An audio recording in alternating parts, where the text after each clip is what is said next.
While they make game-winning moves, you make career-winning moves with Upgrad. Make your move now. Chess हो या market, जीत उन्हीं की होती है जो दूर का देख सकते हैं।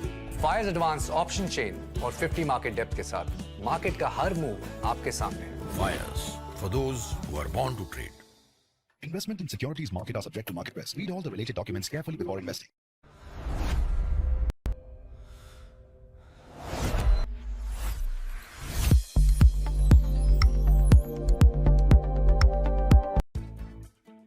चेस हो या मार्केट, जीत उन्हीं की होती है जो दूर का देख सकते हैं। फायर्स एडवांस ऑप्शन चेन और 50 मार्केट डेप्थ के साथ मार्केट का हर मूव आपके सामने है। Fyers, for those who are born to trade.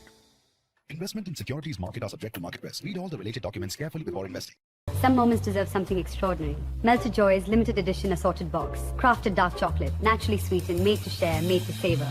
Celebrate the game. Celebrate yourself. Chess हो या मार्केट, जीत उन्हीं की होती है जो दूर का देख सकते हैं। फायर्स एडवांस ऑप्शन चेन और 50 मार्केट डेप्थ के साथ मार्केट का हर मूव आपके सामने है। Fyers, for those who are born to trade. Investment in securities market are subject to market risk. Read all the related documents carefully before investing. Hello and welcome to day 7 at Global Chess League Season 3. We are in Mumbai, India, and today we will be your commentators, Grandmaster Sahaj Grover and myself, Woman Grandmaster Keti Tazalashvili. Sahaj, how is going today? What do we have on the menu?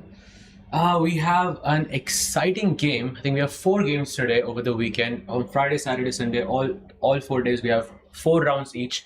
And today we have the match between Upgrad Mumba Masters and the Fyers American Gambits. Fyers American Gambits playing with the white pieces this time as they got black the previous time. What do you think are their chances of Fire American Gambits? Well, they are right now at the last positions, sharing the places with PBG Alaskan Knights, 5th and 6th place, while Upgrad Mumba Master is on the top of the list, together with Triveni Continental Kings. And here we have the standings. Triveni Continental Kings have played extra game against PBG Alaskan Knights. So Triveni is leading 15 points, but Upgrad Mumba Masters has a really good chance to catch up. According what we have on the screen, it is Upgrad Mumba Masters who is the favorite, but you know, this is everyone's game. We have seen American Gambit being on fire, doing a great. They have Hikaru in the team. They have Artemiev, who is very stable. Richard Dropward, when he's in a good day, he can be very creative. So very interesting matchup. Shall we take a look and break down the match by match? Absolutely, let's do that. So firstly, we've got the Fyers American Gambits versus Upgrad Mumbai Masters. Let's break down the I think let's go from the Prodigy booths who have a proper build up for everyone. Exactly. Last time, Bardia Daneshwar of the Upgrad Mumba Masters actually ended up defeating Volodar Murzin. For me, it was an upset because Volodar Murzin is a the current world rapid champion. Exactly. And I think Bardia Daneshwar beating him is a huge upset in that sense. So, but today he's playing with the black pieces. Anything is possible. I would say that Volodar today is looking to take that revenge. So I'm going to give this one to the Fyers American Gambits. What about you, Katie? Well, it is really nice matchup. I think Murzin is favorite on the papers because the same reasons. I have seen him playing a lot of games at the World Championship match since he's very young. I don't have seen much of Daneshwar so far, but he's a brilliant chess player from the Iran, and he did won his game. So I think I'm gonna give a bit of advantage to him. He got the 3 points because he was playing with white pieces. Today he will get the black pieces, and you know, if black wins any on this board, they will have a very good chances. Exactly, because black gets 4 points and Bardia Daneshwar is looking for those 4 points today. And but yeah, for me, I think for both of us, we can agree Volodar having a slight edge there. Let's move on to the women's superstar boards. We have Bibisara Asabayeva and Hampi Kuneru and Theodora Inyach versus Harika. Let's start with Theodora Inyach versus Harika here. Last time they made a draw, but Harika has been playing a bit aggressive lately. She has been playing very aggressive, and Theodora is struggling on her clock. She might have a very good position, but her time situation here is not the best. I would say in this position, in on this board, we might actually have a real fight, and I don't see this match ending in a draw anymore. So not seeing a draw here, but anything can happen. It's Anything can happen. This is Anyone's game. kind of like we have no clue, but let's just say it's anyone's game at this point. Let's jump over to Humpy versus Bibisara. Humpy playing with the black pieces, Bibisara with the white pieces. Earlier they made draw. They have made a draw in the previous game. Both women superstar boards made a draw in their previous clash, but this time Bibisara is playing with the white pieces. Humpy is the superior player, I feel, on paper, but in this format, anything is possible. Anything can possible. I would just bat for Bibisara in this match. She takes with white pieces. She's very sharp. We have seen some of her attacking games. I think she will get the initiative, and Connor would be the side who will, maybe try to manage to equalize the position. But I think white has here, as white is starting a little slight advantage. I think that's fair to say. And you know what? I'm going to make a crazy prediction here because I've been seeing Humpy playing modern a lot in this in this match. And if Humpy plays e4 g6, then I'm going to give it to Humpy. Then I think she's the favorite. But otherwise, I agree with you. Bibisara is the slight favorite here because of the time situation and the color as well. Let's see if she goes to that. Let's move on to the male superstar board. We have Rapport versus Shahryar Mamedyarov. I think this is probably the best, apart from the icon board. I think this is one of the matches I'll really be looking out for because both of these players are super sharp and have a reputation of being very aggressive. What are your thoughts here? Remember at the very beginning I said that if it's a good day for Richard, it's going to be really, really amazing. So let's pray that this is a good day for Richard. He is one of the most creative chess players facing one of the most sharpest shark in the chessboard. Shahryar is having really good tournament, playing really nicely. Again, so hard to guess anything in this matchup. I will wait first moves. I will just check how Richard also looks because very often, when he's in a good move, somehow he shows that on how he looks. A very interesting fact is that Shak is right now at this point undefeated.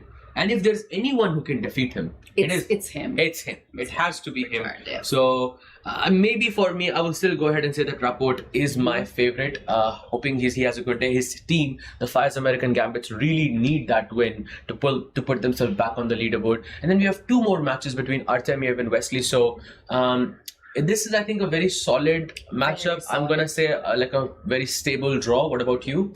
I would also think it's very, very stable draw. Artemiev has only lost one game against Arjun, and Arjun played really nicely in that game. Other games, he was very stable, and I was always mentioning that it's so important to have a stable player like Artemiev to just, always rely on that you will not lose the match.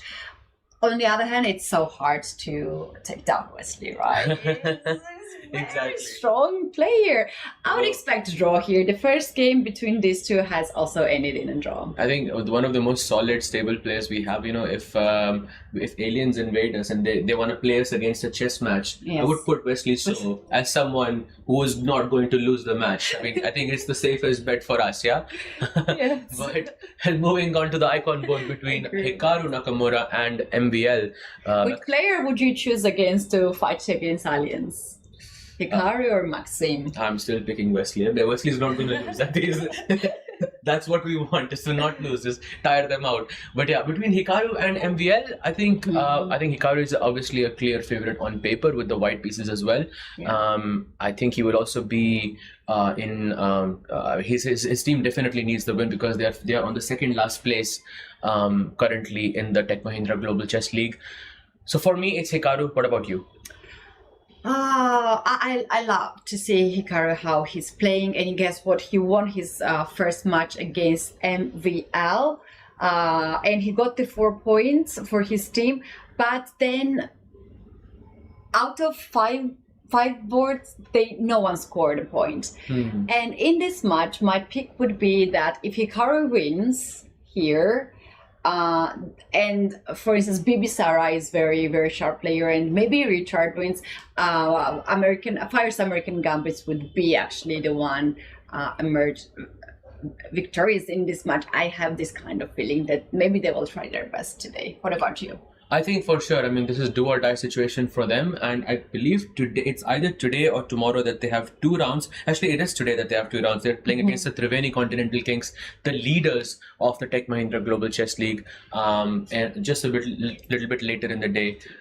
Actually, a pretty tough day for the Fyers American Gambits. They're playing number 1 and number 2 on the leaderboard on the same day, so they need to bring their A game if they want to stay in the standings. I agree with that, and please don't forget that they had really, really hard defeats last 2 games. They lost last games in a row. Not so easy.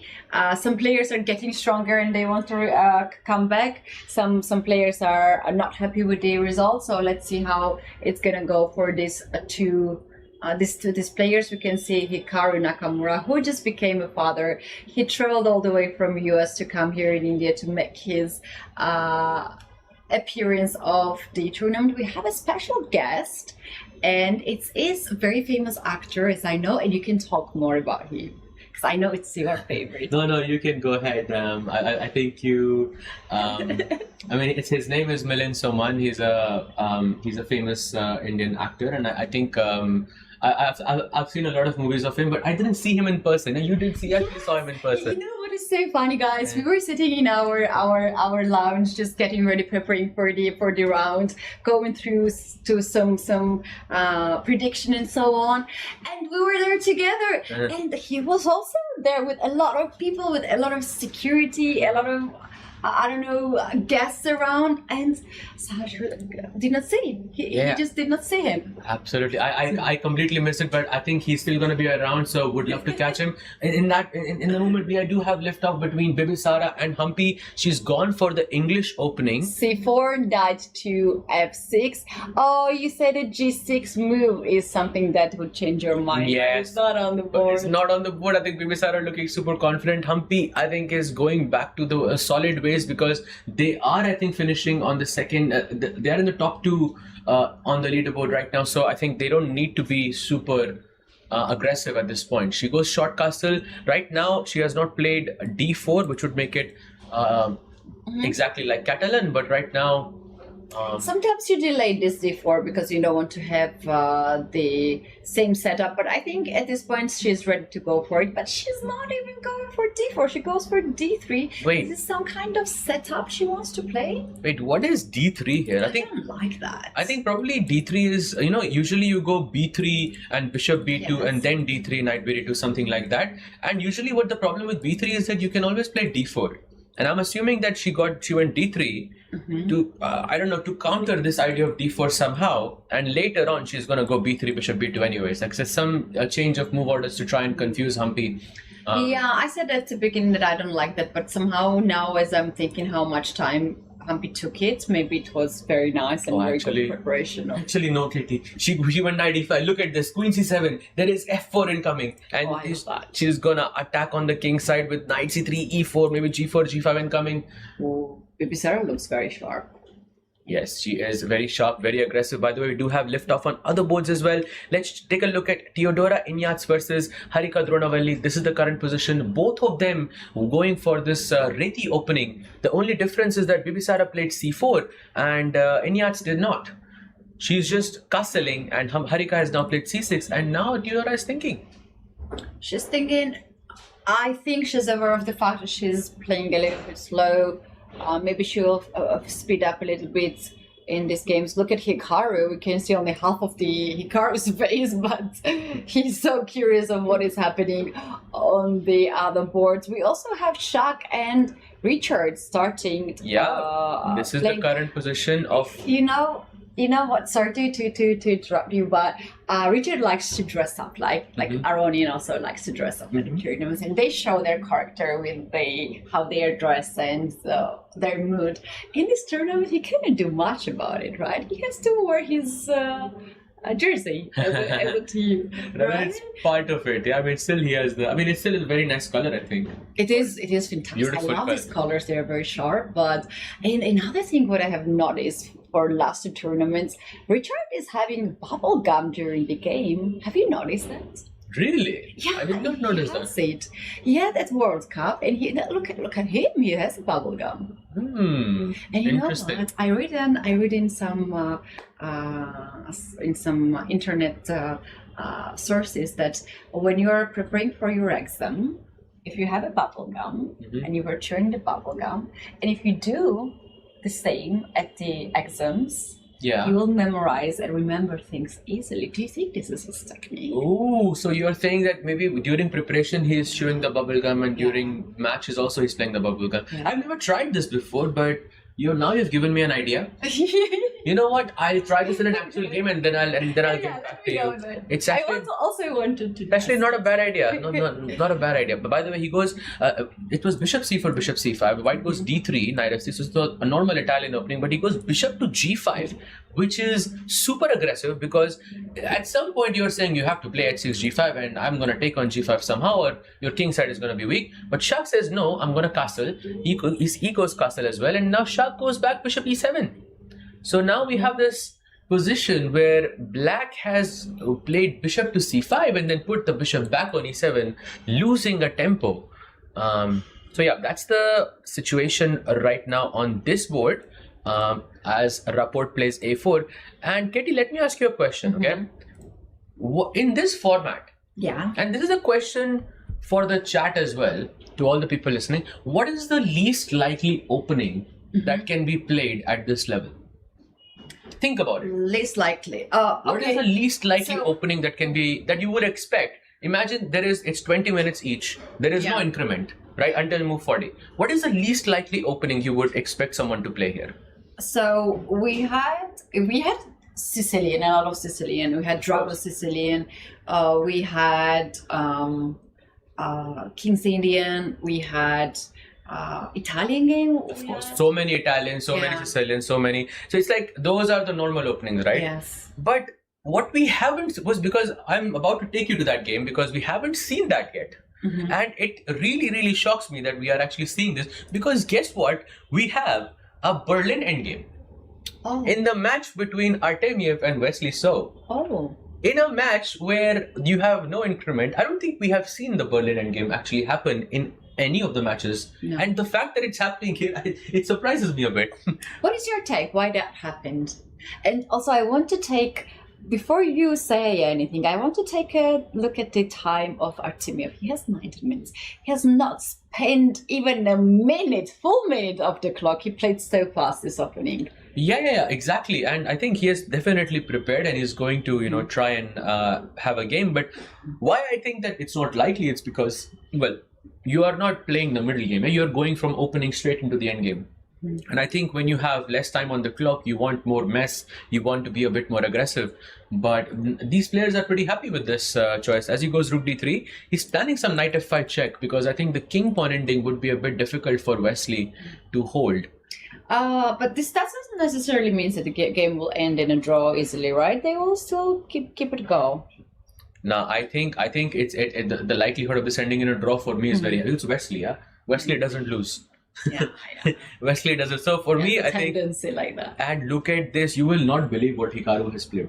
Okay, let's go. Let's see. On the icon board, we Let's have go. Hikaru versus MVL. And Hikaru, I'm going to take you through the game from the first move itself, because look at this. He played e4, e5, knight f3, knight c6. He goes knight c3, knight f6. So we have 4 knight scotch on the board. An opening which has a history or a reputation of sort of playing for a draw or wanting a draw on the board. But we know, of course, Hikaru is not playing for a draw. No. He's having that solid approach. So 2 players, one accepting the Berlin endgame and the other one playing the 4-knight scotch. He goes bishop d3, d5, takes castle, cd5, h3, rook b8, bishop g5, okay, whatever, bishop e7, b3, h6, he moves the bishop away, and here MVL is thinking. What do you make of this? I was just thinking while you were analyzing these games, maybe they have some kind of strategy. And I was looking on the paper, and this is very solid team. This is very strong team, right? This is super strong team.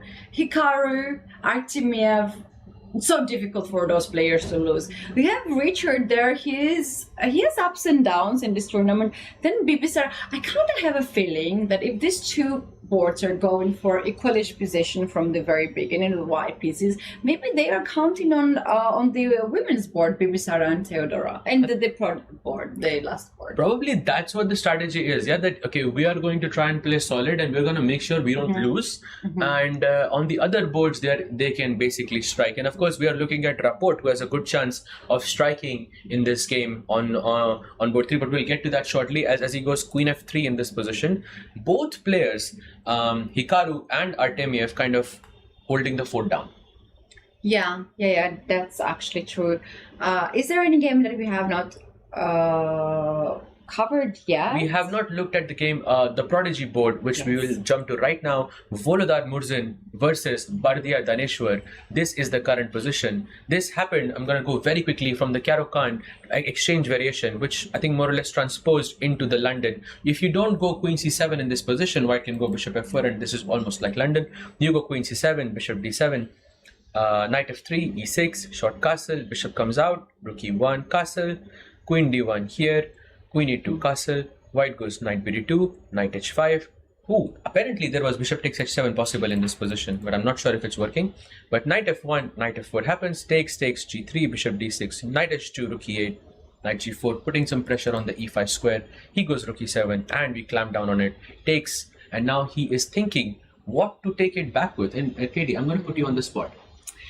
What should you take back with? Okay, interesting. So if we take with the knight, we're probably very likely going to have the trade of the knights, and White has something like F4, F5 next. So after trading with the knights, are you capturing with the queen, or are you capturing with the pawn?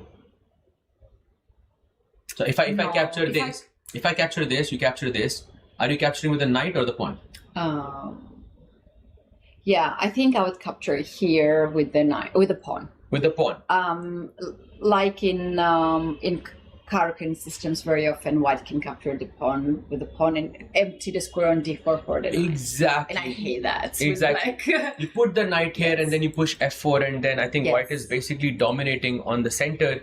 And you know what? If Black's knight jumps on C5 and gets on E4 square because you've given up this square, then White's bishop it's possible to give up this bishop and keep your knight against the light square bishop, and White has much better piece. Absolutely. This is almost like that French Steinitz position, very similar to that. Of course, White castles on the short side, on the long side there. So a kind of a similar structure. White maintains a slight advantage. I think Volodar has good chances in this position. He has not taken a decision of whether he takes taken a lot of time to capture it, so he's considering to take with the pawn. Otherwise, you just take with the knight, right? Nothing is really changing. Absolutely. He does sense it. He does sense that, okay, I'm not sure whether I should take with the knight or the pawn. They both look good. This is not an easy decision. A very nice game. But I think Bibisara is on fire. And the representative of the Fyers American Gambit is doing her job.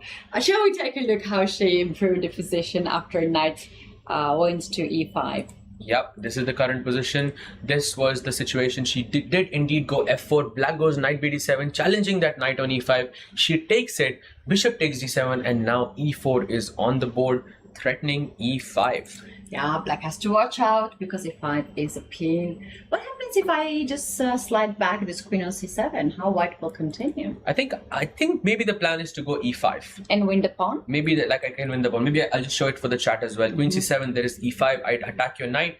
The knight cannot jump forward anywhere because I'm controlling all of these squares. If you go Knight E8, I take this pawn on D5. And funnily enough, you don't even capture Bishop D5. Knight C3 is the move. Exactly, just with style. So cool. Some difficult decisions for Humpy here. She should indeed take on C4, but that is not an easy decision for Humpy, and that's why she is thinking. And we do have a comment from the chat saying that computer often suggests Bishop takes H7 check in this structure, but it's not working, at least not for a win. You know, I will remind you of that game of, I believe it was Inyats Theodora, who took Bishop H7 check yesterday, and it was actually a blunder. It was a Greek gift, and it was actually a blunder, but it did end up working for her in her at the end because she did win the game. Richard, let's take a look at Richard and Shahir. I see something very interesting. Rook already on the a3. Is it a good day for Richard? Maybe yes. If you don't know whose game it is, like from this moment onwards, I'm going to tell you, play like Richard. You play 95. Okay, from this point, what would Richard do? We will, a normal person will say, oh, I'll play h3, I'll play b3, I'll solidify my structure. But what does Richard do? He feels something that most people don't. He goes rook a3. Brilliant one. He wants to lift his rook any square on the third rank, right? Exactly. b3 of Even course. b3 is a nice. G3 nice. most likely wants to put it on maybe on h3 as well. Probably h3 actually. But he goes bishop f8, and how do you continue playing like Richard? He goes h4. This is just so unorthodox, so creative. He just feels positions like these. Or maybe he wants to. Oh no! I thought that he wanted to build up this hook position, like when you put the knight on g5 and don't even care. Wait. Can I do that here? Is that possible? No, it's not possible. Not possible. If I take, pawn takes. And I think I have g6. Yeah, because you put the bishop there. Maybe that's why. Yeah. Nice though. I think you have to consider moves like that. But Shahryar goes knight cb8 and he goes rook b3. The rook has. b3. He didn't a pawn on b7. Oof. I think the strategy is working for them. Hikaru and Artemiev playing it solid, and then Rapport striking on board 3 works perfectly. Yeah, this is actually what we predicted, right? At the very beginning, because this might not be a good tournament for Fyers American Gambits, but at some point it's possible. This tournament gives you the opportunity to get somewhere in the last rounds. Oh yeah, you for win sure. all the matches. For sure. Right now, as we mentioned, they are Fyers American Gambits are second to last, but they still have an extra match in comparison to the PBG Alaskan Knights, who played, I believe, 2 matches yesterday. Yes. Yeah, they played 2 matches. That's right. So they still have an extra match to go. So they can technically, jump on the leaderboard. But will they finish top 2 is very unlikely. That's my prediction. I think it's very, very unlikely. I think other teams also have to perform in a certain way for them to finish top 2. But they still can finish 3rd and 4th spot, most likely. Yeah, it's like I want all the teams to qualify to the finals, because maybe we should have all the teams in the finals. Yeah. The finals is also very nice. Watching Rapport in the finals would be, I think, insane. So nice. Imagine this game in the final. Can you please explain us why rook to b3? Besides the fact that he's just burning the time from Shahriyar's clock. Well, I think he's just putting pressure on b7, and if once black pushes b6, you're loosening up the light squares. So in the later phase of the game, maybe my queen can jump into d5, but you just have more weaknesses along these squares.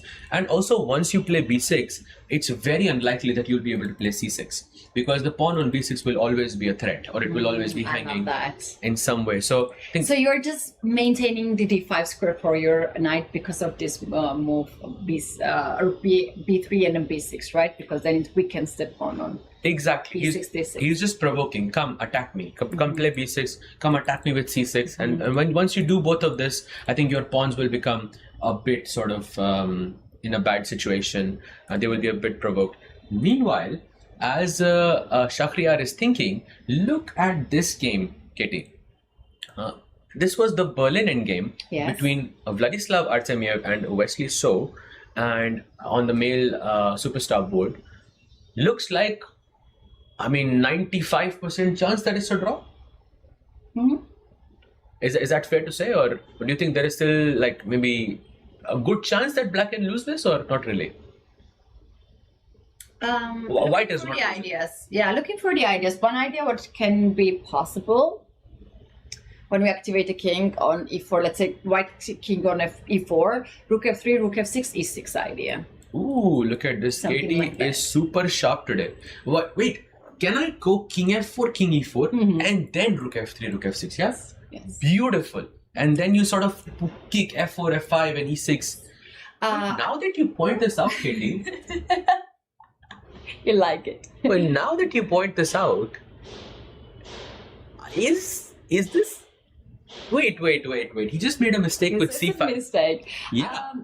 We have to point it out that black could not take the pawn on e5 because after rook e3 there is a check and you are losing the rook. I totally saw that, yes. Yeah, we have to also point it out that in this endgame, if you just come back, black cannot play a move like rook e7, rook d7, trade the rooks because white has extra pawn on the king side and you don't want to risk it to play this endgame with extra pawn for white. Yeah. Black has double pawns on the c file, black will never create a pass pawn, white can create a pass pawn, so you don't even consider that variations. Exactly. So you have to keep the rook on the back rank, not allow white's rook to get in there. You need to have king on e6, but my question is, if I just play now king to f4, king e4, then I can start to play first rook b3 or rook a3, just annoy black like Richard did, you know, push the pawns forward as fast as possible, and then rook f3, rook f6 idea.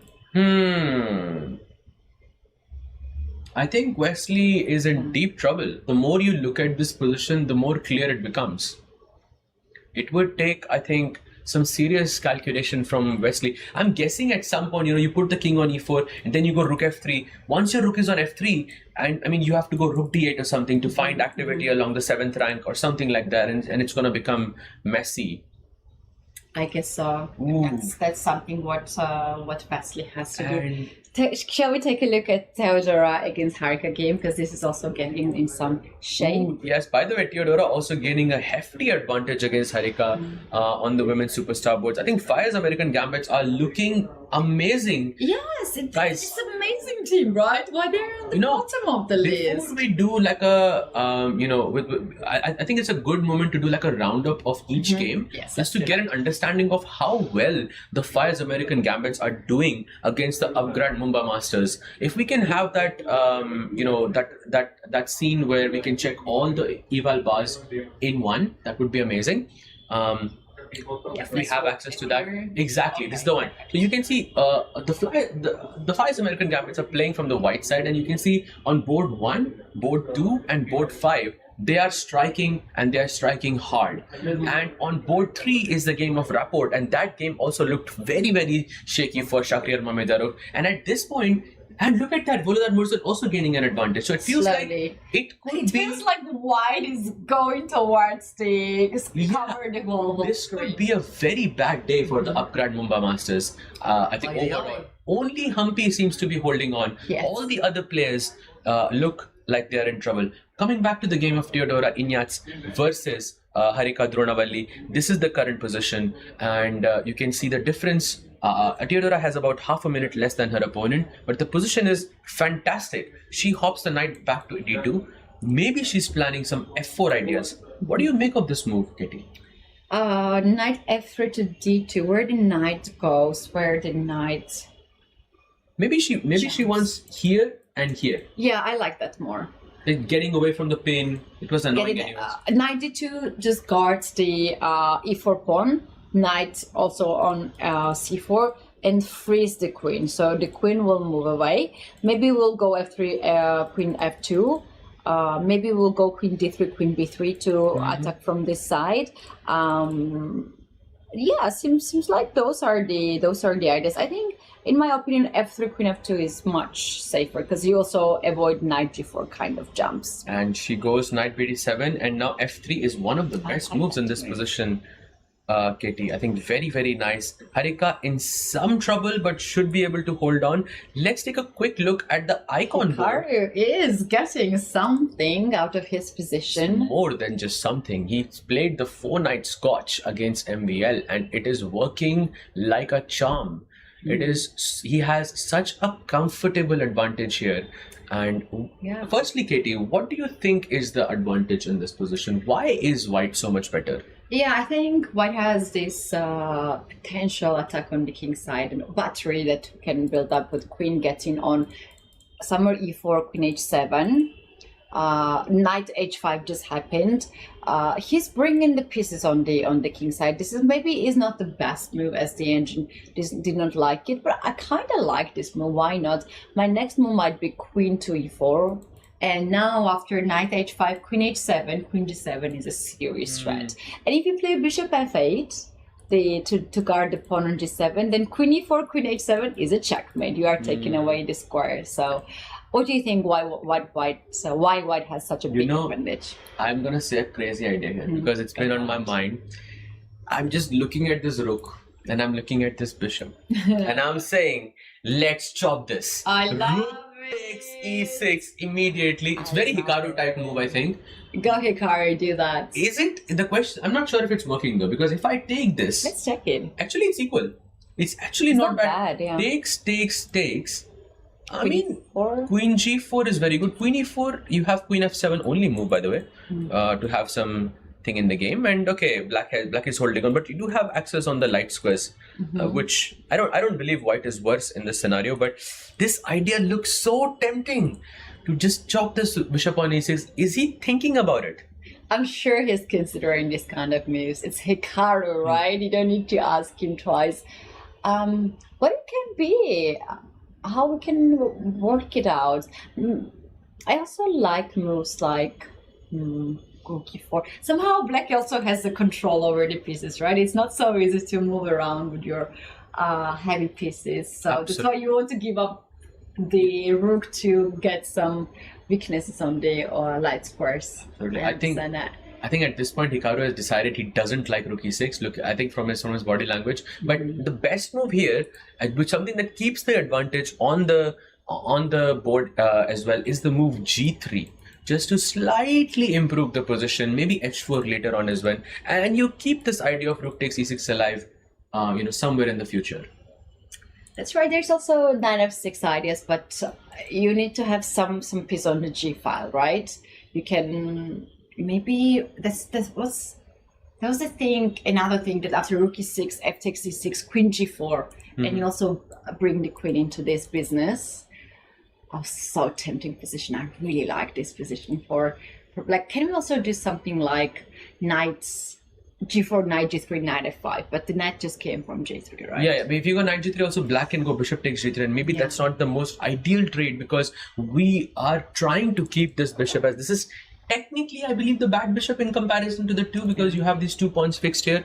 But yeah, I would love to take this bishop away. And yes, let's take a quick look. We have to go to Artemiev and Vesely game. Absolutely, because we have a king pawn ending in front of us and the engine tells us that it's completely winning. And I don't think the engine is wrong, but I think Artemiev has to be super precise. He goes f3. But we just said that pawn game is not good. Yes. White will never lose this game for sure. Basically, the point is that once white goes, he goes f3 by the way. The point is here that if white plays f5 check, right, and black goes g takes f5 and king f4, this is the position. You played f5, gf5 and king f4. And in that position, it's about who can waste the moves for a longer period of time. Yes, basically. It's going to be so fun. You know what? I think what white is now trying to do, he's not at the board, first of all, he just left the board. He will just waste the moves on the queen side first. He has this h4 move as well. Exactly. So you can look at this. With black, you can push h4, right? Because if you push h4, it will be my target. Yeah, I can also bring my king all the way to this side and I can try to I'll chop play this f3 first, f4, king f3, king black like that. That could be possible. We're gonna have a triangulation method. Triangulation method. And by the way, he goes king d7 and this is, I think, a great moment King for d5. Artemiev to go king d5, provoke b6 and bring the king back. Yes. So at least his opponent wasted another move. And this is becoming more and more and more winning for Artemiev and the Fyers American Gambits. I think this match will be over really soon. Wow, king d7 is... How they traded the rooks? Can you see that? This was the position after king f4. He just played rook d7. Oh, he just went and traded off the pieces, and after f3, king d7 was played. And I think he is dead lost. But the question is, can Artemiev bring this? You know, a person coming from the Soviet chess pool, this is a thing that some countries share, like Georgia, for instance, and Artemiev is from Russia. We work a lot at these endgames.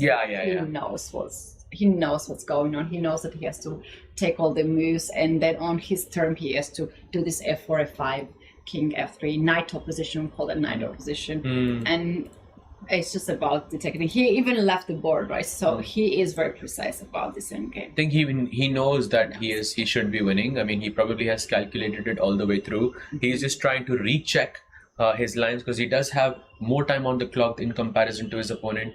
I think this game is going in the way of the Fyers American Gambits. It's only a matter of time. Meanwhile, there is another endgame on the board, on the Prodigy board between Volodar Murzin and Bardia Daneshwar. We have a rook endgame in front of us, and it looks like Volodar is a pawn up. This pawn on a2. He's a pawn up.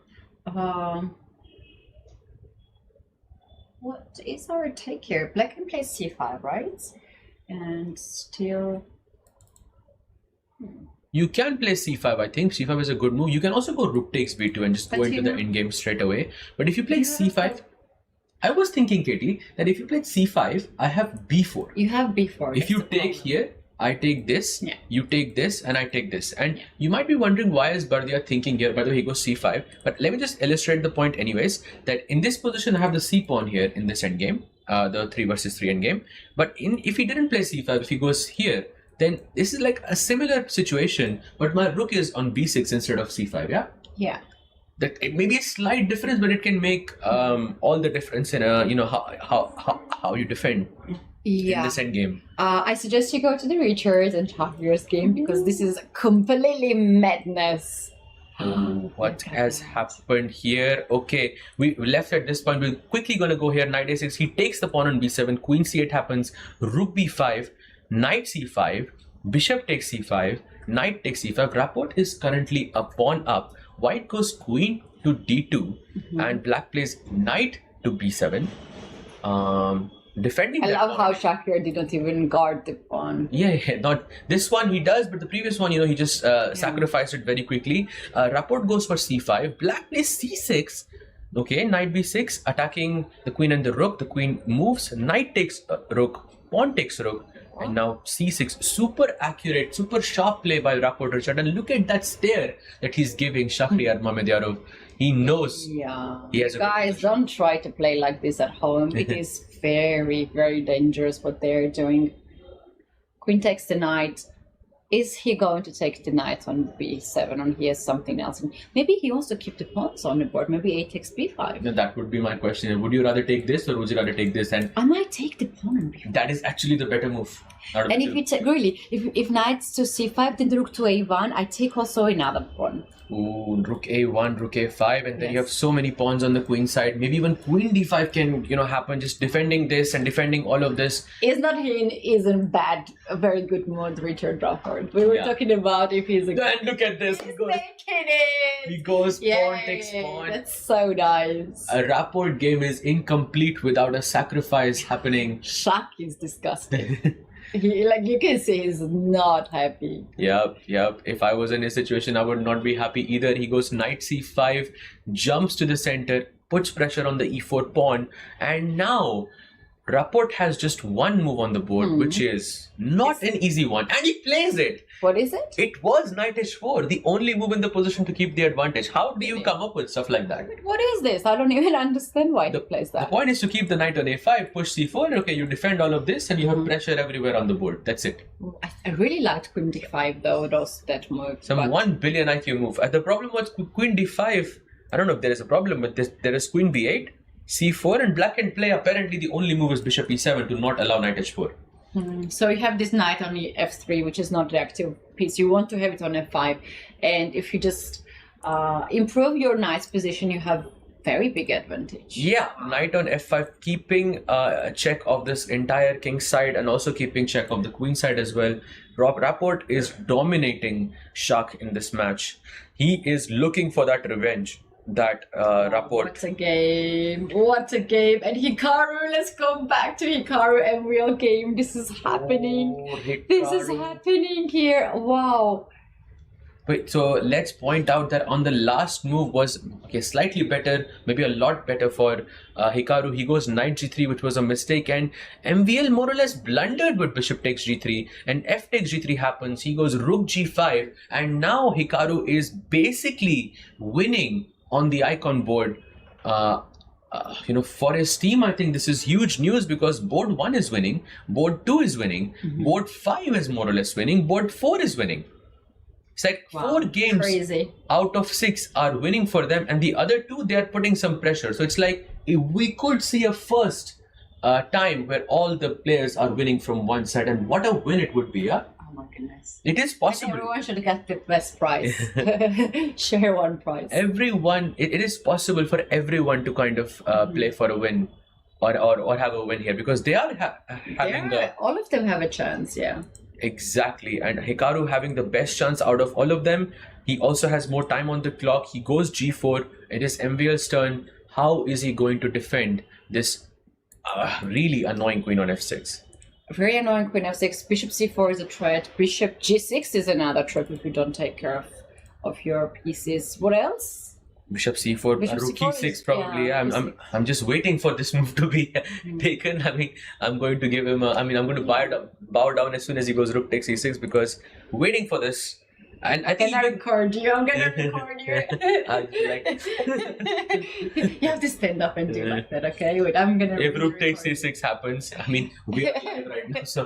No, I want my own recordings. Black goes Rook E8, and now there is an amazing move, Bishop to C4, which is super. Oh wow, played, and wow, nice. That means MVL is on the verge of resignation, and this is bad news for the Upgrad and Mumba masters. He goes Queen D8. Now the easiest way to play is to take the Queen on D8. Black goes Rook takes D8, and now H4. Oh, and after Rook takes G4, you play Rook to A6. Beautiful. Your favorite move.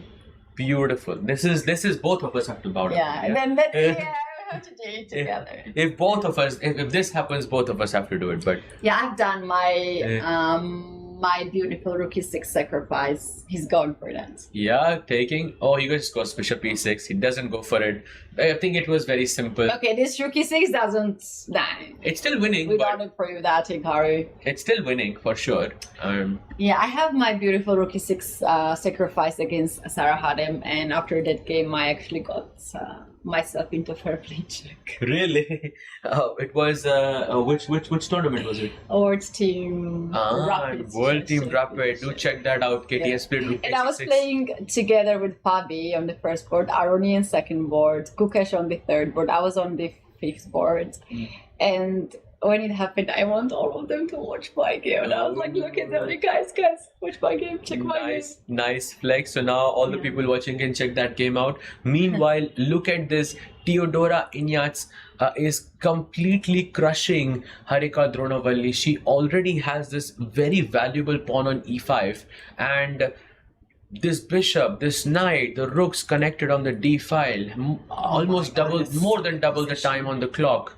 It's a full domination. Complete domination on the board and off the board. Where is the hope for Upgrad Mumba Masters? I feel bad for them. Where is the hope? Which board is the hope for them? I mean, I think they are making a draw on the Prodigy board between Volodar and Bhardiya And Humpy also stands strong. Humpy is also a pawn down, yeah? So maybe you never know. And Humpy's, I mean, it's not fully sure. But this match... Yeah, shall we check the opponent game? Oh, let's go to Artemiev versus Wesley So on the male superstar board 2. He just went F5 and he's completely crushing this match. If he doesn't take on F5, remember Katie, White has E6 check. If you take, pawn F6. takes G6 or F6, he moves pawn F6. Forgot about F6. Oh, I love it. He goes H4 and now this move, yeah, takes and maybe F6 or you take over here and you just win the game. Well, why H4? He didn't even capture the pawn on C4. If you take the pawn on C4, you cannot even create a pass. When you have three pawns on the C file, none of them are the passed pawns. Exactly. 3 triple pawns, triple isolated pawns is not a great idea. What Artemio should not do here is to take the pawn on B5. You don't want to... Yeah, you don't want to untangle your opponent's pawns because it gives them an opportunity to create a passed pawn on the queen side. Even if you lose the pawn, it's okay, we don't care. As max, you will play C3, which I will just take, and you just focus on the king side in the meantime. Yeah. Is it B3 here? Shall we play B3? B3 is winning, but the most cleanest way is to go just E6 and you just take here. That's the cleanest way, but I think he's calculating. No.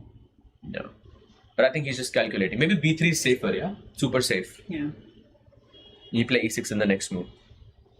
Very nice. Very, very nice move. So that is completely winning for the Fyers American Gambits. And look at this, Rapport is completely winning. And look at this, Bibisara is now winning as well, or well, borderline winning against Hampi Kurenu.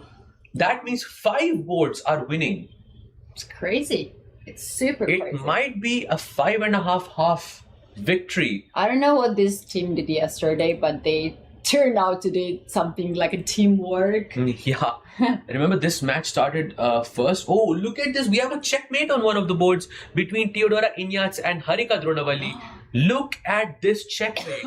Wow. B3 she played, and knight h6 is just a checkmate.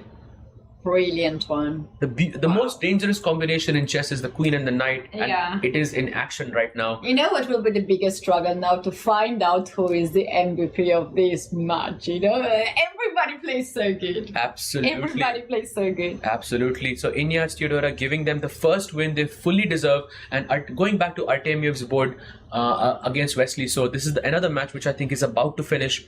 By the way, Bibisara is completely winning. Let's quickly switch to that game. Look at this. Hampi just blundered. Oh no. That's another victory for the Fyers American Gambits. 6-0 so far. 6-0. And Wesley is also talking, I think he resigned as well. Wesley has also resigned his match. Wow, that's a 9-0. Wow. 3 matches have been won by them, and all the others seem to be lost. Only one player is drawing so far, Richard has built up some diamond shape of the position. If we take a look at that. Wait. Is he what does he have against rook skating? Because I feel like he keeps sacrificing his rooks. Oh, where's the rook? Wait. Mamedyanov thinks that he's losing from his body language. Let's check where is the rook. Yeah, he just sacrificed the rook. He blundered. No, he just I think he sacrificed it, yeah. But the interesting thing is that from Mamedyanov's body language, it looks like he thinks that he's lost. But in fact, there is only one defense here. He has to go bishop c5, and if white goes knight d5, he has to go king g7. For some reason, it's the only move. I'm guessing to stop knight f6 and knight d7 ideas. And yeah, the game continues. Ooh. But he doesn't have a lot of time. Look at his body language. He's not sure. Oh, bishop d6 he plays. That's a blunder, meaning this could be the 4th loss for. This could be the 4th loss for the Upgrad Mumba Masters. He goes knight d5. This is completely lost because now king g7 means there is b6. I can still push c7 here, right? You can push c5. c5 is winning. c5, bishop c5, b6 is winning. Oh goodness. But why not b6 right Look at him calculating with his fingers. He's like, I play this. He goes knight b6, knight okay? b6 is okay. Very good move. He was calculating with his fingers like this. and c5. Oh yes, 97 c5 looks very, very tempting here. I think this is the next win.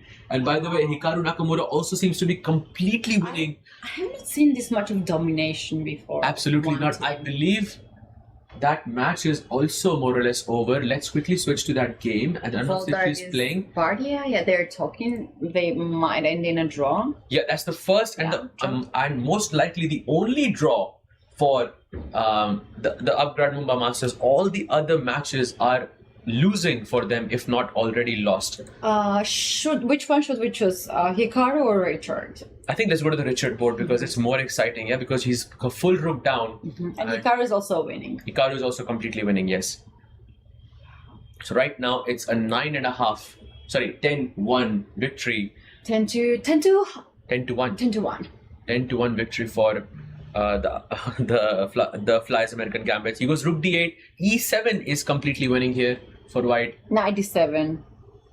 He's looking, he's double checking. Why are you so confused? 18 seconds. Come on, Richard, you can He do has that. two more moves. e7 played. E7. And then c7, right? He goes rook e8. Knight d5, only move here to win. He has to play fast. 9 seconds on the clock. Oh, I think he lost on time. I think he just lost on time. Wow. What a game by Richard Rapport. Brilliant game. Wow, beautiful victory. This is my second game to be the favorite as the best. We have to find out in the end which one is the best game. This match has also ended, by the way, Hikaru Nakamura has also won for the icon board, and that means They have won 1, 2, 3, 4, 5, 50, 16-1 victory for Look the at this. Fyers American Gambits. 1-1-1-1-1-1-1 and a draw in the end. What a brilliant result. Katie, that's a mic drop performance. Did you for see me. this happening? It's literally a mic drop performance for me. Exactly. Like, come on, you for the team as a whole, this is, I think, you couldn't be more dominating than that. Wow. Unbelievable. Brilliant performance. Congratulations. That was amazing. I really thought that they had a really good chances for the match, but I didn't see this. Yeah. Of course. I mean, Hikaru, Artemiev, all of them winning in this fashion is something that none of us predicted. But congratulations to the Fyers American Gambits. They definitely needed this win. And winning, the match point is important, but the game points are also important because the tie breaks are going to matter when the match points are tied. So this is an amazing news for them. And I think, at this point, Bhardiya Danishwar is the one who saved them from a complete, a 6-0 victory. Oh, that would be so devastating to have 6-0. I love how Wesley and Hikaru are talking, after the game, analyzing all these games, even if they are not in the same team. Wow, what we have seen! I'm glad I had my coffee for this. To be honest, it is too much drama happening. In the previous encounter, they lost the match 9-7, but in this one, they have taken their revenge with interest. 16-1 victory for the Fyers American Gambits. If we can have the standings very quickly on the screen, just to show everyone what this means to them. This means they have climbed up on the leaderboard on the 3rd place, and they have, I believe, another match incoming. Yes, the 3rd match is also incoming. They're going to be playing against the Triveni Continental Kings. But right now, we have another match coming up for you. The Alpine SG Pipers versus the Ganges Grandmasters. Until then, Katie, it is. I think let's take a short break. We'll be back with more action. While they make game-winning moves, you make career-winning moves with Upgrad. Make your move now. Chess हो या market, जीत उन्हीं की होती है जो दूर का देख सकते हैं। फायर्स एडवांस ऑप्शन चेन और 50 मार्केट डेप्थ के साथ मार्केट का हर मूव आपके सामने है। Fyers, for those who are born to trade. Investment in securities market are subject to market risk. Read all the related documents carefully before investing.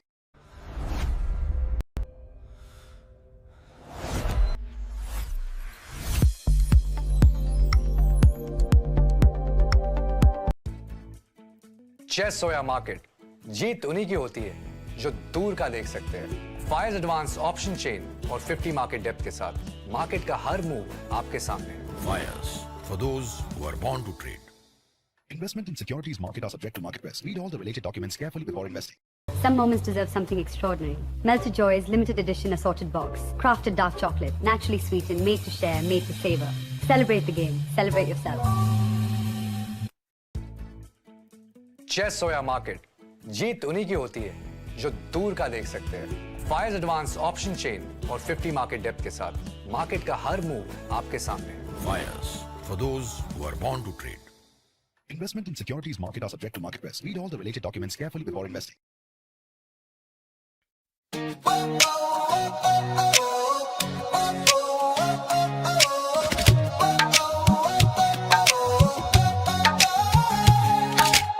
Spotlights burning through the night, legends stepping into the light. Crowds roar like a rising tide, biggest stars standing side by side. Cameras flashing, hear the noise, history made by girls and boys.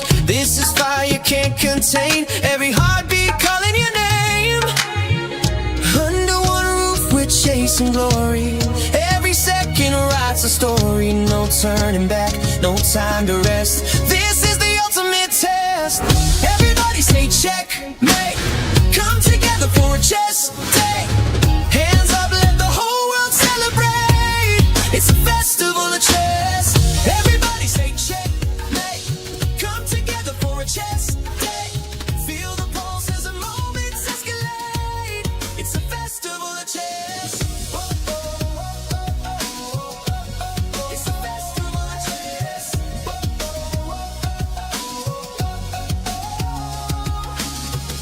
Fans from every corner of the globe holding their breath as the tension grows. Heart rate sinking with the stage. One spark setting off the cage. Voices rising from the stands. History shifting in their hands. Every movement louder than the last. Future racing with the past. Under one roof we're chasing glory. Every second writes a story. No turning back, no time to rest. Welcome to the ultimate test. Everybody say checkmate. Come together for a chess day. Hands up, let the whole world celebrate. It's a festival of chess. Everybody say checkmate. Come together for a chess day. Feel the pulse as the moments escalate. It's a festival of chess. Whoa, oh, oh, oh, oh, oh. It's a festival of chess. Whoa, oh, oh, oh, oh. Lights up, the world is watching. Every move as the planet talking. Tonight we rise, tonight we shine.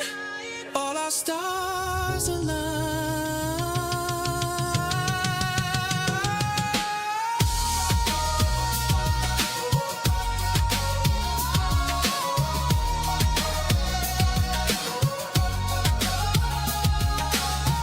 Everybody say checkmate.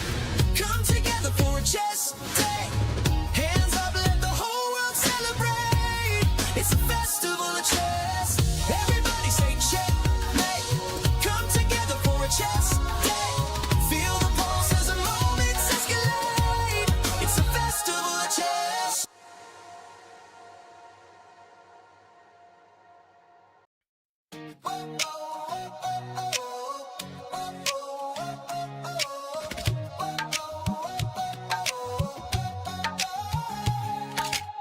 Spotlights burning through the night. Legends stepping into the light. Crowds roar like a rising tide. Biggest stars standing side by side. Cameras flashing, hear the noise. History made by girls and boys. This is fire can't contain. Every heartbeat calling your name. Under one roof we're chasing glory. Every second writes a story. No turning back, no time to rest. This is the ultimate test. Everybody say checkmate. Come together for a chess day. Hands up, let the whole world celebrate. It's a festival of chess. Everybody say checkmate. Come together for a chess day. Feel the pulse as the moments escalate. It's a festival of chess. Whoa, oh, oh, oh, oh, oh. It's a festival of chess. Whoa, oh, oh, oh, oh. Fans from every corner of the globe holding their breath as the tension grows. Heart rate sinking with the stage.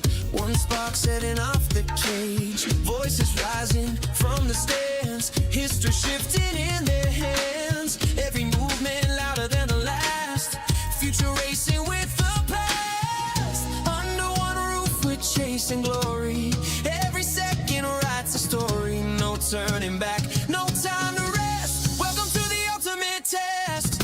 Everybody say checkmate. Come together for a chess day. Hands up, let the whole world celebrate. It's a festival of chess. Everybody say checkmate. Come together for a chess day. Feel the pulse as the moments escalate. It's a festival of chess. Whoa, oh, oh, oh, oh, oh. It's a festival of chess. Whoa, oh, oh, oh, oh, oh. Lights up, the world is watching. Every move as the planet talking. Tonight we rise, tonight we shine. All our stars align.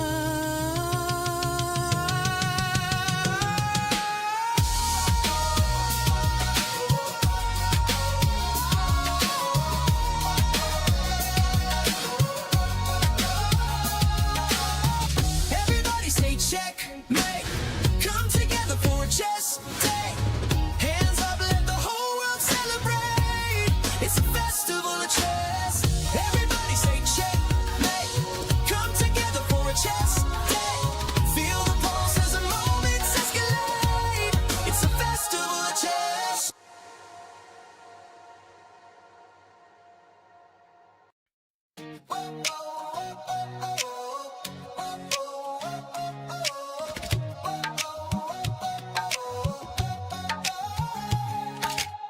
Spotlights burning through the night, legends stepping into the light. Crowds roar like a rising tide, biggest stars standing side by side. Cameras flashing, hear the noise, history made by girls and boys. This is fire you can't contain, every heartbeat calling your name. Under one roof we're chasing glory, every second writes a story. No turning back, no time to rest, this is the ultimate test. Everybody say checkmate, come together for a chess day. Hands up, let the whole world celebrate, it's a festival of chess. Everybody say checkmate, come together for a chess day. Feel the pulse as the moments escalate, it's a festival of chess. It's a festival of chess.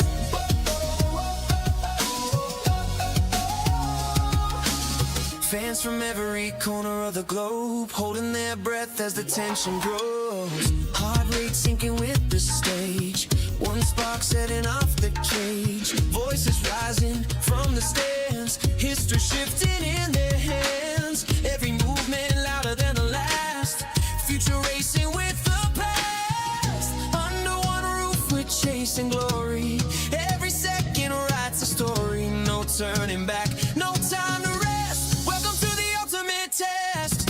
Everybody say checkmate, come together for a chess day. Hands up, let the whole world celebrate, it's a festival of chess. Everybody say checkmate, come together for a chess day. Feel the pulse as the moments escalate, it's a festival of chess. It's a festival of chess.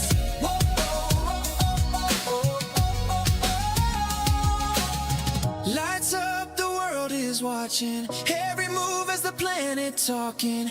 Tonight we rise, tonight we shine, all our stars align.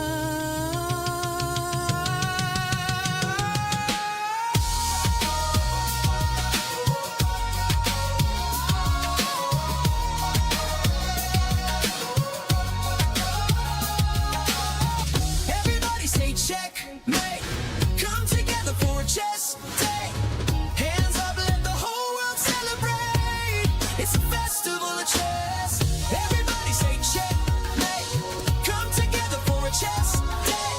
Feel the pulse as the moments escalate, it's a festival of chess.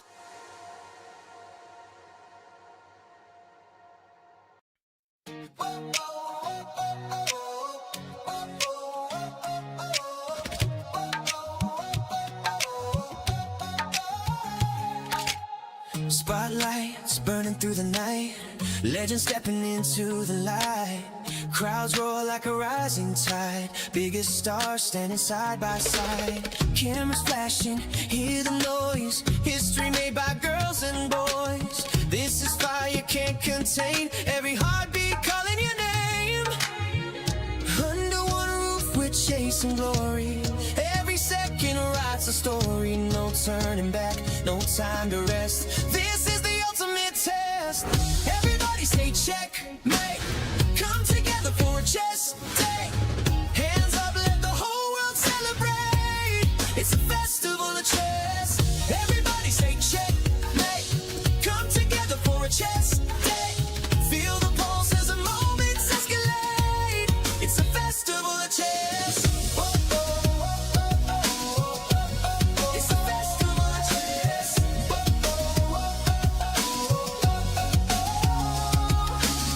Fans from every corner of the globe holding their breath as the tension grows. Heart rate sinking with the stage, one spark setting off the cage. Voices rising from the stands, history shifting in their hands. Every movement louder than the last, future racing with the past. Under one roof we're chasing glory, every second writes a story. No turning back, no time to rest, welcome to the ultimate test.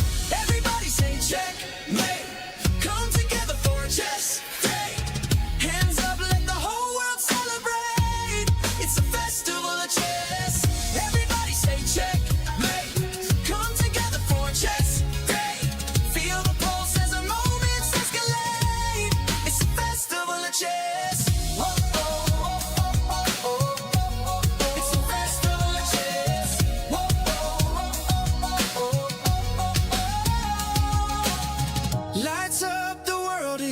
flashing, every move as the planet talking. Tonight we rise, tonight we shine, all our stars align.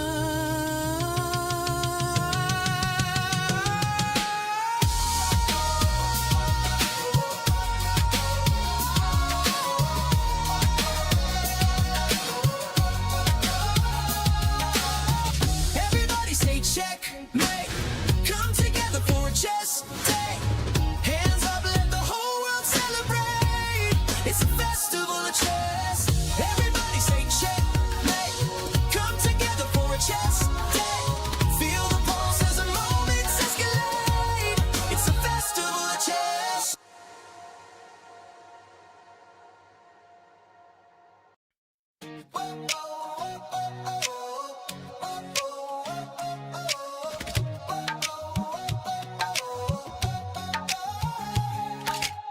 Spotlights burning through the night, legends stepping into the light.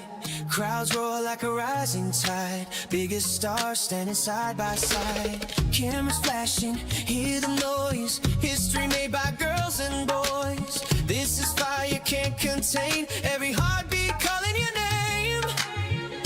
Under one roof we're chasing glory, every second writes a story. No turning back, no time to rest. This is the ultimate test. Everybody say checkmate. Come together for a chess day. Hands up, let the whole world celebrate. It's a festival of chess. Everybody say checkmate. Come together for a chess day. Feel the pulse as the moments escalate. It's a festival of chess. It's a festival of chess.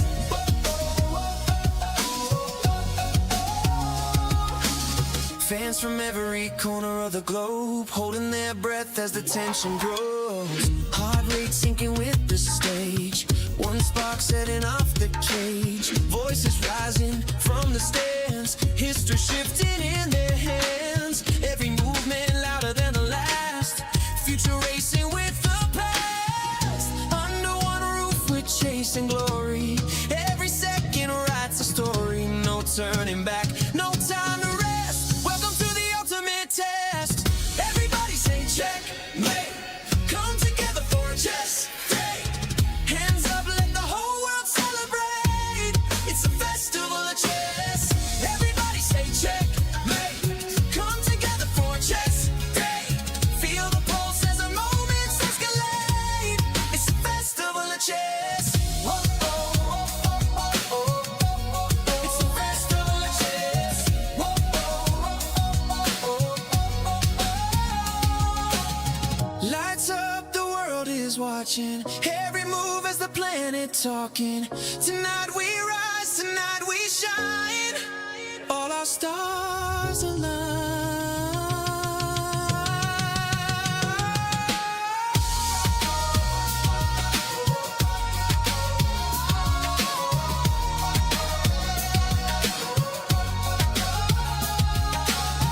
Everybody say checkmate. Come together for a chess day. Hands up, let the whole world celebrate. It's a festival of chess. Everybody say checkmate. Come together for a chess day. Feel the pulse as the moments escalate. It's a festival of chess.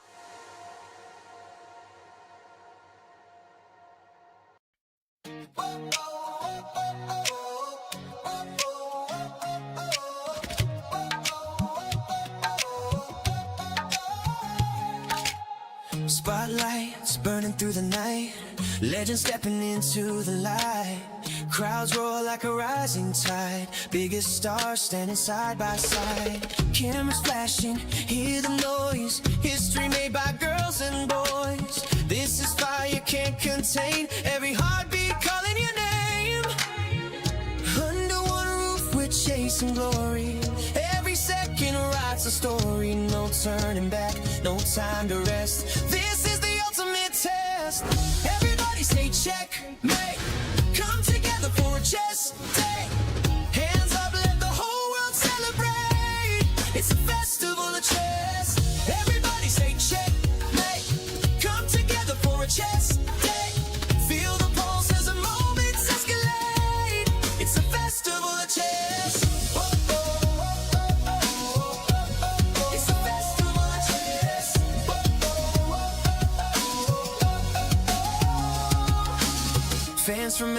corner of the globe, holding their breath as the tension grows. Heart rate sinking with the stage, one spark setting off the cage. Voices rising from the stands, history shifting in their hands. Every movement louder than the last, future racing with the past. Under one roof we're chasing glory, every second writes a story. No turning back, no time to rest. Welcome to the ultimate test. Everybody say checkmate, come together for a chess day. Hands up, let the whole world celebrate. It's a festival of chess. Everybody say checkmate, come together for a chess day. Feel the pulse as the moments escalate. It's a festival of chess. Whoa, whoa, whoa, whoa, whoa, whoa. It's a festival of chess. Whoa, whoa, whoa, whoa, whoa. Lights up, the world is watching. Every move as the planet talking. Tonight we rise, tonight we shine. All our stars align.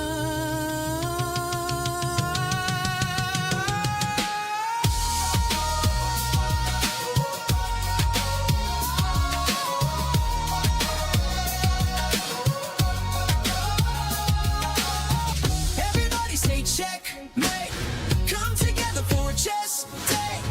Hands up, let the whole world celebrate. It's a festival of chess. Everybody say checkmate, come together for a chess day. Feel the pulse as the moments escalate. It's a festival of chess.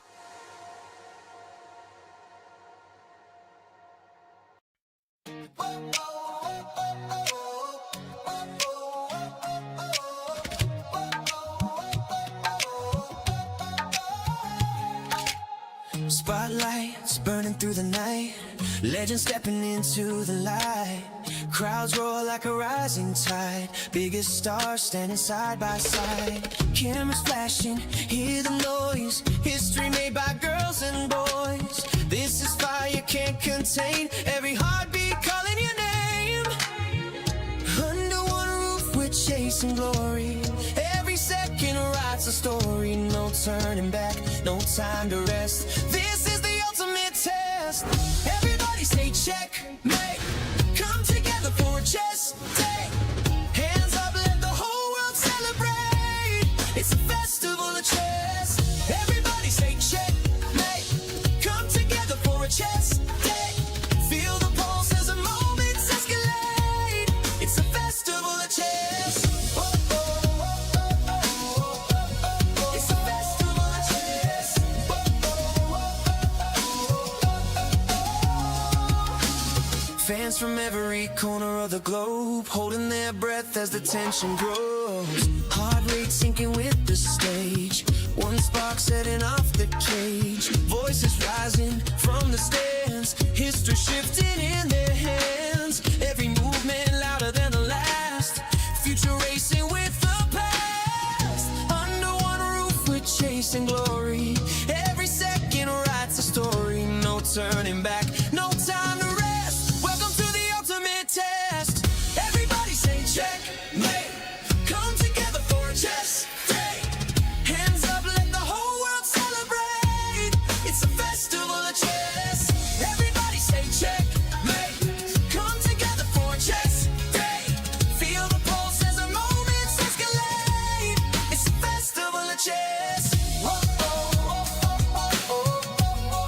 It's a festival of chess. Whoa, whoa, whoa, whoa, whoa, whoa. Lights up, the world is watching. Every move as the planet talking. Tonight we rise, tonight we shine. All our stars align.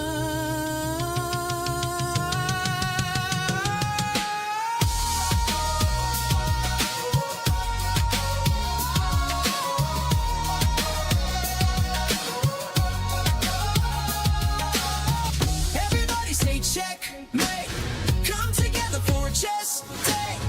Hands up, let the whole world celebrate. It's a festival of chess. Everybody say checkmate, come together.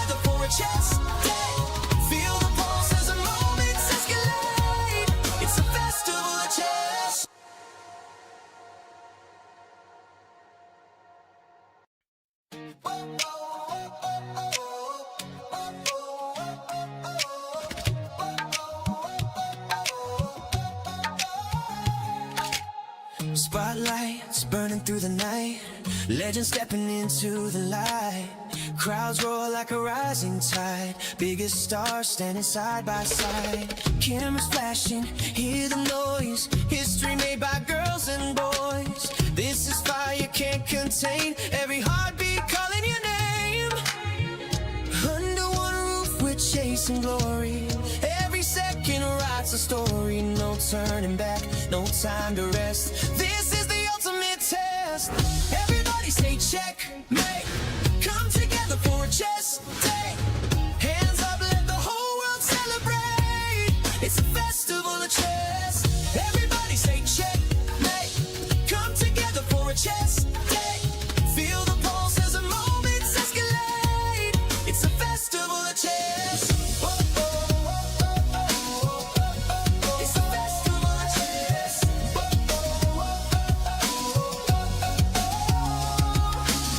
Fans from every corner of the globe, holding their breath as the tension grows. Heart rate sinking with the stage, one spark setting off the cage. Voices rising from the stands, history shifting in their hands. Every movement louder than the last, future racing with the past. Under one roof we're chasing glory, every second writes a story. No turning back, no time to rest, welcome to the ultimate test.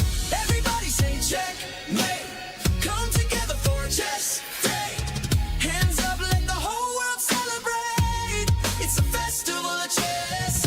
Everybody say checkmate, come together for a chess day. Feel the pulse as the moments escalate, it's a festival of chess. Whoa, oh, oh, oh, oh, oh, oh. It's a festival of chess. Whoa, oh, oh, oh, oh, oh. Lights up, the world is watching, every move as the planet talking. Tonight we rise, tonight we shine, all our stars align.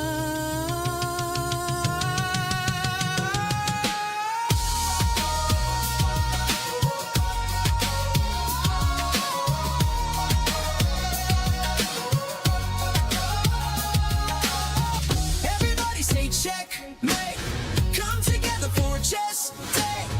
Hands up, let the whole world celebrate, it's a festival of chess. Everybody say checkmate, come together for a chess day. Feel the pulse as the moments escalate, it's a festival of chess.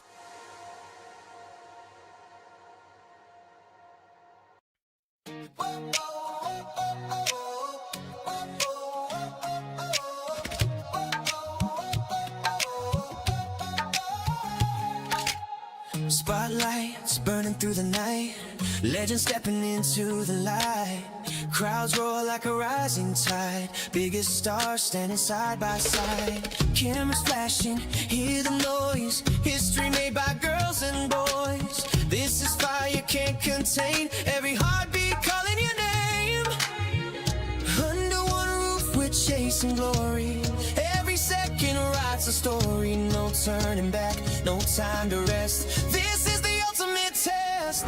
Everybody say checkmate, come together for a chess day. Hands up, let the whole world celebrate, it's a festival of chess. Everybody say checkmate, come together for a chess day. Feel the pulse as the moments escalate, it's a festival of chess. Oh, oh, oh, oh, oh, oh. It's a festival of chess.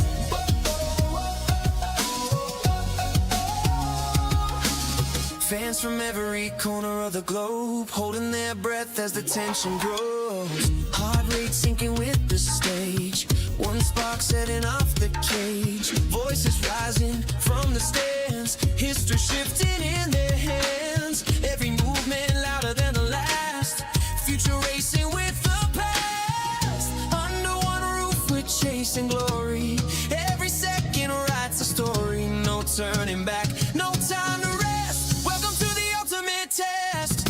Everybody say checkmate, come together for a chess day. Hands up, let the whole world celebrate, it's a festival of chess. Everybody say checkmate,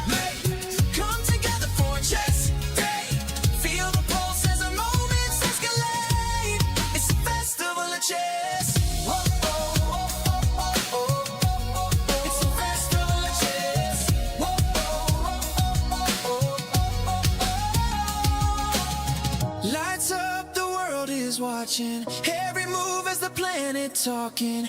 Tonight we rise, tonight we shine. All our stars align.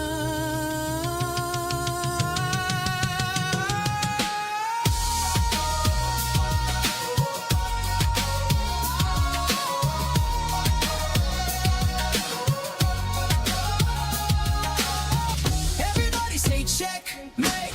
Come together for a chess day. Hands up, let the whole world celebrate. It's a festival of chess. Everybody say checkmate. Come together for a chess day. Feel the pulse as the moments escalate. It's a festival of chess.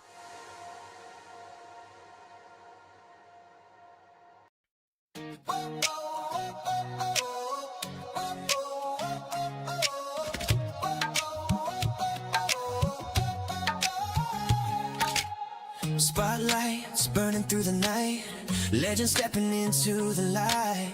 Crowds roar like a rising tide. Biggest stars standing side by side. Cameras flashing, hear the noise. History made by girls and boys. This is fire you can't contain. Every heartbeat calling your name. Under one roof we're chasing glory. Every second writes a story. No turning back, no time to rest. This is the ultimate test. Everybody say checkmate. Come together for a chess day. Hands up, let the whole world celebrate. It's a festival of chess. Everybody say checkmate. Come together for a chess day. Feel the pulse as the moments escalate. It's a festival of chess. It's a festival of chess.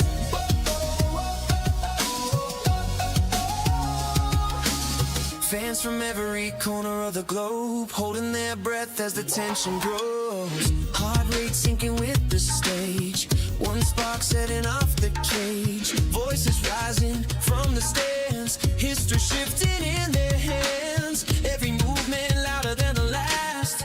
Future racing with the past. Under one roof we're chasing glory. Every second writes a story. No turning back, no time to rest. Welcome to the ultimate test. Everybody say checkmate. Come together for a chess day. Hands up, let the whole world celebrate. It's a festival of chess. Everybody say checkmate. Come together for a chess day. Feel the pulse as the moments escalate. It's a festival of chess. It's a festival of chess.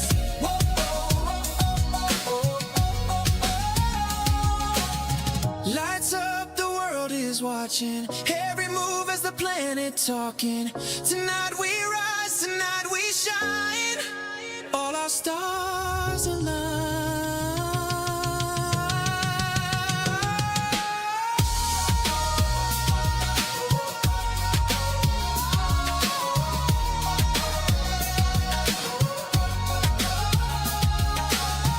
Everybody say checkmate. Come together for a chess day. Hands up, let the whole world celebrate. It's a festival of chess. Everybody say checkmate. Come together for a chess day. Feel the pulse as the moments escalate. It's a festival of chess.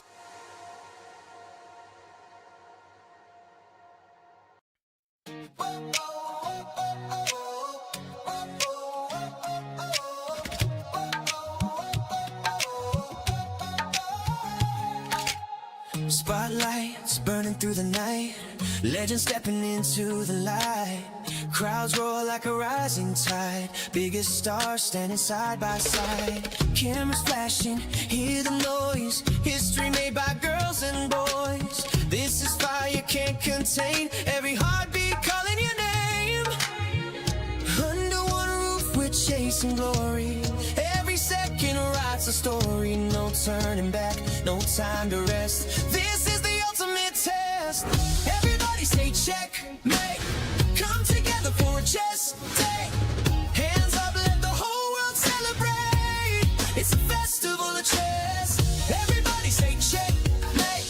Come together for a chess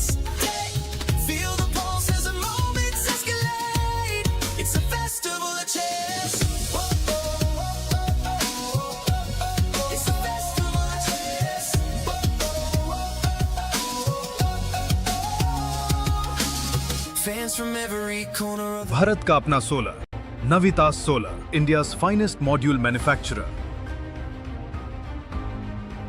We bring the power behind every winning move. Sir, आपका goalkeeper से लेकर the ball तक के पीछे का secret क्या है? Secret नहीं, ताकत। मैं स्टेडियम को मजबूती से खड़ा करने वाली स्टील से इंस्पिरेशन लेता। APL अपोलो स्टील पाइप्स, देश की बढ़ती ताकत। Proud sponsors of Alpine SG Pipers. Bharat का अपना solar, Navitas Solar, India's finest module manufacturer. We bring the power behind every winning move. Sir, आपका गोलकीपर से लेकर दी बॉल तक के पीछे का सीक्रेट क्या है? सीक्रेट नहीं, ताकत। मैं स्टेडियम को मजबूती से खड़ा करने वाली स्टील से इंस्पिरेशन लेता। APL अपोलो स्टील पाइप्स, देश की बढ़ती ताकत। Proud sponsors of Alpine SG pipers.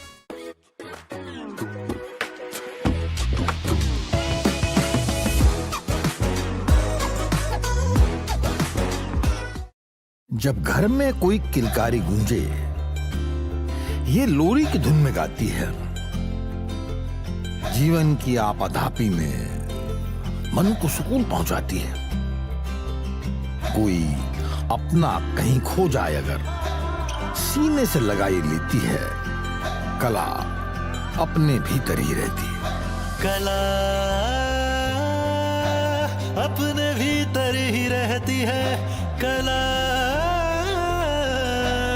अपने भीतर ही रहती है। Welcome back, everybody. This is Global Chess League Season 3. We are in Mumbai at a Royal Opera House, and we have another match starting. We are here in the studio, Sahaj and Kenny, and we're taking you through all these matches. And Sahaj, what do we have next to see? Absolutely. Here at the Tech Mahindra Global Chess League, we have the second match incoming between Alpine SG Pipers and the Ganges Grandmasters. And this is Ganges Grandmasters, of course. The Vishy is the top player, and he's going to be facing Caruana's Alpine SG Pipers.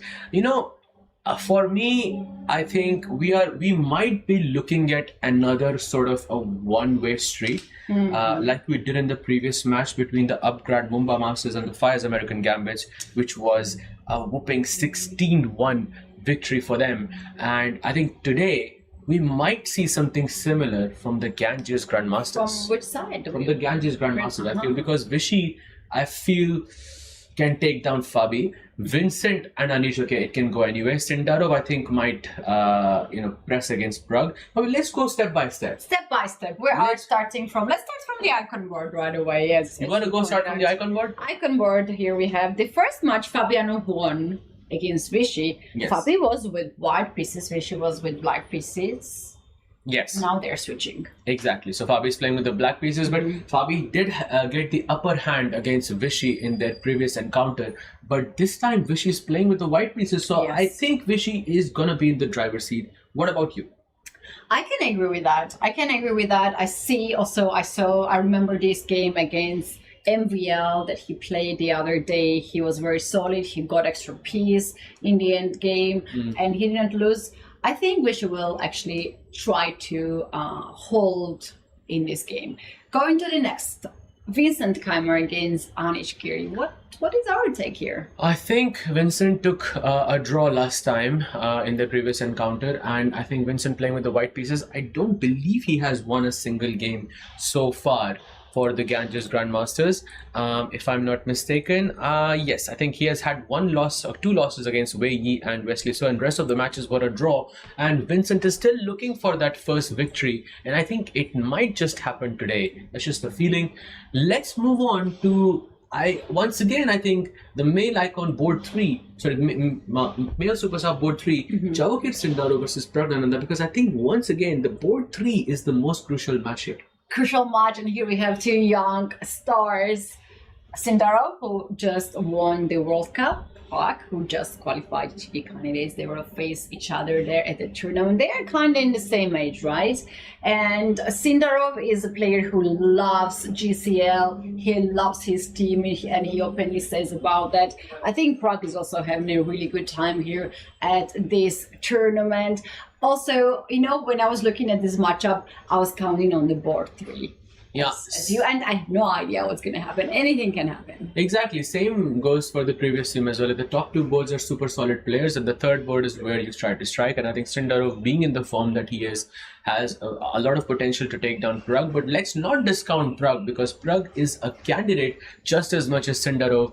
And I think this will be a very, very exciting match for both teams. Prag, I believe, is one of the most dangerous players with the black pieces in the world right now.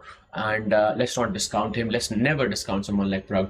And moving on to the female superstar board 4 and 5, we have Polina Shuvalova playing against, one of the greatest female players of all time, Hao Yifan. What is your take there? Well, Hao Yifan so far has won one match against Conor Humpy, and she made 2 draws and lost 3 games. This is not the Hao Yifan we know, right? And on the other hand, we have Polina Shuvalova, who is heavily scoring for her team. She has won 2 games with white pieces and made 1 draw against Hao Yifan. Their previous match, she won, and now she's also with white pieces. You know what? I would give here a slight edge to Polina. You know, Polina did win their previous encounter with the black pieces, like you mentioned, but Polina has lost her last 2 games consecutively. So there is that momentum that I feel that is slipping from Polina. So it's a very slippery slope for me to be playing against Hao Yifan.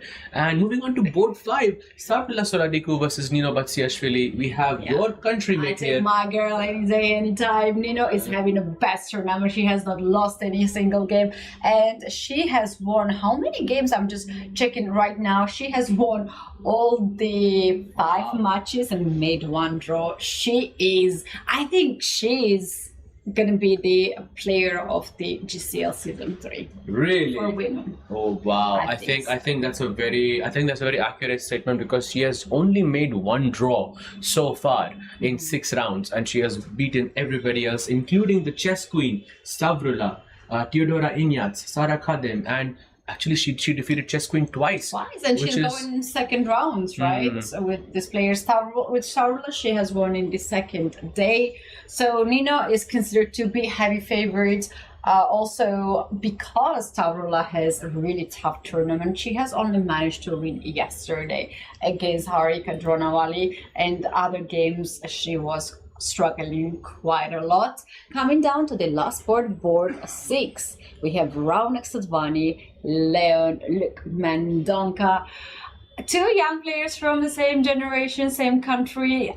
Do you think they know each other quite well? Do you know they have some kind of thing going on? I mean, they are in their previous encounter, Raunak did defeat him with the black pieces, and I feel just in a head-to-head situation, Raunak has the advantage over Leon in the previous events as well. I did some digging here, but let's not discount Leon. I think he's a super solid player, but you know, Raunak having the white pieces, I feel this match should go his way, because when you take someone down with the black pieces and then you get white pieces against them, it's just you're playing with so much confidence. You're exuding confidence against someone like that.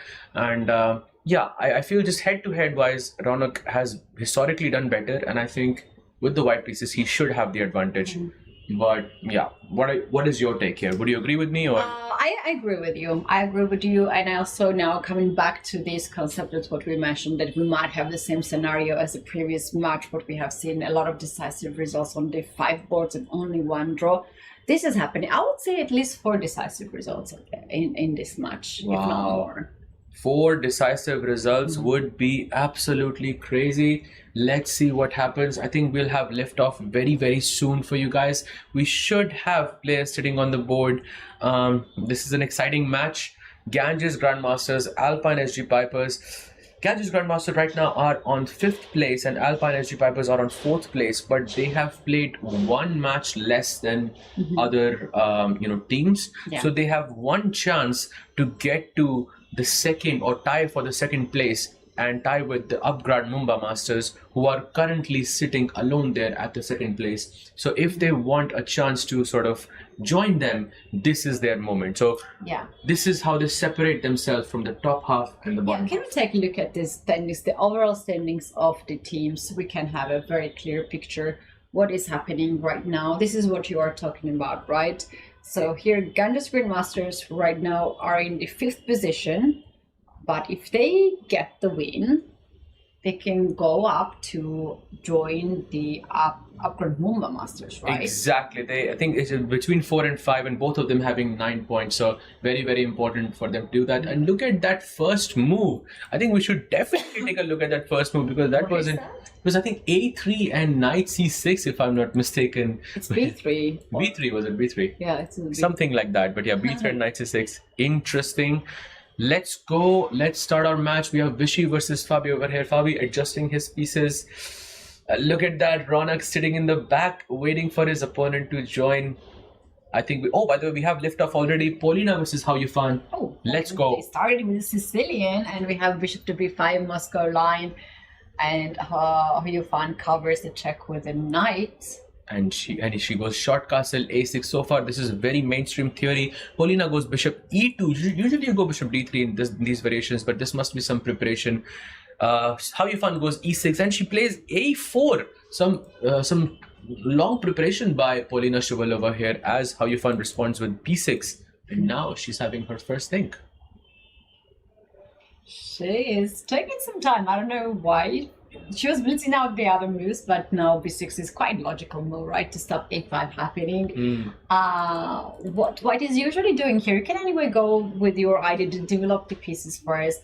Maybe a bishop to E3, knight to D2, something like that. At some point, you can even consider to play C3 with idea to push D4 or B4 in that side.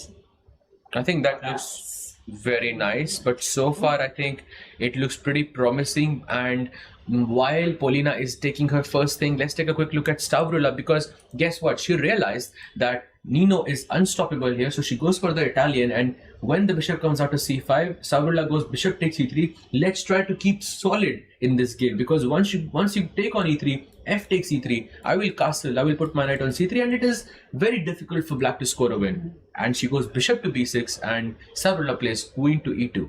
What do you make of this? This feels some weird preparation from Stavrula incoming.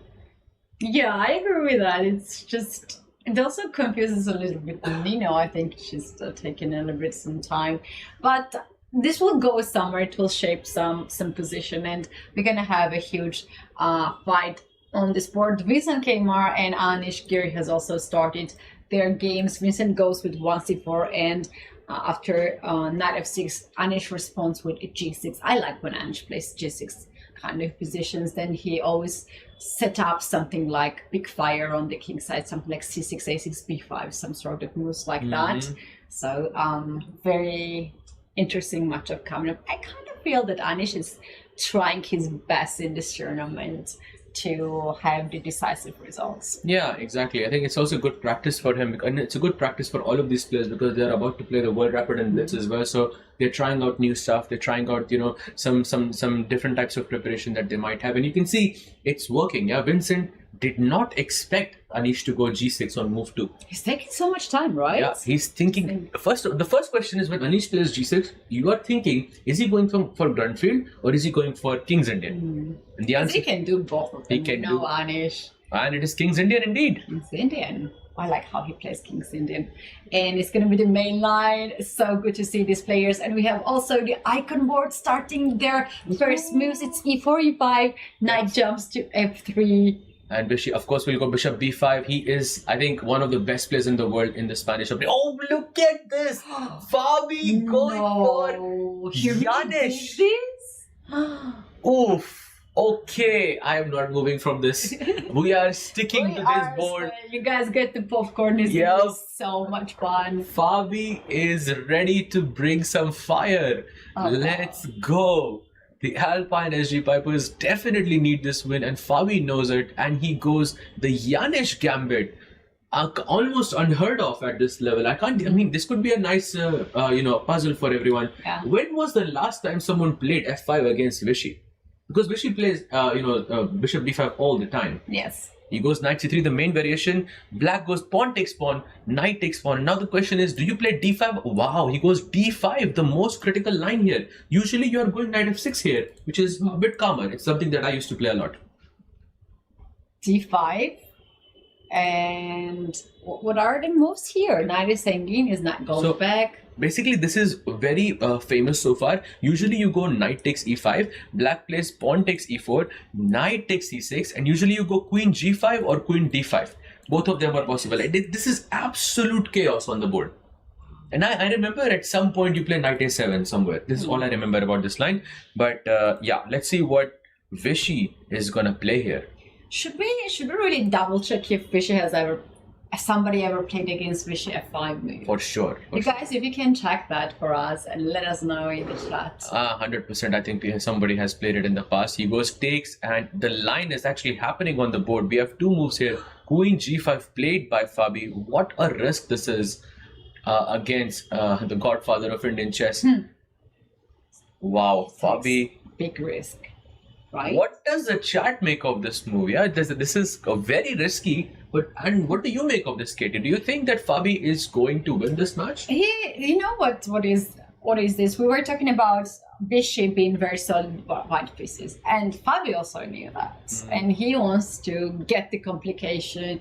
He wants to go to the line, it's not so popular. So, like, what are the chances you remember all the sidelines and everything, right? But also he knows quite very well that he cannot joke with Vishy Anand because he knows a lot of things. He's a really, really strong chess player. Of course, and backfire. But you see, right now it's kind of working in his favor because of Fabi having around 9 minutes and 36 seconds and 19 minutes and 36 seconds, and Vishy having almost more than 2 minutes less on the clock. It is somewhat working, but Vishy hasn't made a mistake yet. Yeah, and I would say that he would spend maybe Fabi thought that he would spend more time to recall all these variations, but you can see that they both try to recall the variations and the games that they have seen in this opening. Shall we check out the other games as well and then come back here? The game Jawahir Sindarova and Pragnananda is another game that we can take a look. Absolutely. So this is the current position between Jawahir and Prag. Jawahir having this double bishop advantage, both bishops on the fianchetto, and at some point you wanna maybe play e3, rook c1, and keep it a bit simple. Maybe knight e4 can be a plan as well to activate this bishop on b2.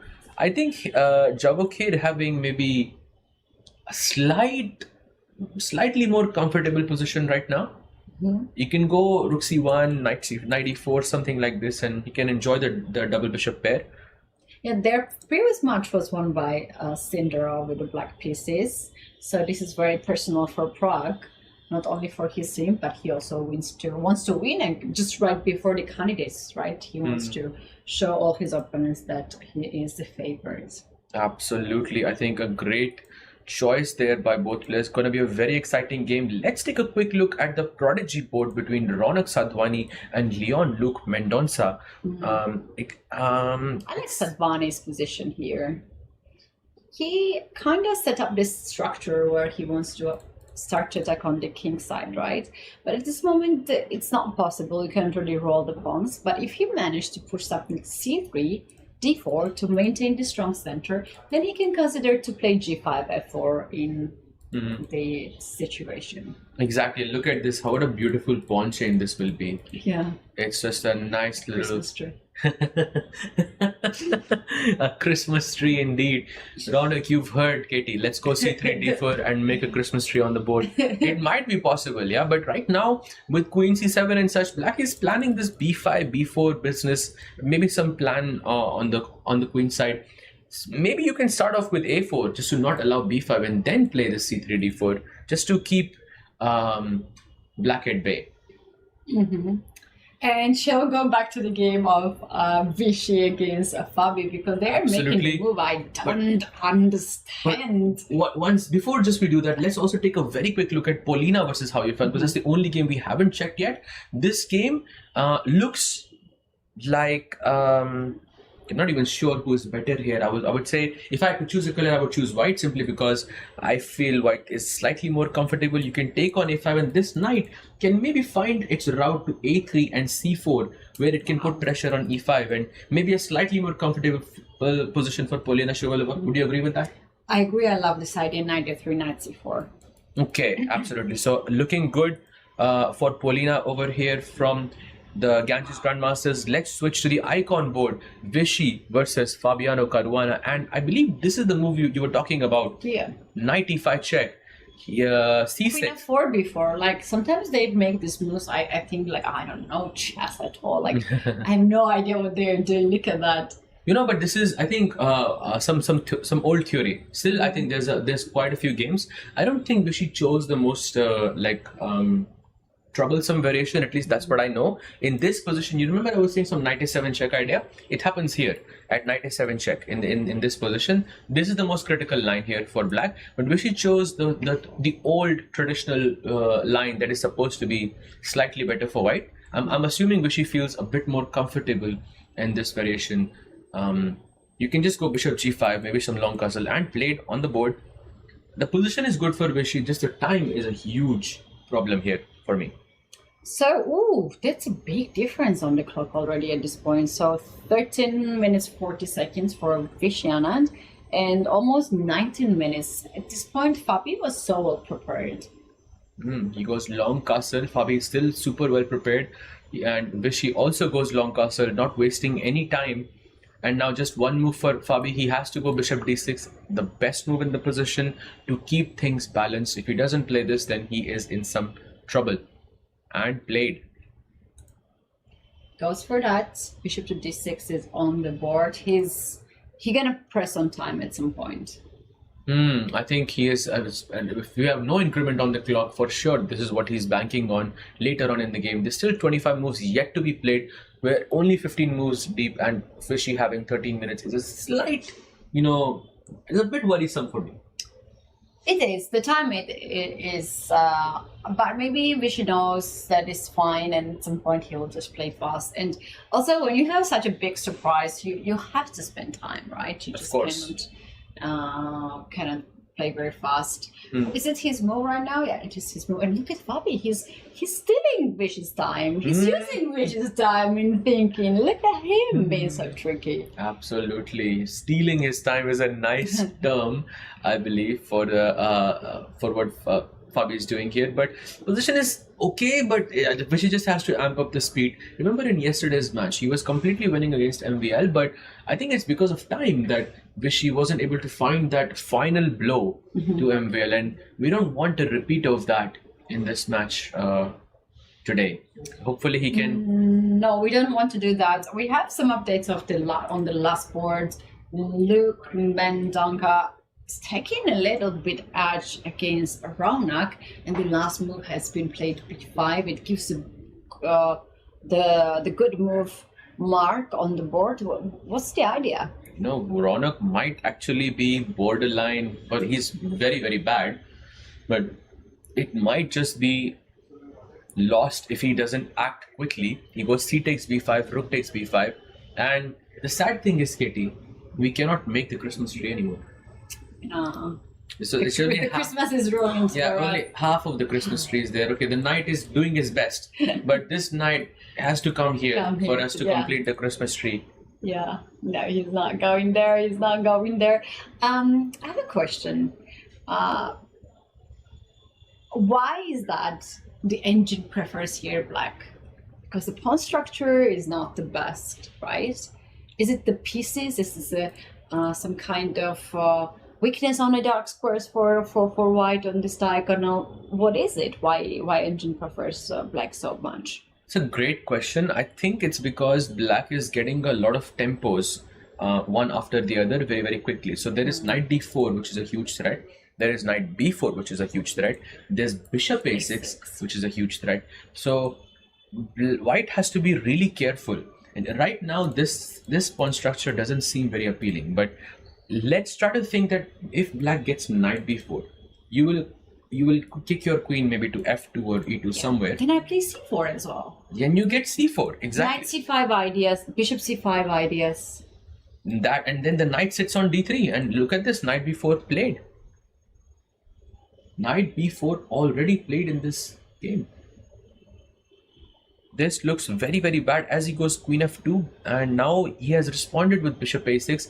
Keep slight inaccuracy, but I still think this is a huge problem for Ronak Sadhwani and the Ganges Grandmasters. I feel this is where the Alpine SG Pipers can strike, and with that strike they will get 4 juicy points, which they very much need.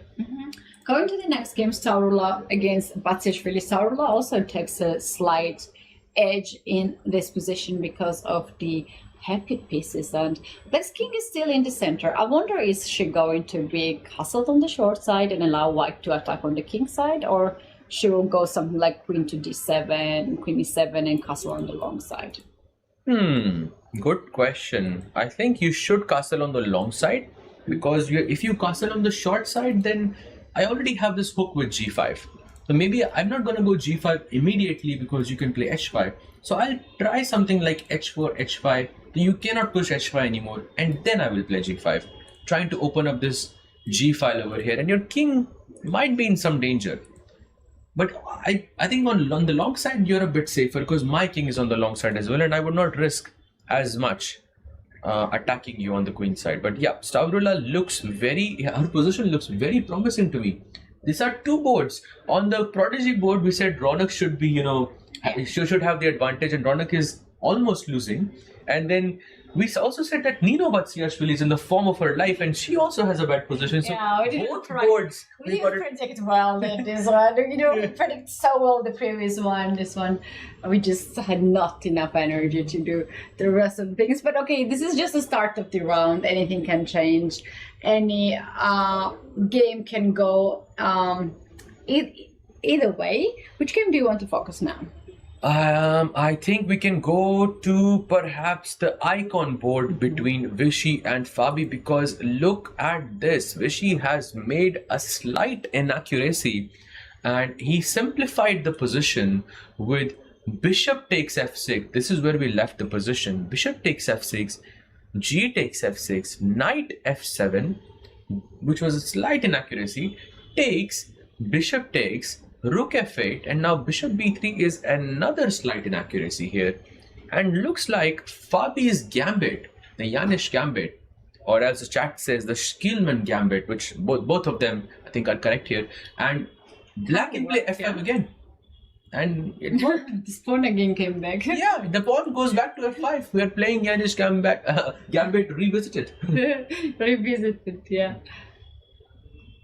Oh, nice. And he has 5 minutes on the clock extra, which is not bad at all.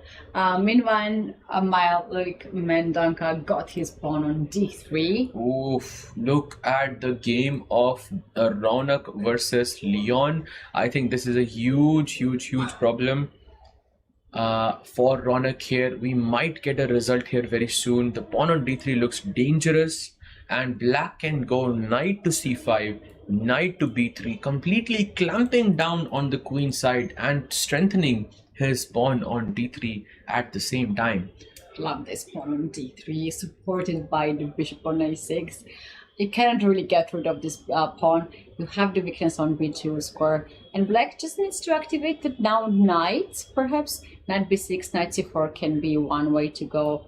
There's also knight c5 idea, obviously, or bishop c5. You can also get rid of the dark square bishop.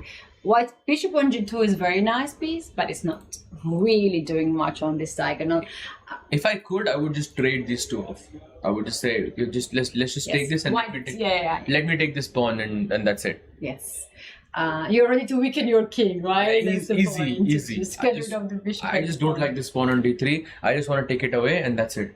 Great. Let's take a look at the Sindarov against Pragnanda, because Pragnanda just made the move, knight to d5. It allows Sindarov to get something out of this position, because after taking on d5, one has to take it back. And don't have this move on d4 here in this position.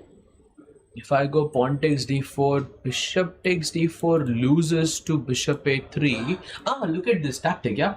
Bishop takes d4, bishop a3. Do I have bishop takes g7? This is, I think, very possible with idea queen a1, right? This looks very interesting. Bishop g7, king g7, queen check. Although the bar still says that black is equal somehow. But yeah, this is a difficult decision for Sindarov here. Time is roughly balanced. I see what the engine suggests here in this position. To take on d5 and not to push d4, but to play bishop h3. And you're kicking this rook from the c file, right? Because if you play rook to c7, then this rook is hanging. There can be d4 moves. Exactly. If you go c takes d4, apparently you can just go e takes d4. This is a move I would not make in a million years. Yeah. E takes d4 is something to that lock the bishop. I would, because I'm locking my own bishop, so I would never do this. This requires some god level understanding of chess. E takes d4 is a beautiful move here.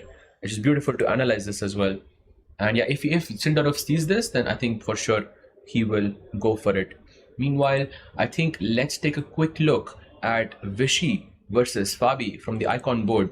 This is the current position, and he has gone f5. Second time. Oof. Yeah, Oof. very nicely I done think by Fabi. Do you think Fabi will draw, or do you think this is gonna go Fabi's way? I think because of the time situation, it's gonna be Fabi's way.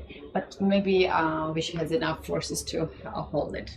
Wow. He goes to I like this move. Yeah, just trying to simplify the position quickly. Apparently, Fabi has to go f4 here. And give up the pawn. Just give up the pawn. Really? Oh wow. Difficult. And then f3? f4, queen e4, f3. I think it's something I would play, but maybe the problem is, Katie, that I can go some queen e6 check and I can hold down the position with a draw, yeah? So what he must do, and this is very crucial, he must go rook e8. So I don't have the check on e6, I don't have the check on f5 either. I have to bring my queen back to f3, then you gain another tempo with rook e3. And then you play f3. And the rook is protected. I like this position. And I like how black is dominating on dark squares. You cannot do much about it. He played it. Wow. He played f4. Oh, wow. Fabi on fire. Fabi with the f5 and the f4 moves looking very, very scary here. Vishy has to take that pawn on e4. He was very close to capture the pawn. He had the hand there, but taking now his time.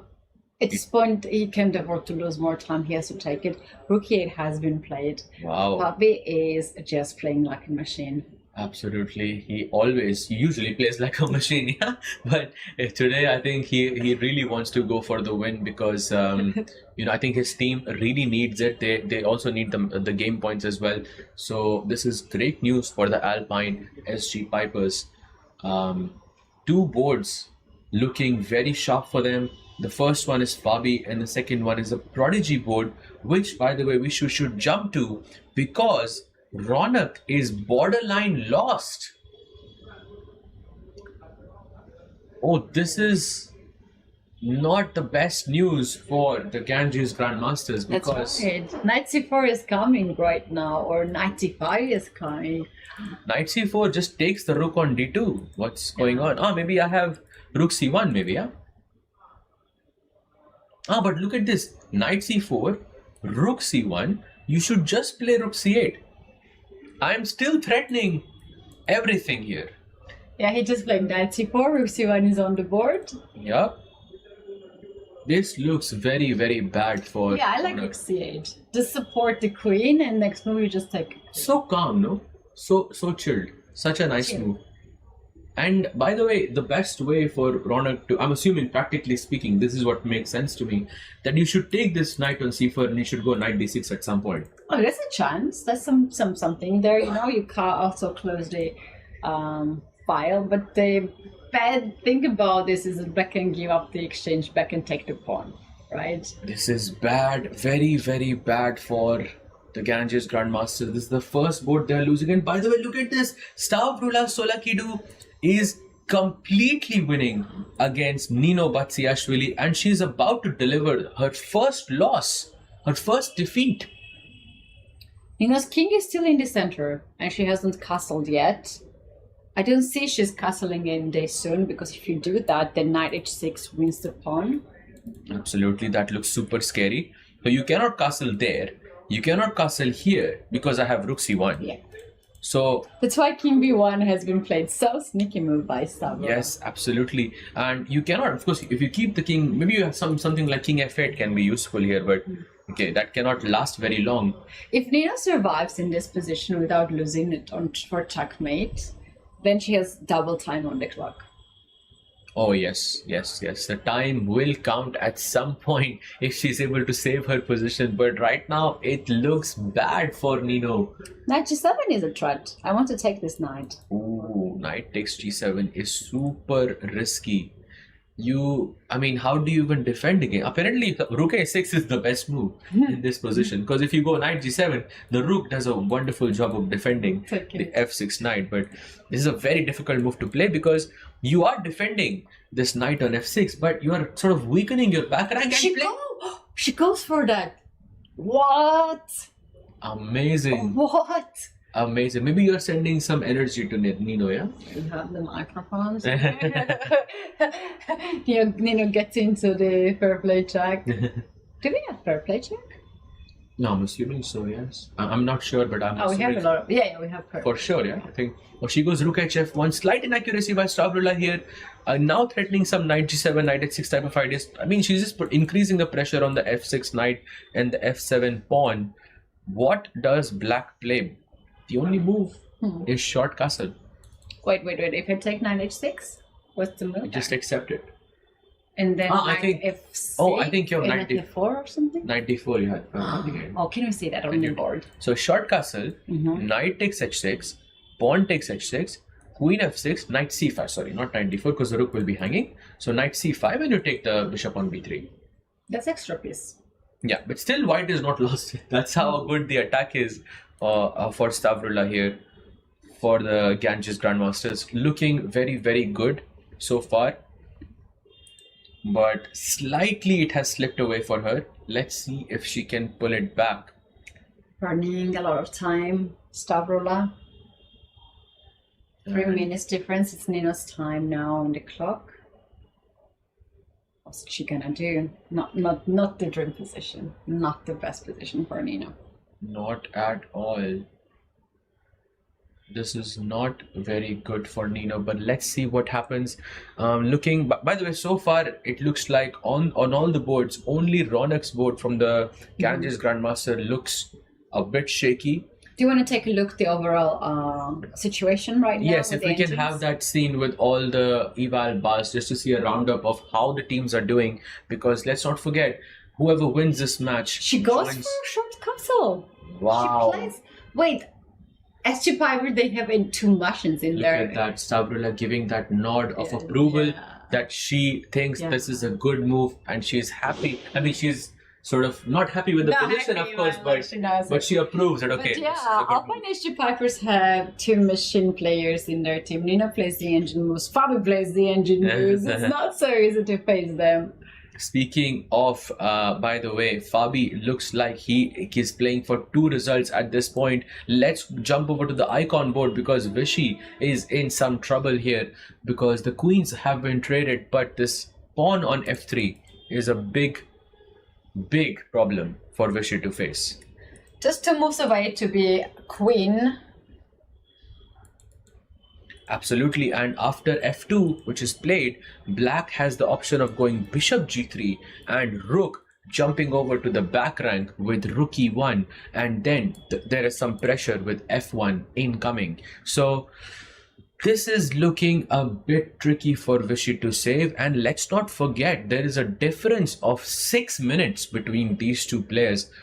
Vishy does not even have any time increment just yet. I'm just checking how many moves they have played. They have played 29 moves, which makes it 11 moves to be played, right? Exactly. 11 more moves need to be played. 4 moves. But still, having a 2-second increment in a rapid game is not ideal. Like when you have 20 minutes, you think like, okay, I can take all the time I want. But when you reach the move 40, you just have to switch completely from rapid mode to blitz mode. You just have to keep playing on instinct, basically. We saw that yesterday when Alireza was playing against Fabiano Caruana, when the king was just jumping all the way to the other side of the board. What a match it was. The king almost checkmated his opponent. Fabi played really good to avoid the king mate. Absolutely. You know what I'm thinking here? Vishy can do. Vishy can push next move h5, create the pass pawn. At some point, sacrifice in exchange for f2 pawn. Yeah, and keep the g pawn and the bishop alive. Exactly. I think you must sacrifice something for this pawn. Fabi is not going to let it go easy.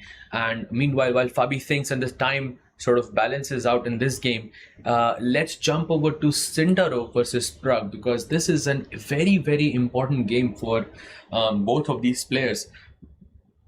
Sindarov having a double bishop pair and Fabi, I'm saying Fabi, but Prag having some spatial advantage on the queen side. He's eyeing on that c4 square. What do you make of this, Katie? How to stop c4 happening? Or how maybe we just face the c4 and do something about that, right? So c4 right now is not possible, but why it's not possible? We take it here. Takes, and I think there's bishop a3, so rook is looking as an x-ray over here on the queen. How about we play something like queen a1 in this position? Target the pawn on g7. Queen a1. Yes. Alekhan's gun with queen and a1. then rook to c1, inviting c4 to happen. It's not the best option by the engine, but I want to play rook c5 next move. You just want to start this. Attack the pawn on g7 as well. I have been victim of your sacrifices in the past before, and on the chessboard it was not pleasant, and I think we are seeing remnants of that yet again. Black, so white sort of attacking rook c5. It's a beautiful idea. I love when you use the word victim. The game of Ronak. Queen d1, he goes b4. Wait, what happened in the game of Ronak? Ronak is going down. Wait, let's switch to the Ronak board, because Ronak Sadhwani is going to have his defeat against Leon Luke Mendonça, and with that, the Alpine SG Pipers will be getting their first win with the black pieces, and those juicy 4 points are coming with it. Very important 4 points. At this point, they are fighting to take the leader's position against Triveni Continental Kings, and this is very important match for Alpine SG Pipers. Queen goes to d4, leaves the bishop on g2, not protected, but also attacks the knight on b2. What is the final blow here in this position? And the queens. Before I even could answer, Leon said, "Let me answer it for you." As he trades the queen, and there is this d2, d1 queen incoming. And this is looking beautiful. No, doesn't look pretty for yeah. White. This is a match that is very critical for both of these teams, and knight bishop c4 or something like that. Bishop c4 or just bishop b7. Just get away from the pin, attack the knight, and push d2, d1, and I mean that's basically it. You can basically resign at this point. This is looking very, very bad for Ronak Sadhwani. Well, we might even just see a resignation here. But maybe there is a slight chance that Leon can be in some time trouble, because he has 3 minutes on the clock and he has 8 moves to play. Do you think he can win it? Yes. Oh, I was hoping for some controversial hot take here, but I think I have to agree with you. It looks bad. It looks really bad. He wanted to take yes, Yes, to say yes, come on, there was going to be a fight here. Let's go, but no. Different game. This looks Not bad. this one. It was too bad for white from the very this beginning. looks really, really bad. Let's switch off to a different game. Is there any game you think is interesting, or should we? Vincent against Anish is the game that you can take a look at. Absolutely. There it is on the board. Vincent playing on board 2 for the Ganges Grandmasters against Anish Giri of the Alpine SG Pipers. He has just gone queen d2 and has some advantage in the position. However, Anish has to find one move in this position, and do you know what that move is? It is bishop takes h3. Oh, that's a... Only, and look at this. He's hovering. He's hovering over. Let's go. Take it. Beautiful. Yay. Wow. Beautiful. That's a brilliant one. Beautiful. Vincent is not happy. The only move in the position, and he plays it. Vincent's so unhappy. In top form here. By the way, Ronak has gotten up from the board. I'm not sure if this means that he has lost. Let's take a quick look at that game. He's playing. Oh, yeah. Leon Luke Mendonça has won his game. That means the Alpine SG Pipers advance with 4 points on the leaderboard. Switching back to Vincent versus Anish, can Ganges Grandmasters catch up to them? Very good question. Very, very good question. Vincent has to answer that. He has to win as well. This is in the position that he can try his best. Look at the intensity at which he's looking at the board. He takes on c6, takes back. You know, there is this beautiful idea of bishop takes g5. That was a brilliancy. Wow. That move was a brilliancy. No, it's not brilliancy. It is. It is a brilliancy, actually. Bishop c3 is not a brilliancy. Bishop h3 is not a brilliancy. It takes... bc6 is a brilliancy instead, which is insane, yeah? I don't know for this. Taking it back. But you know, there is bishop takes g5. Bishop takes... I'm not going to play it because it's going to tell us the answer. But can I not go rook takes g6 check there? Huh? That's very nice. That's a brilliancy. But I think it's a bad move because it's not showing for us. Let's actually see the truth of what's happening here. If you go bishop takes g5, oh, you're not supposed to take bishop g5. You're supposed to go bishop e6. Okay, and this makes a lot of sense, I think, for Anish to go bishop e6 in this position. Yep, this game, I don't believe there is a victory coming off for Anish. Oh, sorry, for the Ganges Grandmasters. But let's check where... is doing amazing. Exactly. Let's check where there is a potential victory coming off, which is this board. Nino is, I think... Oh, no. Stavrula is going to give her first defeat of the event to Nino. Checkmate is coming. King has to go on h8 and rook to f6. G takes f6. Queen takes f6 is a check. Oh, yeah, it's a checkmate. Oof. That is so... And you know what the worst part is? If you don't take, I have rook takes x6 and that's also a checkmate. That is the worst part here. Oh no, Nino. Yeah, Nino can just resign at this point. There is not much to be played. But Nino is playing on time because her opponent has just 1 minute on the clock. She needed to hold 1 more minute, you know? This position is just so lost. We couldn't do much about it. If check on a1... King goes on b2.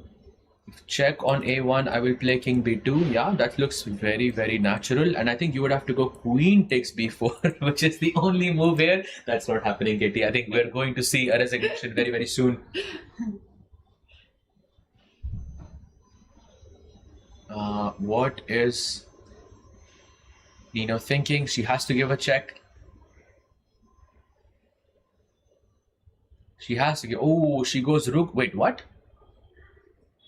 I don't understand. She just took a pawn on d6? Yeah, sacrifice. Maybe she is just hoping for something crazy. Yeah, but his queen takes d6 is just lost, basically. It's just lost, yeah. Don't take it with the rook. Just take it with the queen. She wants to flag her opponent. Yeah, queen takes d6 taken. There's 4 moves yet to be played and then the game will be over. No, there's not a chance here. By the way, rook h6 is coming. You can see from the bar over here, it says mate in 8.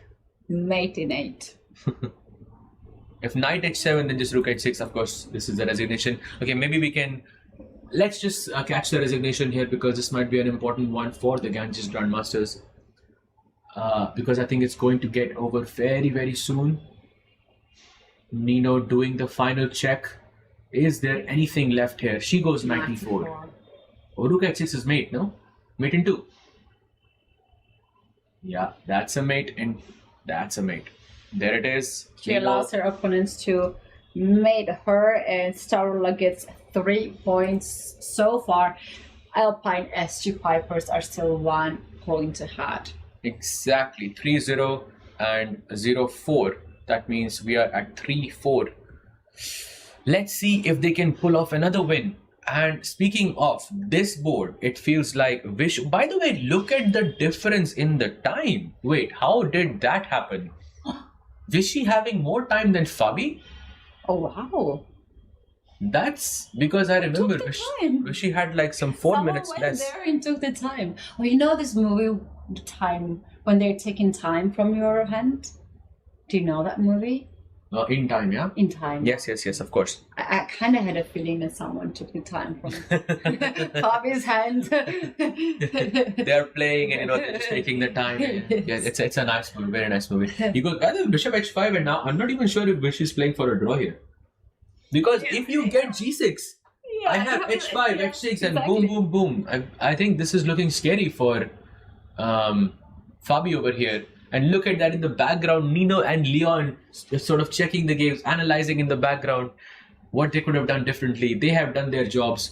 Of course, Leon winning with the black pieces is huge. And Nino has also contributed a lot to this team so far. You know, she has a great sense of humor, and even after losing the game, she always just makes some jokes, which is so important, you know? Like, she's not really crying over the games, like She's a team player, yeah? She's a team player. This is her attitude. That's why she went so far, because after the game, you are usually like, oh, I had this, and she just makes the jokes and laughs about it and moves forward. Absolutely, and that's a nice, temperament to have. And she Jabo here against Pragnananda?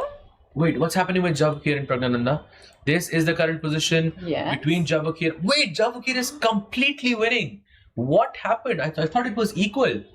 Javakir, look at him. He is absolutely pumped for this match. He has 41 seconds on the clock, gives a check. King goes back to G8. Queen G6. Oh, that's a mistake. Knight C5. Check. King F7. And he has a repetition with Queen G6 and Queen H7. But is he going to make it? Javakir. Oh, he's going for the repetition. He's going for the repetition. He could have won this game. It was winning for him. It was winning besides Queen G6, but let's just catch the final move. He continues to play with Bishop G6 check and takes on G7. Continues the game. Queen takes H6. Wow. So risky business without the rook. Only move here. Only move. So he has to play for the win. Go E4. Only move. E4 is only move here. He could actually. Oh wow! He plays that. Javakir is just too good.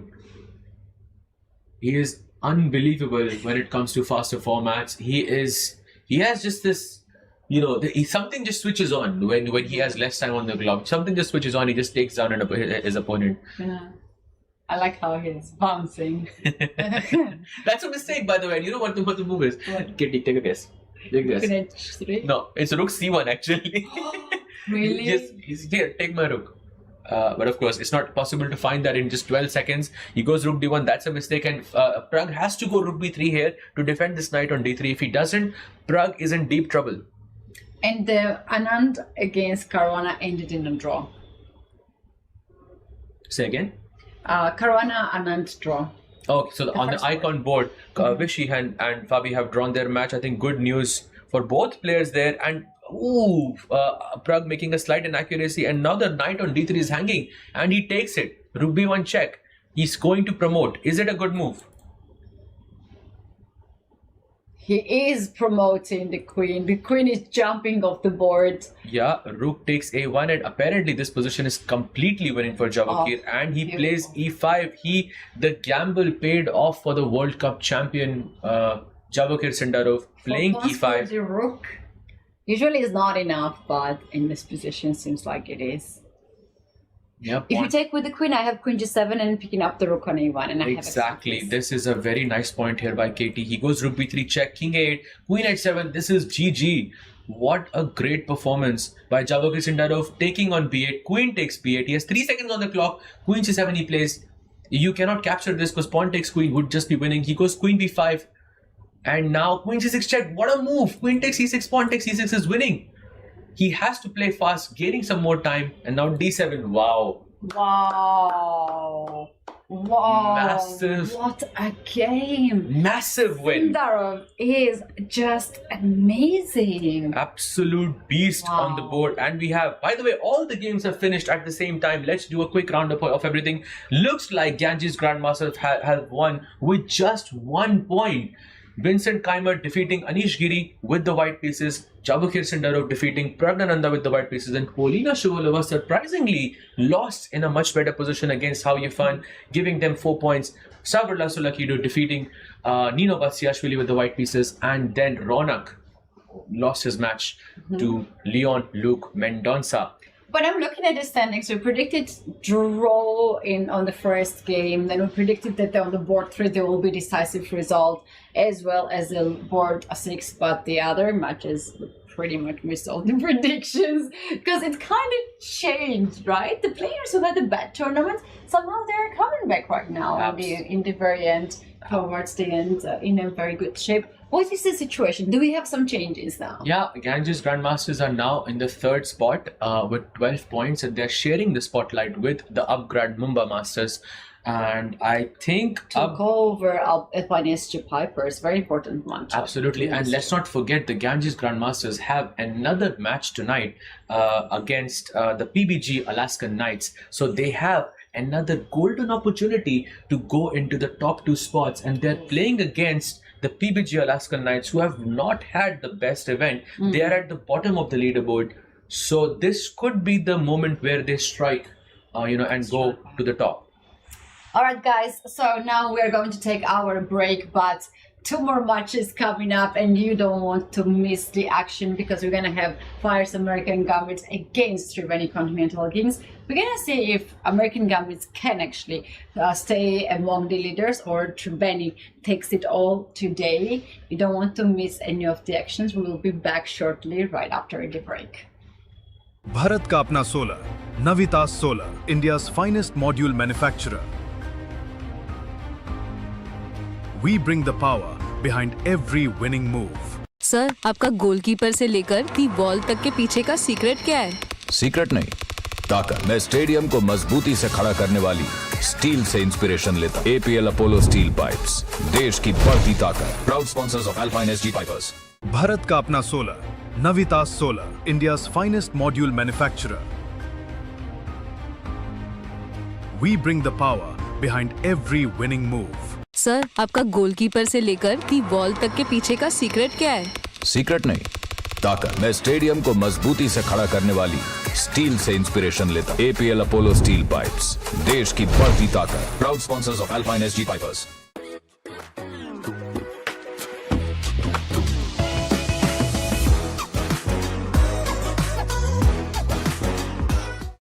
जब घर में कोई किलकारी गूंजे, ये लोरी की धुन में गाती है। जीवन की आपाधापी में मन को सुकून पहुंचाती है। कोई अपना कहीं खो जाए अगर सीने से लगाई लेती है, कला अपने भीतर ही रहती है। कला अपने भीतर ही रहती है, कला अपने भीतर ही रहती है।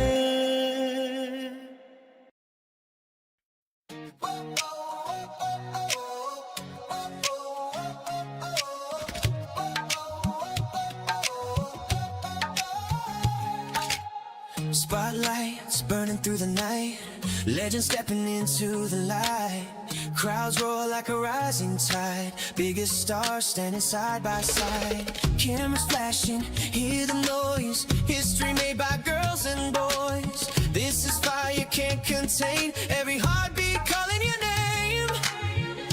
Under one roof we're chasing glory, every second writes a story. No turning back, no time to rest, this is the ultimate test.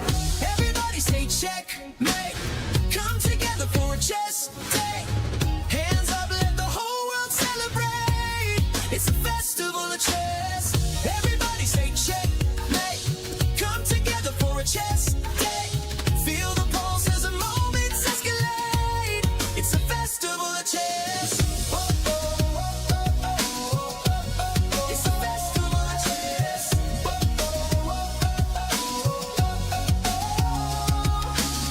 Fans from every corner of the globe holding their breath as the tension grows. Heart rate sinking with the stage, one spark setting off the cage. Voices rising from the stands, history shifting in their hands. Every movement louder than the last, future racing with the past. Under one roof we're chasing glory, every second writes a story. No turning back, no time to rest. Welcome to the ultimate test. Everybody say checkmate, come together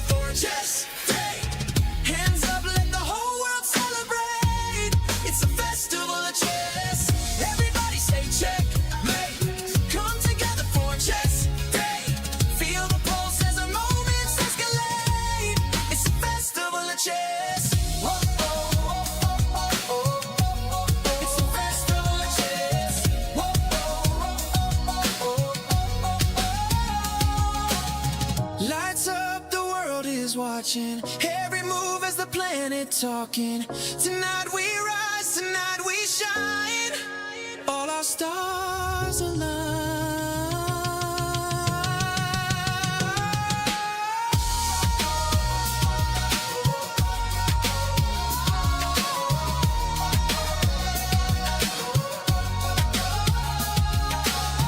Everybody say checkmate. Come together for a chess day. Hands up, let the whole world celebrate. It's a festival of chess. Everybody say checkmate. Come together for a chess day. Feel the pulse as the moments escalate. It's a festival of chess.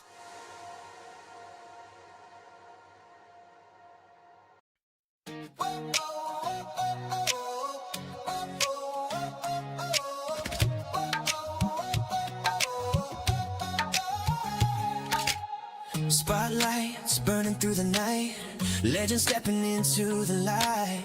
Crowds roar like a rising tide. Biggest stars standing side by side. Cameras flashing, hear the noise. History made by girls and boys. This is fire you can't contain. Every heartbeat calling your name. Under one roof we're chasing glory. Every second writes a story. No turning back, no time to rest. This is the ultimate test. Everybody say checkmate. Come together for a chess day. Hands up, let the whole world celebrate. It's a festival of chess. Everybody say checkmate. Come together for a chess day. Feel the pulse as the moments escalate. It's a festival of chess. It's a festival of chess.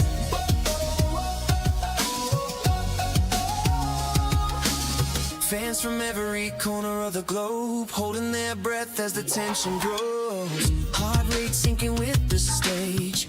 One spark setting off the cage. Voices rising from the stands. History shifting in their hands. Every movement louder than the last. Future racing with the past. Under one roof we're chasing glory. Every second writes a story. No turning back, no time to rest. Welcome to the ultimate test. Everybody say checkmate. Come together for a chess day. Hands up, let the whole world celebrate. It's a festival of chess. Everybody say checkmate. Come together for a chess day. Feel the pulse as the moments escalate. It's a festival of chess. Whoa, oh, oh, oh, oh, oh. It's a festival of chess. Whoa, oh, oh, oh, oh. Lights up, the world is watching. Every move as the planet talking. Tonight we rise, tonight we shine. All our stars align.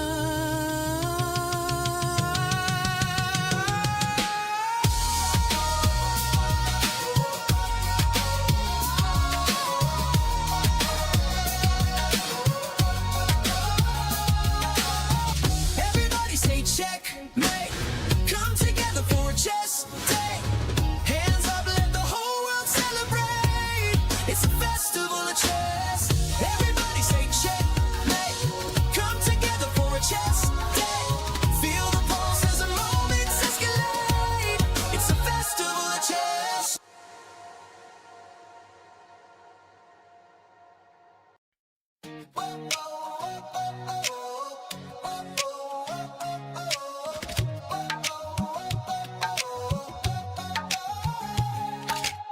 Spotlights burning through the night.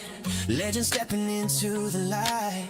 Crowds roar like a rising tide. Biggest stars standing side by side. Cameras flashing, hear the noise. History made by girls and boys. This is fire you can't contain. Every heartbeat calling your name. Under one roof we're chasing glory. Every second writes a story. No turning back, no time to rest. This is the ultimate test. Everybody say checkmate. Come together for a chess day. Hands up, let the whole world celebrate. It's a festival of chess. Everybody say checkmate. Come together for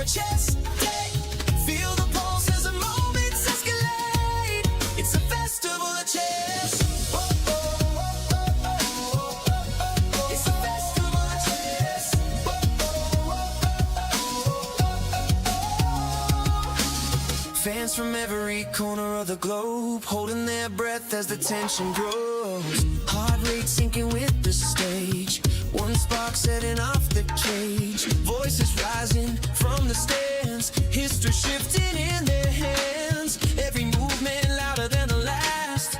Future racing with the past. Under one roof we're chasing glory. Every second writes a story. No turning back, no time to rest.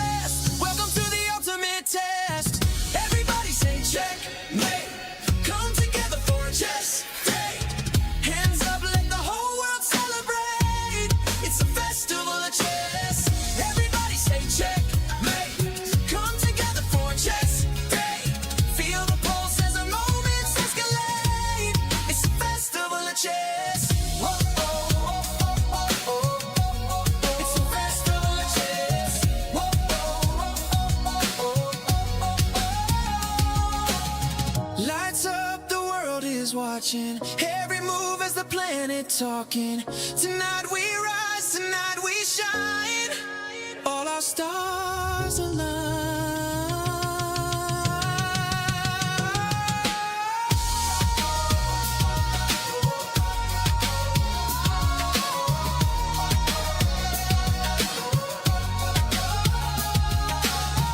Everybody say checkmate. Come together for a chess day.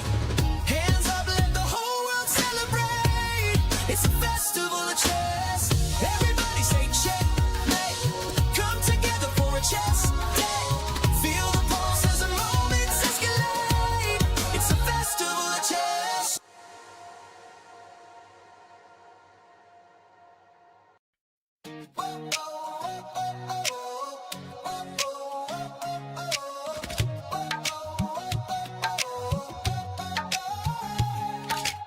Spotlights burning through the night.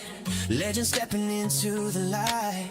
Crowds roar like a rising tide. Biggest stars standing side by side. Cameras flashing, hear the noise. History made by girls and boys. This is fire can't contain. Every heartbeat calling your name.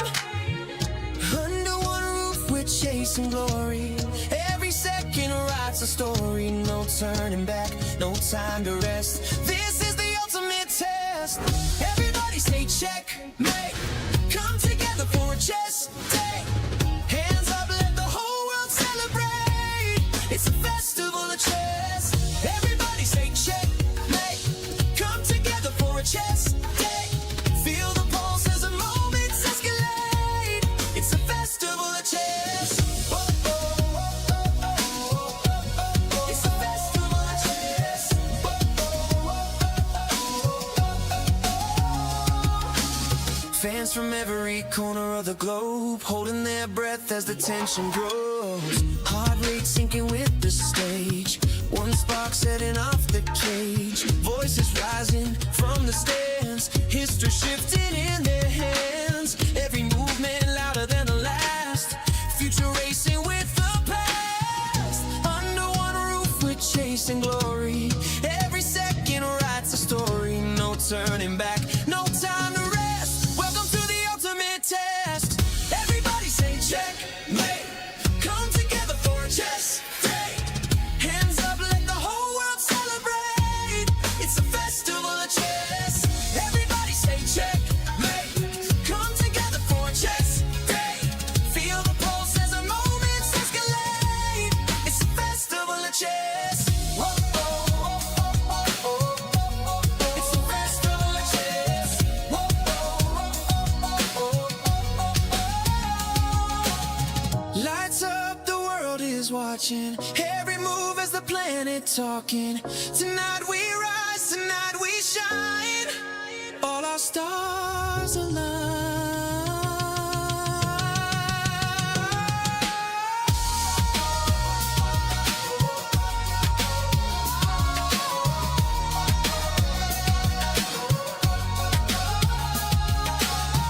Everybody say checkmate.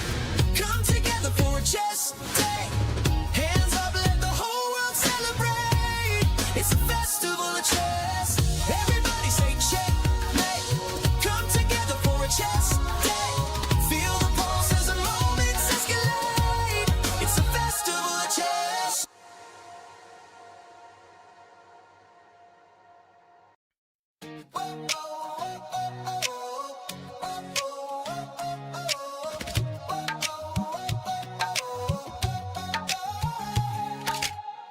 Spotlights burning through the night, legends stepping into the light.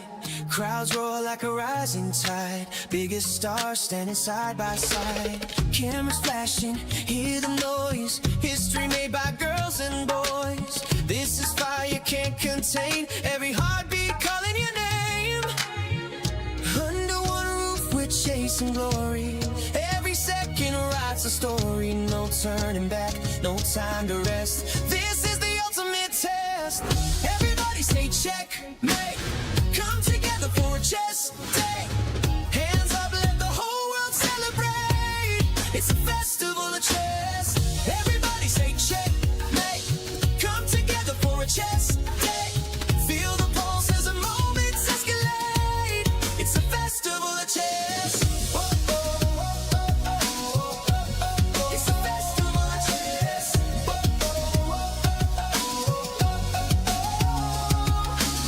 Fans from every corner of the globe holding their breath as the tension grows. Heart rate sinking with the stage, one spark setting off the cage. Voices rising from the stands, history shifting in their hands. Every movement louder than the last, future racing with the past. Under one roof we're chasing glory, every second writes a story. No turning back, no time to rest, welcome to the ultimate test.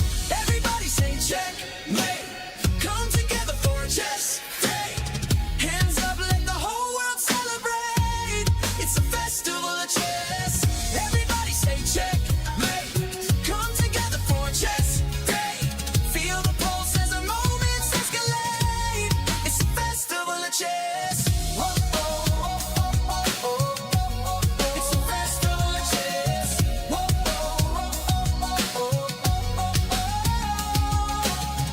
Lights up, the world is watching, every move as the planet talking. Tonight we rise, tonight we shine, all our stars align.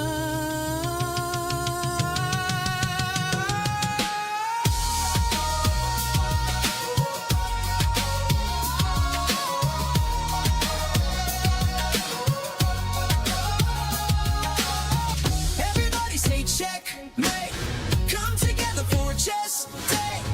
Hands up, let the whole world celebrate, it's a festival of chess. Everybody say checkmate, come together for a chess day. Feel the pulse as the moments escalate, it's a festival of chess.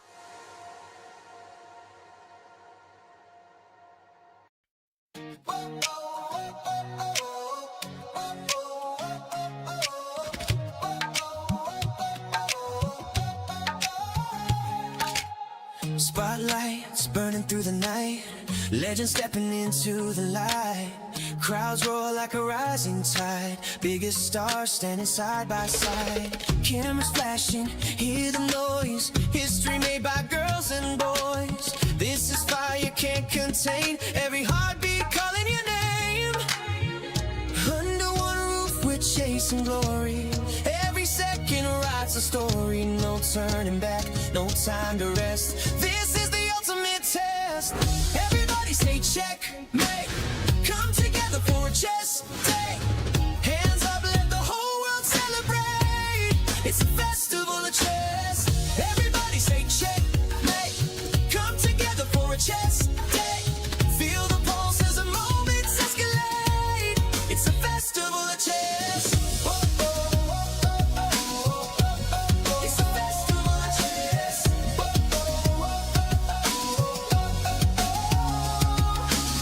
Fans from every corner of the globe holding their breath as the tension grows. Heart rate sinking with the stage, one spark setting off the cage. Voices rising from the stands, history shifting in their hands. Every movement louder than the last, future racing with the past. Under one roof we're chasing glory, every second writes a story. No turning back, no time to rest, welcome to the ultimate test. Everybody say checkmate, come together for a chess day. Hands up, let the whole world celebrate, it's a festival of chess. Everybody say checkmate,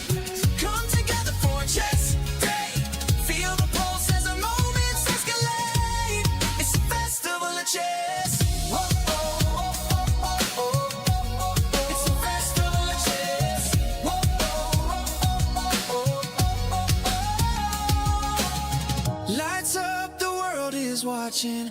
Every move as the planet talking. Tonight we rise, tonight we shine. All our stars align.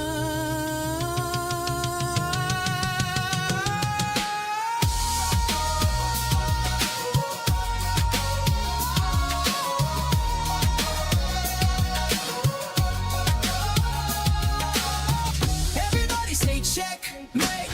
Come together for a chess day. Hands up, let the whole world celebrate. It's a festival of chess. Everybody say checkmate. Come together for a chess day. Feel the pulse as the moments escalate. It's a festival of chess.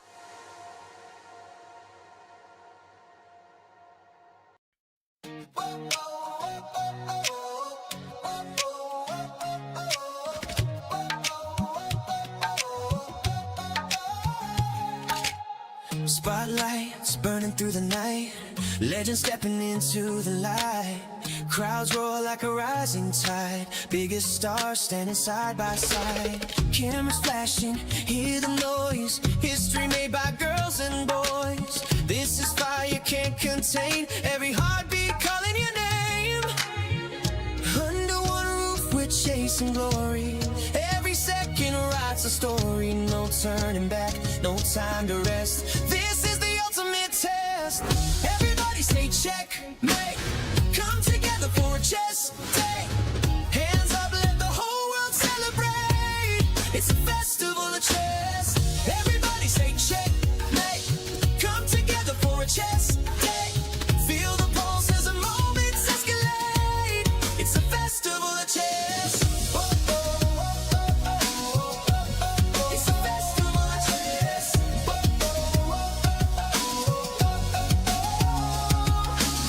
Fans from every corner of the globe holding their breath as the tension grows. Heart rate sinking with the stage. One spark setting off the cage. Voices rising from the stands. History shifting in their hands. Every movement louder than the last.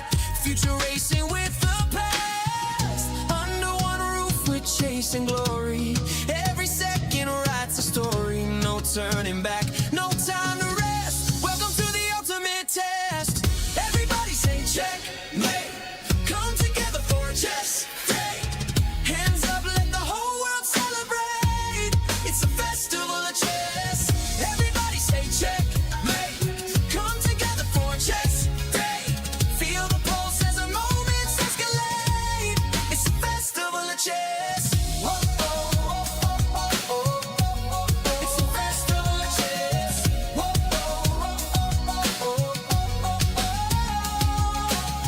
Lights up, the world is watching. Every move as the planet talking. Tonight we rise, tonight we shine. All our stars align.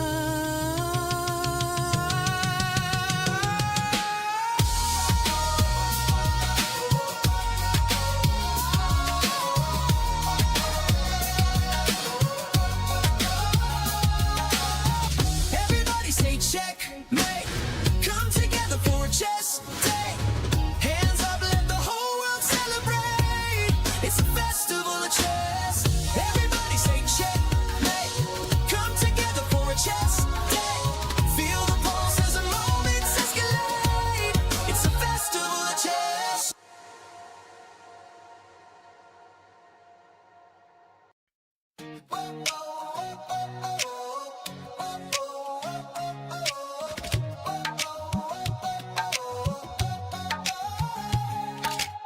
Spotlights burning through the night.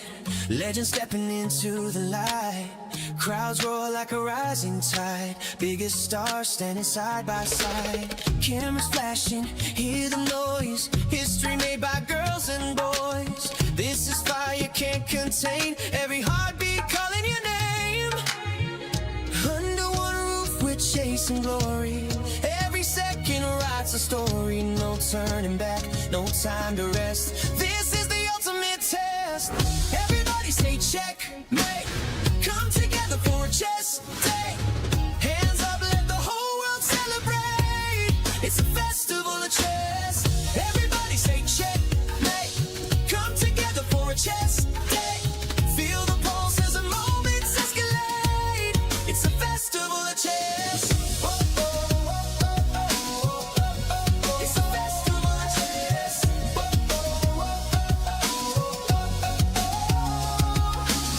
Fans from every corner of the globe holding their breath as the tension grows. Heart rate sinking with the stage. One spark setting off the cage. Voices rising from the stands. History shifting in their hands. Every movement louder than the last. Future racing with the past. Under one roof we're chasing glory. Every second writes a story. No turning back, no time to rest. Welcome to the ultimate test. Everybody say checkmate. Come together for a chess day. Hands up, let the whole world celebrate. It's a festival of chess. Everybody say checkmate. Come together for a chess day. Feel the pulse as the moments escalate. It's a festival of chess. Whoa, oh, oh, oh, oh, oh. It's a festival of chess. Whoa, oh, oh, oh, oh. Lights up, the world is watching. Every move as the planet talking. Tonight we rise, tonight we shine. All our stars align.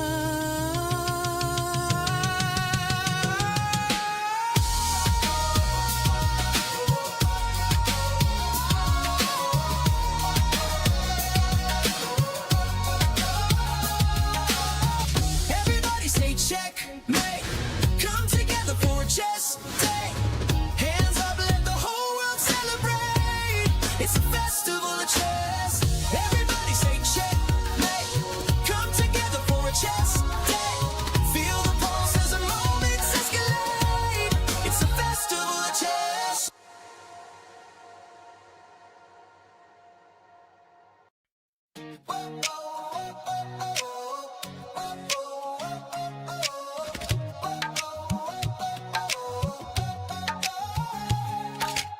Spotlights burning through the night. Legends stepping into the light. Crowds roar like a rising tide. Biggest stars standing side by side. Cameras flashing, hear the noise. History made by girls and boys. This is fire you can't contain. Every heartbeat calling your name. Under one roof we're chasing glory. Every second writes a story. No turning back, no time to rest. This is the ultimate test. Everybody say checkmate. Come together for a chess day. Hands up, let the whole world celebrate. It's a festival of chess. Everybody say checkmate. Come together for a chess day. Feel the pulse as the moments escalate. It's a festival of chess. Whoa, oh, oh, oh, oh, oh. It's a festival of chess. Whoa, oh, oh, oh, oh. Fans from every corner of the globe holding their breath as the tension grows. Heart rate sinking with the stage. One spark setting off the cage. Voices rising from the stands. History shifting in their hands. Every movement louder than the last. Future racing with the past. Under one roof we're chasing glory. Every second writes a story. No turning back, no time to rest. Welcome to the ultimate test. Everybody say checkmate. Come together for a chess day. Hands up, let the whole world celebrate. It's a festival of chess. Everybody say checkmate. Come together for a chess day. Feel the pulse as the moments escalate. It's a festival of chess. Whoa, oh, oh, oh, oh, oh, oh. It's a festival of chess. Whoa, oh, oh, oh, oh, oh, oh. Lights up, the world is watching. Every move as the planet talking. Tonight we rise, tonight we shine. All our stars align.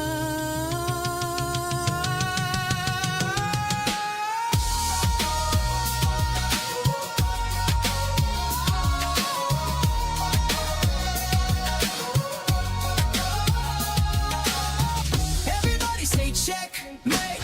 Come together for a chess day. Hands up, let the whole world celebrate. It's a festival of chess. Everybody say checkmate. Come together for a chess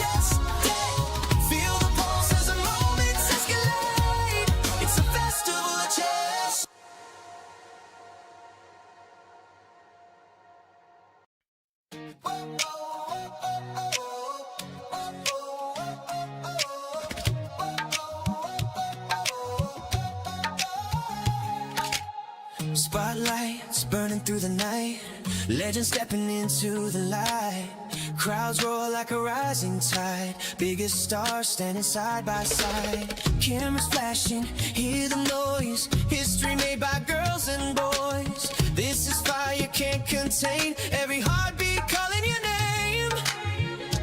Under one roof we're chasing glory, every second writes a story. No turning back, no time to rest, this is the ultimate test. Everybody say checkmate, come together for a chess day. Hands up, let the whole world celebrate, it's a festival of chess. Everybody say checkmate, come together for a chess day. Feel the pulse as the moments escalate, it's a festival of chess. It's a festival of chess.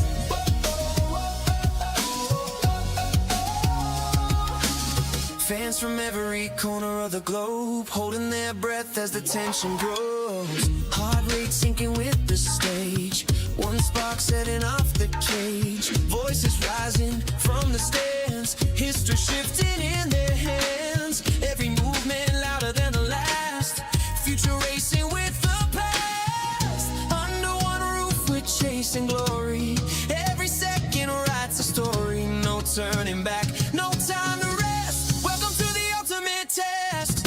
Everybody say checkmate, come together for a chess day. Hands up, let the whole world celebrate, it's a festival of chess. Everybody say checkmate, come together for a chess day. Feel the pulse as the moments escalate, it's a festival of chess. Whoa, oh, oh, oh, oh, oh, oh, oh. It's a festival of chess. Whoa, oh, oh, oh, oh, oh, oh. Lights up, the world is watching, every move as the planet talking. Tonight we rise, tonight we shine, all our stars align.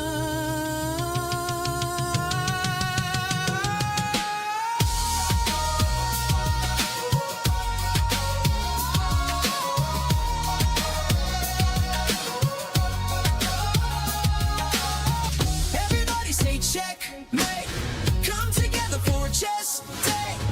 Hands up, let the whole world celebrate, it's a festival of chess.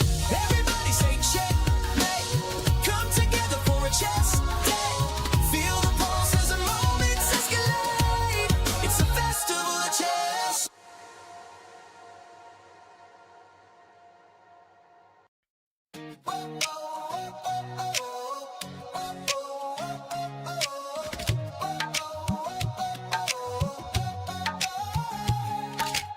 Spotlights burning through the night, legends stepping into the light.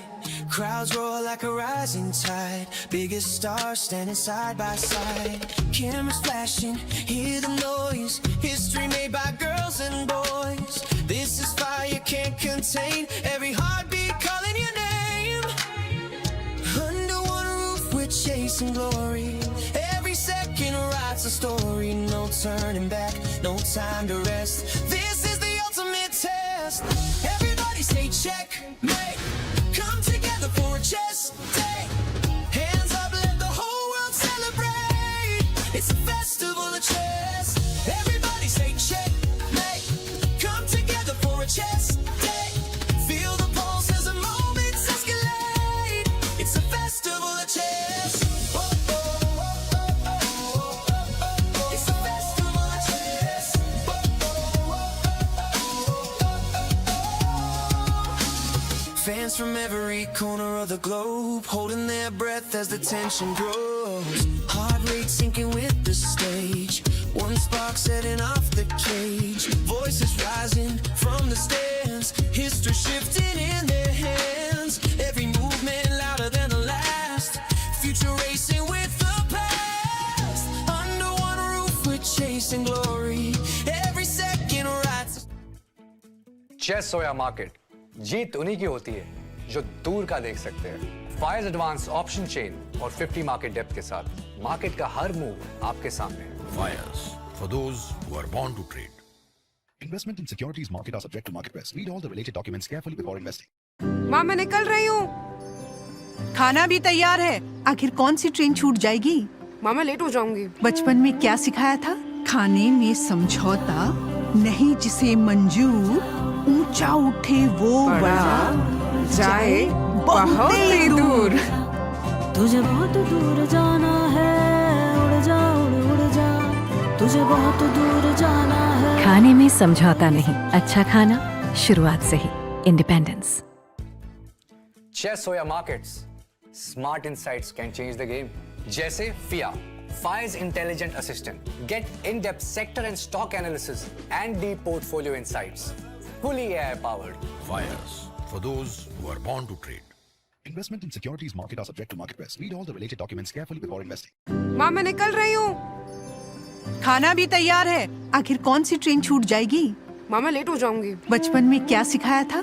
खाने में समझौता नहीं, जिसे मंजूर ऊंचा उठे वो बड़ा जाए बहुत ही दूर। तुझे बहुत दूर जाना है, उड़ जा उड़ जा, तुझे बहुत दूर जाना है। खाने में समझौता नहीं, अच्छा खाना शुरुआत से ही। Independence. Coming back to the next matchup of the participants, we do have Fyers American Gambits against Triveni Continental Kings, and this is our third match of a day. This is not the end. We're gonna have another match again. Katie and Sahaj in the studio. This is GCL season 3, and Sahaj, I think it's time to take a look what we have at the table and break down the teams, have some predictions, and carry on. Absolutely. So firstly, I think Triveni Continental Kings, the defending champions of the previous GCL's season 1 and season 2, they are also the leaders of going into the round 7, I believe, day 7, I believe. And for the Fyers American Gambits, they have won their previous match of the day against the Upgrad Mumba Masters, and it was a complete whitewash. 5.5 was the score between these two teams, and they must be feeling that team spirit going into this match against Triveni Continental Kings. But this match is not going to be easy for them as they face the ferocious Firuza. That's well said.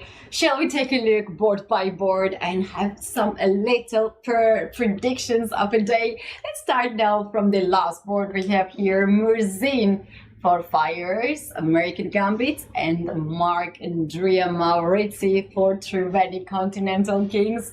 Asad, what do you think? Who will take the win? In their previous matchup, Volodar Murzin won with the black pieces, so he would be in good spirits. However, he did not win his match today. He was the only one, in fact, who didn't win his match today, so I'm not so sure, but maybe he would still be definitely he would still be the favorite to me going against Mark Andrea Maurizi, because I think he's the World Rapid Champion, he's the faster player, and he should be the clear favorite. Let's go with Volodar. Would you agree with me on this? I think Volodar is a slight favorite. However, I've seen Maurizi, how creative player is he. So, with the black pieces, yeah, Maurizi.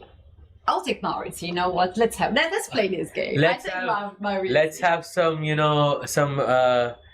some differences amongst the commentators. Let's go. Going into the women's superstar board, Teodora Ignatz versus Alexandra Kostenyuk. I think for me, Kostenyuk should be the slight favorite, even though Ignatz did win her match earlier in the day. What do you think about this match? Kostenyuk is a slight favorite in every matchup, to be fair, because she has been there the most. She has taken it all. She is the former world chess champion in classical chess, also in blitz and rapid. She has been there all the time. Ignatz had a really good game earlier. I think her mood will be boosted rapidly after the game, and as I already promised you that I will take opposite, I will take Theodora Ignatz in this game. Oh, you will take Theodora Ignatz. Okay, I'm taking Kostenyuk. I think that's a good split once again. Going to board 4 between Zhu Jinner and Bibisara Asobayeva. I think the matches are beginning very, very soon. Who do you have, Bibisara or Zhu Jinner? Very balanced. I will take Shujiner in this matchup. I think for me, I would agree with you. And once again, on board 3, we have a very interesting matchup. The clash of styles between Richard Rapport and Vidit Gujarati. Richard Rapport playing with the white pieces. It's going to be a very explosive game, full of sacrifices, I hope. And I hope to, just like the previous game. Rapport or Vidit?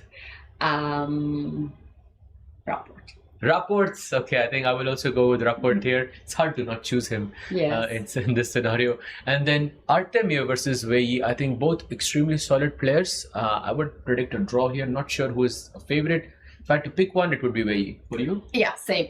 I wanted to say exactly the same. We have seen Artemio winning against Wesley so nicely in the end game, but somehow I have this feeling that we will put up some fire on the board. Coming now to the icon board, Hikaru Nakamura against Alireza Firouzja. What a matchup. Alireza has been the best player of the tournament. 5 out of 5. He has lost his 2 games in a row. And now, will he come back and win against Hikaru, or do you think Hikaru will take this momentum and try to press? It's a difficult question, and I think only Firouzja will be able to answer this one. I personally think it can go either ways, but it's very hard to choose between these two guys. And Firouzja did suffer 2 losses in a row, but you can also call it off as just a bad day. Yeah, it was the same day that he lost both of his matches. And okay, the first round was beautiful, like with Fabi, playing under just a few seconds, and Firouzja just bringing his king out into the open. Same thing happened in his match against Gukesh as well, from the PBG Alaskan Knights. And yeah, it was just not Alireza's day, but today's a different day, and hopefully he can feel a bit better. Yeah, we hope so too. And you know what? The first matchup Alireza has won against Hikaru, so maybe he wants to repeat this. So what do you think? Will this fact that Americans already played the first game will affect them? Because Triveni has not made have not played yet the game today, so they had all the time to prepare, they had all the time to rest. And Fyers, American Gambit, they had just about 1 hour, 1.5 hour to rest, relax, and prepare. I mean, I think it's very difficult to choose between these two guys. It's very, very... and I think in this tournament, very rarely your opening preparation matters. But whether it is match fatigue or not, that is a very real thing. But these guys did win by 5.5 half. So that's a huge margin. So even if they did feel any fatigue, I think it wouldn't affect them as much. I would still say that this team is very fairly balanced today. But if I had to choose, and this is the first time that I'm going against my team, but you know what? I'm still going to wear that cap because I am supporting the Triveni Continental Kings today. Oh, okay. What do I have? What do I have? What do I have? Coffee is not American thing, right? But anyway, I'm gonna take Fyers American Gambit, and you know why?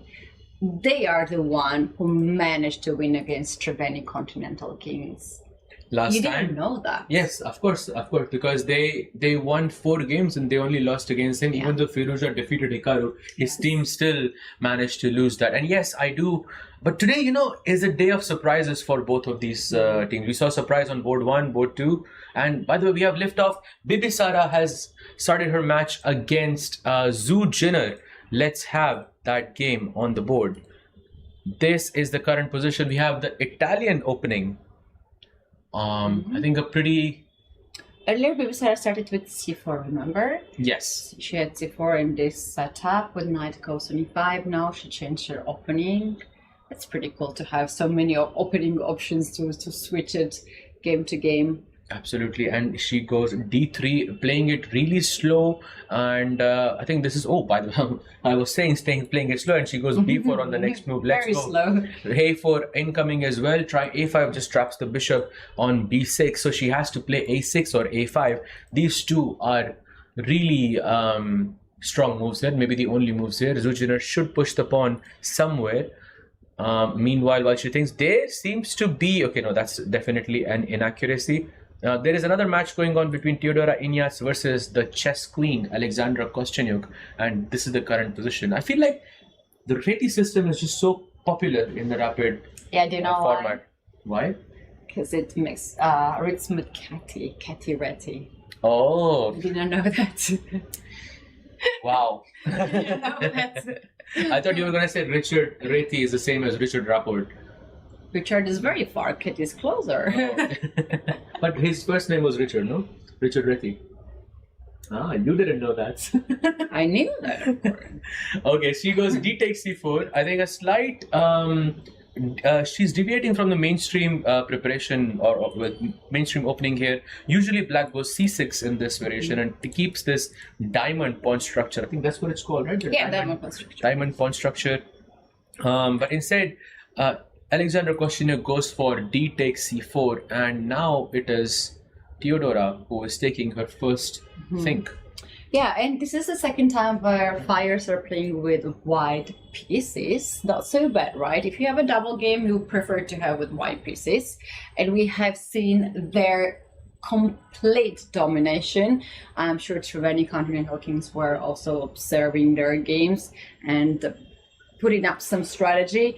The other two games are also in progress. Vladislav Artemiev starts very nicely against VE, and look at this. I love this position. Bishop goes on B2, targeting the king side. And you know, in some of the lines, I really like to play something like E3 first, and then Rook G1, G4. He's going for G3. He's not going to play G4 anymore. Yeah, in the first match, he did play that Berlin endgame, and he converted so nicely. Now he's played, I think more or less it's going to transpose into some Catalan / Reti type of a structure where you go short castle, Bishop G2 on the board, and the game is on. The game is on, as you say. One game, two games that are not on yet. Those are the first and the last board, and I see the handshake on the screen by Murzin, so they are starting. He goes one E4 in his game as well, blitzing out very fast. Oh, we have the anti-Berlin being played out. Some fast prep by both of these players. This is the Prodigy board. You can see the energy between these two. Yeah, they're playing very fast. Yeah. They just play. Let's see who's gonna take it. I mean, they're having their own battle here.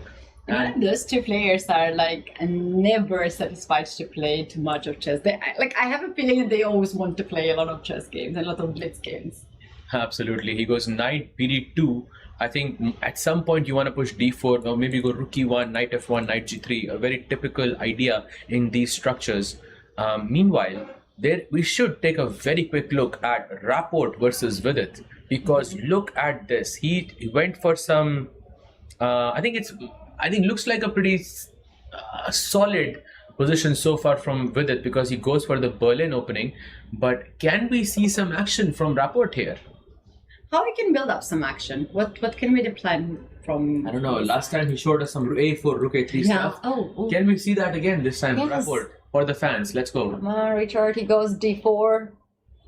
D4, very strong move. By the way, the only difference here is that White's knight on F3 is better placed than the black knight on C6. Black wants to play C6 himself. He would love it if the knight can just, put itself on F6, but that's not possible. And this is what gives White that slight edge in this position, as the pawns cannot be connected. That's right. Richard plays very fast in this position, seems to be just ready for the game. It goes bishop to d6, maybe frees the square for the knight, as you were mentioning, and next move will be knight e7 and knight g6. But no, Richard goes all in on the king side. Yeah. At this point, I just waited there because it looked too quiet for it to be a Rapport game. Yeah, that's why I said, okay, let's just wait to see how he creates the mess, and it is on the board already. Knight e5, what a move.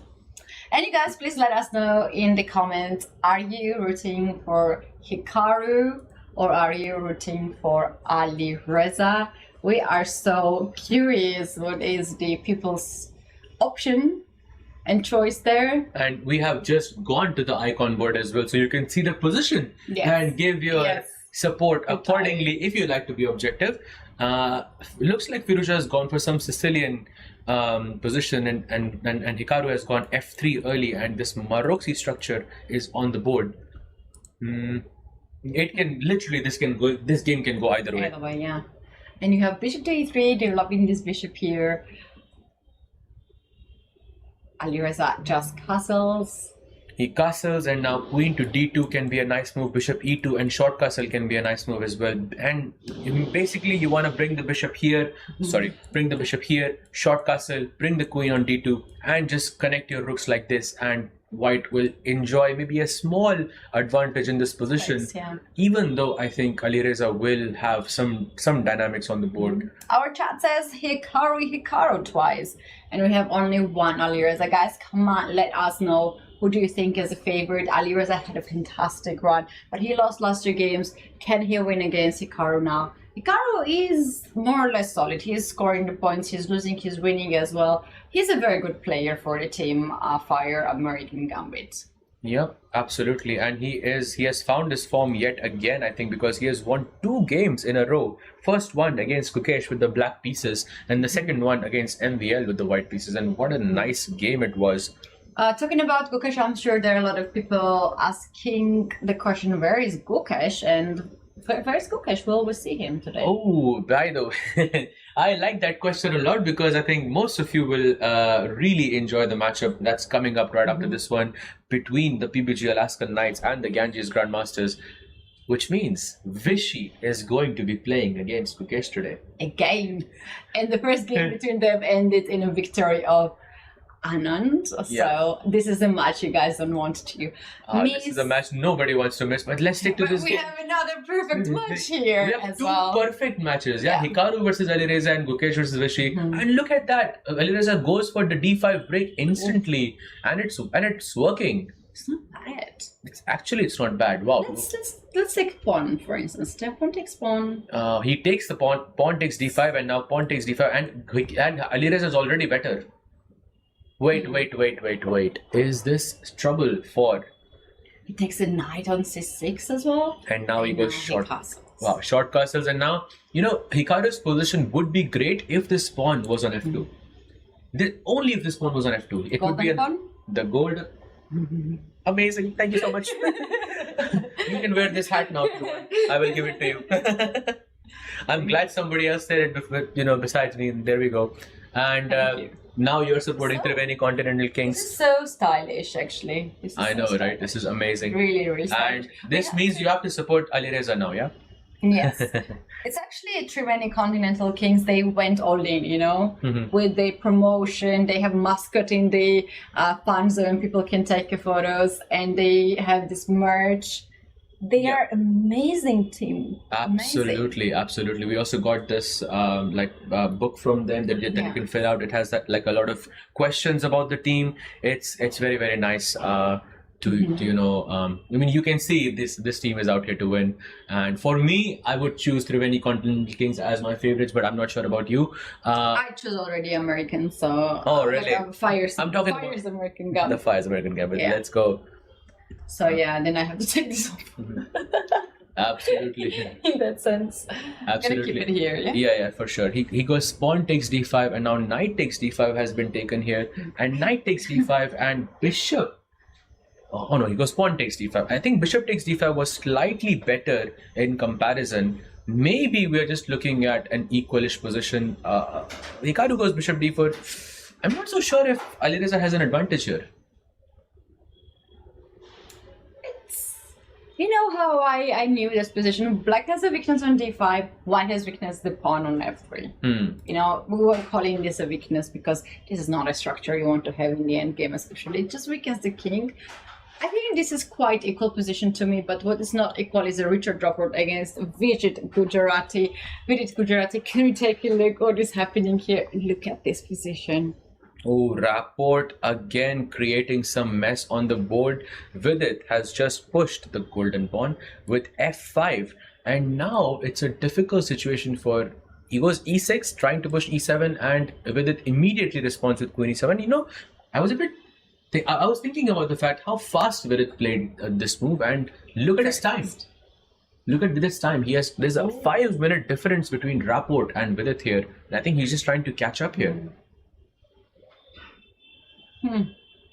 Interesting. The first day when we arrived here, we had the opening ceremony of Giselle, and there were different nominations, and Vidit got the nomination as a best streamer chess player, right? Oh, really? Yeah. I didn't know that. That's very cool. And Anish got nominated an award as the best social media personality or something I would vote for Anish there as well. But yeah, he goes Queen E7, and Rapport is taking his first think here. Many moves you can play. You can go Rook AE1, which I think seems the most logical, sort of doubling down on this pawn on E6, and maybe you can just push C4 or Bishop G2 later on in the game. And my question is, Katie, where is with its counterplay coming from? Because you cannot take this. You cannot play C5. How do you... Because counterplay is to wait. And sometimes you just wait your... The players who know how to wait, they are very strong players, right? So you have to wait your opponent to make the mistake. But if you wait too much to return, maybe it will be that's a good idea. You know what? In these positions, very often when I play with black pieces, this kind of structure, I don't like that I can move the rook from A8, you know?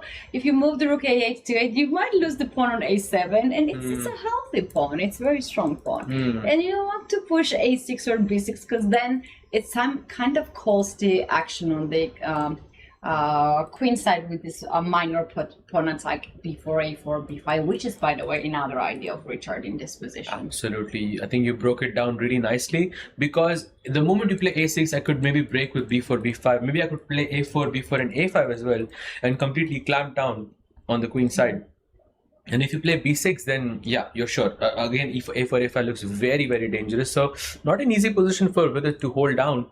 But how about rook to f6 and then rook to e8 and to try to pick up the pawn on a6? You can go rook f6 just to capture. I think that could be a good move. And now rook ae1. I was thinking, but actually it's a bad move here, Katie. Oh, why is that? Wow. F4? Because f takes g4, pawn takes g4, and rook af8 gives Vidit an advantage, because you're looking down the golden pawn and you're also trying to play rook f4 as well. Okay, that's a counterplay then. It's a real counterplay then. So Vidit's idea, we were talking about that, is to attack on the f file. And Sasha, I think we have to go back to the game of Hikaru against Alireza. They are trading pieces so fast they might end the game before anyone tablash very, very soon, I think. Yes, because it's gonna be tablas. Yep, very, very soon. There is no point playing here, I think. I would be surprised if the players are... no, actually, they cannot offer a draw before move 30, right? So I think the players are still playing between Hikaru and Alireza. So yeah, but nothing to risk for any of the side. It's a weekend game, equal position. You really cannot lose this match. Look, they're so bored. Why is Hikaru thinking is my question. We're so bored. Look at their faces. Yeah. Alireza with his back, just looking to the rest of the board. He's just saying it's up to you guys now. Yeah. Because as he goes rook f1, rook takes d1, I think they're just gonna wait for 30 moves to be played, and then they're just gonna agree to a draw. G6, very important move to open the. Look at the Hikaru's finger, just tapping. Absolutely, and he goes rook d2, a4, rook b3 is gonna happen, and rook takes b2. Okay, come on. Are they just waiting for 30 moves to be played? Yep, they cannot offer a draw to each other. Do you know what the ball would say now? Yeah, they're just waiting. Yeah, 30 moves are played, and the draw is agreed. That means the first round. The ball icon would board. say, chess is a draw. He would just give this example. And what was that? We were looking for some fight here, and they had a fight, but it's so hard to. I mean, for Triveni Continental Kings, it makes sense because they are already on the at the top of the leaderboard. They don't have to take a lot of risks, and Alireza has won quite a lot of key points for them. So let's hop on to the game of Teodora Ignatz versus Alexandra Kostyuk, because that's the only game where White seems to have a sizable advantage, And this could be the board that Fyers American Gambits can potentially strike on.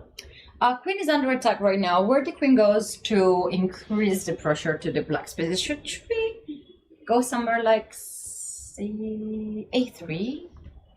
a3 can be a good square. b4 can also be a good square as well. I like to keep that a3 square for my bishop. Yeah. Then I was thinking about this diagonal, and I also like this diagonal for the bishop on b2. So where the queen goes? Maybe a c4. Queen c4 also looks good. Queen b4 also. I think both of them looking quite. She has a lot of nice options, I feel, in this position. And you, by the way, Katie, your prediction was actually correct. Queen a3 is the best move in this position. Really? Wow, that's really good. Your intuition is completely on point here. The question is, does Theodora feel the same as you here? That's the only board where the Fyers American Gambits have a realistic shot of making a comeback. Yeah, can we break down this position? Why Queen a3? What black has to do there? What happens if the knight moves away, or knight e4 maybe? So after Queen a3, if black moves the knight for, let's say, knight cd7, then you just cannot castle. And that's why I'm placing the queen on the a3 square. White can just play something very simple like d3. Oops, I don't know what happened there.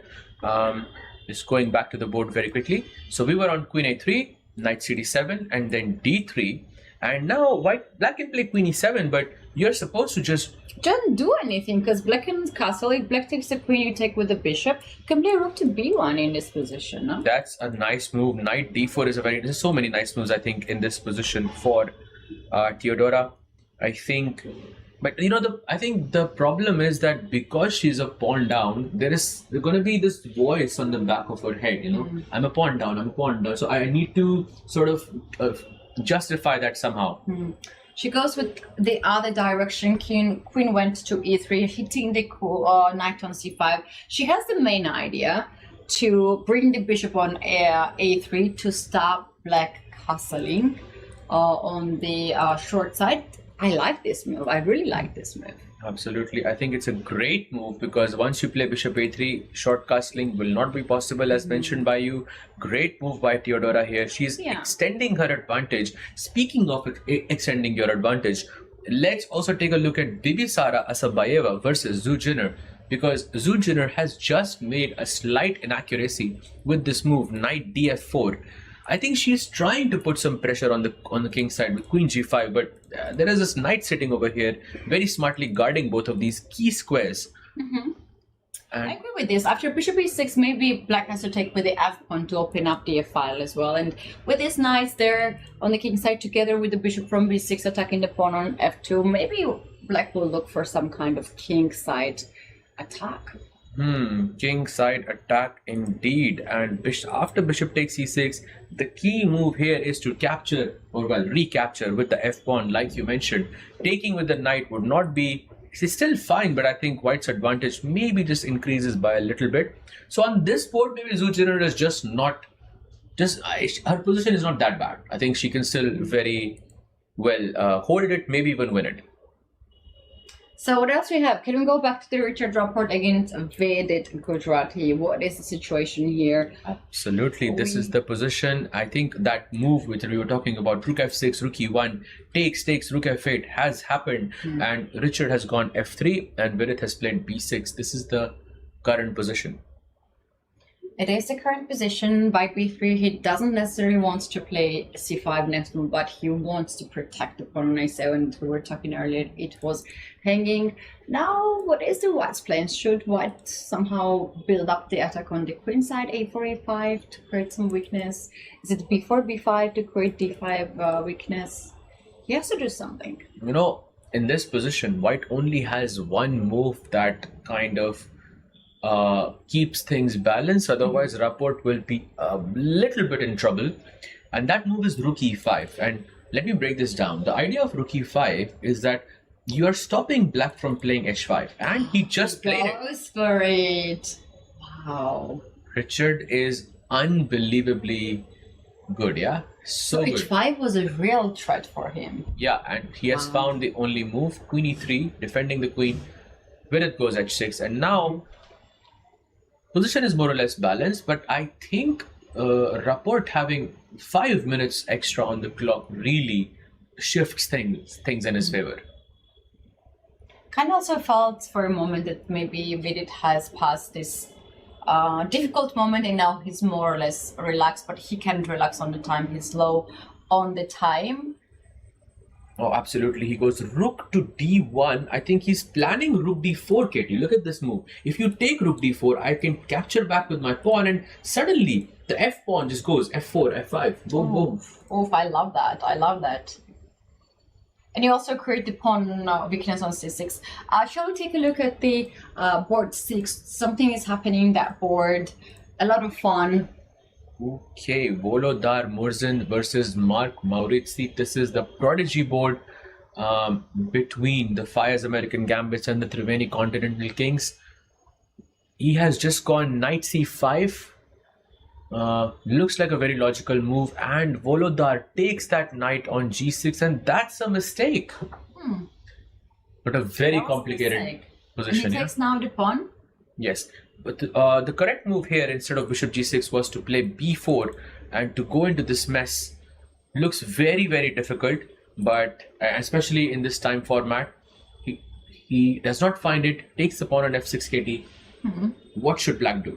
Your intuition is on point here. Yeah, I think I would take with the queen in this position to keep the pawns around the king. I don't like to take with the pawn because then it weakens the king and the pawns itself. So I would take it with the queen.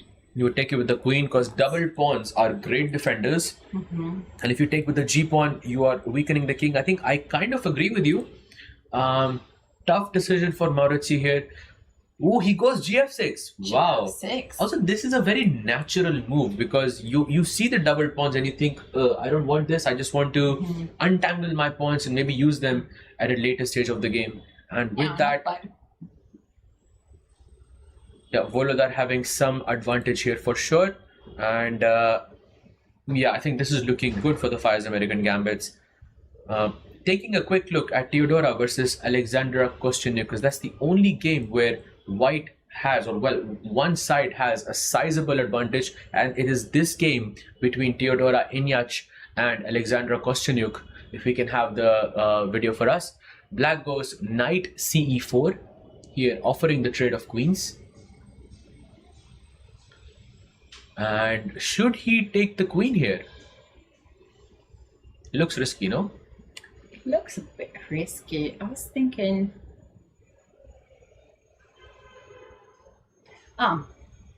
you know what we can do here? How about we just ignore this queen and play rook to b1? Rook ab1 or rook fb1? ab1. Rook ab1. Okay, rook ab1 I think is a good move. After taking on a3, f takes c3, the pawn is hanging on b7, right? Yes. And whatever you do doesn't matter, rook b8 or b6. My idea here is very simple. I want to play knight d4, like d3 first. Kick this knight d4 and open up my bishop. That's a b6. You want to go d3, kick this knight away. Oh, you can't even go to d6 because the bishop is attacked. Knight c5. c3. c3. Rook b3. You take the pawn. I play king f2. King f2 is... Yeah. That's very nice. And whatever pawn you take, I will drop the knight. Wow, this is some very, very nice calculation here by you.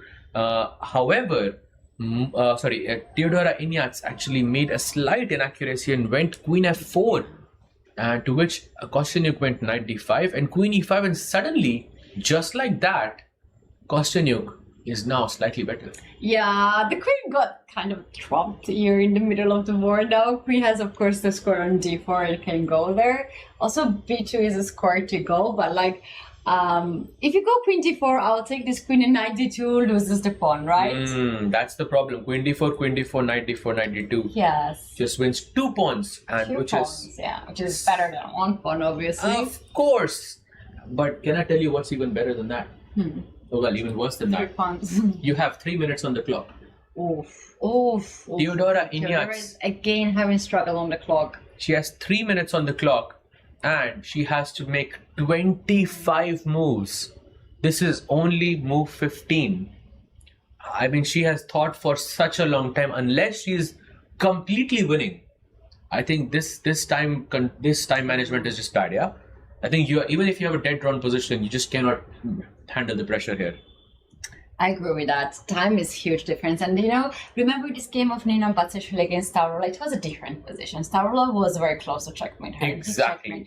Nina had no chance to even play one more minute in a normal position. This is different because you can play more than 3 minutes in this position. Try to move a little bit around with the pieces. I think Kostyuk has now really good chances. I think just because of the time situation, I would say she has very good chances of scoring a win here. So that is the update on Teodora versus Alexandra Kostyuk. Let's maybe go to, which game do you want to go to, Katie? Richard. We go back to Richard Rapport versus Vidit. Very equal match, right? We don't have much of the craziness happening. Maybe this is the first day when we're gonna have a draw in the match. No, Richard Rapport doesn't make draws. He just goes, sacrifices. So never draws. Never draws. Just goes and attacks everything, and that's it. I think it will be a draw first time. Draw. You think it's going to be a draw? In the chat, what do you guys think? Is this game going to end in a draw? If you think it's a win, then you can type a W. And if you think it's a draw, you can type a D, I guess. Yes. So crazy. I really don't think this match is going towards a draw. Yeah, because of the time situation as well, I feel Rapport is going to push. Oh, look at that. Adjusting his king. Goes king G2. Maybe he placing his king to G3, I guess. Yeah. Safe and sound on G3. The king will be better on D4, but he needs to get the queens off the board in that case. Also, there are some rook takes G5 check type of ideas. Maybe not now, but later on. As he goes king G7, I mean, this might look like a problem. Or people are typing L's in the chat. People think that Rapport might lose this. Wow. What is the L for, guys? Loss. He said either win or draw, right? No, but they think it's going to be an L. So, I mean, that's fair, right? Because they think Rapport is going to lose. They said they think Vidit has good chances. I gave them option A and option B, and they chose option C. Yeah. Thinking outside the box. I love to see this energy in the chat. Let's go. Yeah. Chat is at their best.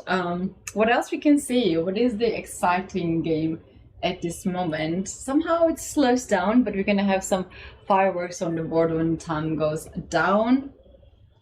I think fireworks are already happening in Teodora's board, but let's take here. He goes queen d4, pinning this rook, and black. Now it's Vidit's turn. He has to move his. Oh, what? Wait, he could have moved his bishop to g8, but he moved his king to g8, and now he can no longer attack this. Wait, are we gonna see a repetition? Wait a second. Are we going to see a repetition here? Queen e3, king g7, queen d4, king g8? No, Richard has to play more. He has more time on the clock. 8 minutes versus 4 minutes. He can play, right? Even I will play this position. With white or with black? With white. You will play this position with white? Yes. I think that's fair. Yeah, I think I would also play. You have more time on the clock. I think Vidit will play himself in this position with white. I think that's fair to say. You can also go for some a4 breakthroughs on the queen side with c4 incoming as well. I see this is a very cool idea. Look at this. You can go a4, pawn takes a4, and then c4. Oh, wow. Breaking fully the center, and obviously white will get a lot out of it because white has more active pieces. Exactly. Looking very dangerous, and people are saying just to troll. I think maybe like some of you were thinking this because I think it can be a loss for Rapport as well, which is a huge possibility because he can overpress at some point. He can do that. Let's maybe take a quick look at the game of Bibisara Asobayeva versus Zujiner because I see some interesting development here. Bibisara had a pretty good advantage before, but now feels like Zhu Jinner has regained that control. I agree with that. And, she controls everything. I like this last move, h5. Maybe somewhere she will go also h4 to get more space advantage on this side. Rook is controlling d1, open file. Another rook is attacking the pawn on e5. Not so bad, actually, for black. Katie, look at this move. Let's say white goes knight d6. Yeah. I can technically play rook b3 here. Oh. Technically. Also nice if you take the rook, then it will be checkmate in Exactly. Nice. He sacrifices the rook, yeah? Checkmate in one is never a bad idea. Rook a e1 played. I think she sees the move. After rook b3, she's planning rook e3 as a defense in the game. Is it too much to play rook e6, rook g6 to build up more pressure on g-file? I think that's a nice move, but maybe a little bit slow, because after rook e6, I have rook e4, and then I'm asking you a question. Where is this knight going to go? Yeah, that's a fair question. It feels... So I think Zoot Jr. has to act a bit fast in this game. So far, guys, all of the games are very, very balanced. The only game where I feel a result is incoming, well, there are two. One is the game of Rapport versus Virit, and the other one is of Theodora versus Alexandra Kostyanyuk. Because Theodora, if we can quickly go to that game, Theodora has, 2 minutes on the clock, and she has 18 moves to be played. Not so good for her. And the position is very complex. There's not very fast rates of the pieces. Very tough situation for Theodora. Yeah, I think she's just making moves, Theodora Ignatz versus... And considering so experienced in this type of positions, I think another decisive result might happen on the Prodigy board, on the last board. Voldar is going all in on the king side. Ooh, look at this position. This is Volodar versus Marc-Andrea Maurizi. It looks interesting. One thing is very clear. You can never go bishop takes d4, because once you take this knight, I can capture back and my bishop is suddenly a legend. Yeah, you don't want to have opposite color bishops when your opponent is attacking your king. Right? When you have a weak... Further from this angle, you can also see how stressed Theodora Ignatz is in the back. You can see how locked in she is, because she knows she has to play fast, because she has 18 moves or so to cover. This is not an easy situation to be in. Wow, what a match. Very even match. Unlike the first one against Upgrad Mumba Masters, that was something crazy that happened. 5.5 is too many points. Way too many points. But yeah, this one is a lot closer. Black goes bishop c7. Oh, that's a mistake. Oh, your intuition is completely on point, Katie. Looks like Marc-Andrea Maurizi is in some trouble. Yeah. The move here for white is to go g takes f6, and if black goes queen takes f6, you can go knight to e2 and go bishop d4 in the next move. Nice. Oh, nice. That's so pretty. Nice, no? I love this position for white. So nice, I think, for white. I think this combination of queen, knight, and the dark bishop is really connecting together. And some problems for Mark here. And it's not so difficult to see Voldar goes for that trade. Queen f6, and now he just needs to remove the knight from d4 square. At the beginning, I was thinking of some fancy sacrifices like knight d6, then bishop d4, but that's not really working because bishop e5 covers everything on the dark squares. Your tactical radar is just like, I like off the charts, yeah? Like she's always just looking for that blow, that final blow in the position. Look at this, knight a6, bishop d4. I mean, you can probably move the knight to e2 and bishop d4 as well, but looks very, very dangerous. And look at this. Oh, Theodora, Alexandra, what's happening? Wait, what? Something just happened in this game, and looks like that Alexandra Kostyanyuk has just blundered. I'm just going to show you what the blunder was. c5, knight takes c5, brilliancy on the board, takes rook takes c5, king d7, bishop d5, and Theodora Ignatz is completely winning. Wow. So it happened by Kostyanyuk, which just said that she's so experienced player, she will not lose the control, but look at this, white just has extra pawn now. You know, when you see your opponent's time is so less, you also start to play a bit fast, and you can be a bit careless in that sense, and I think that's what happened with Kostyanyuk. She would never make a mistake like this if her opponent's time was more. Yeah, I know exactly what you're saying. You also blitz out, you want to time out your opponent. How many moves moves. They have played 33. They have to make 7 more moves. Perfect time, I think, for Teodora, because I think now she's completely winning and she's going to get the 2-second increment as well. It's safe for her. It is very safe for her. Who is that? This game has ended.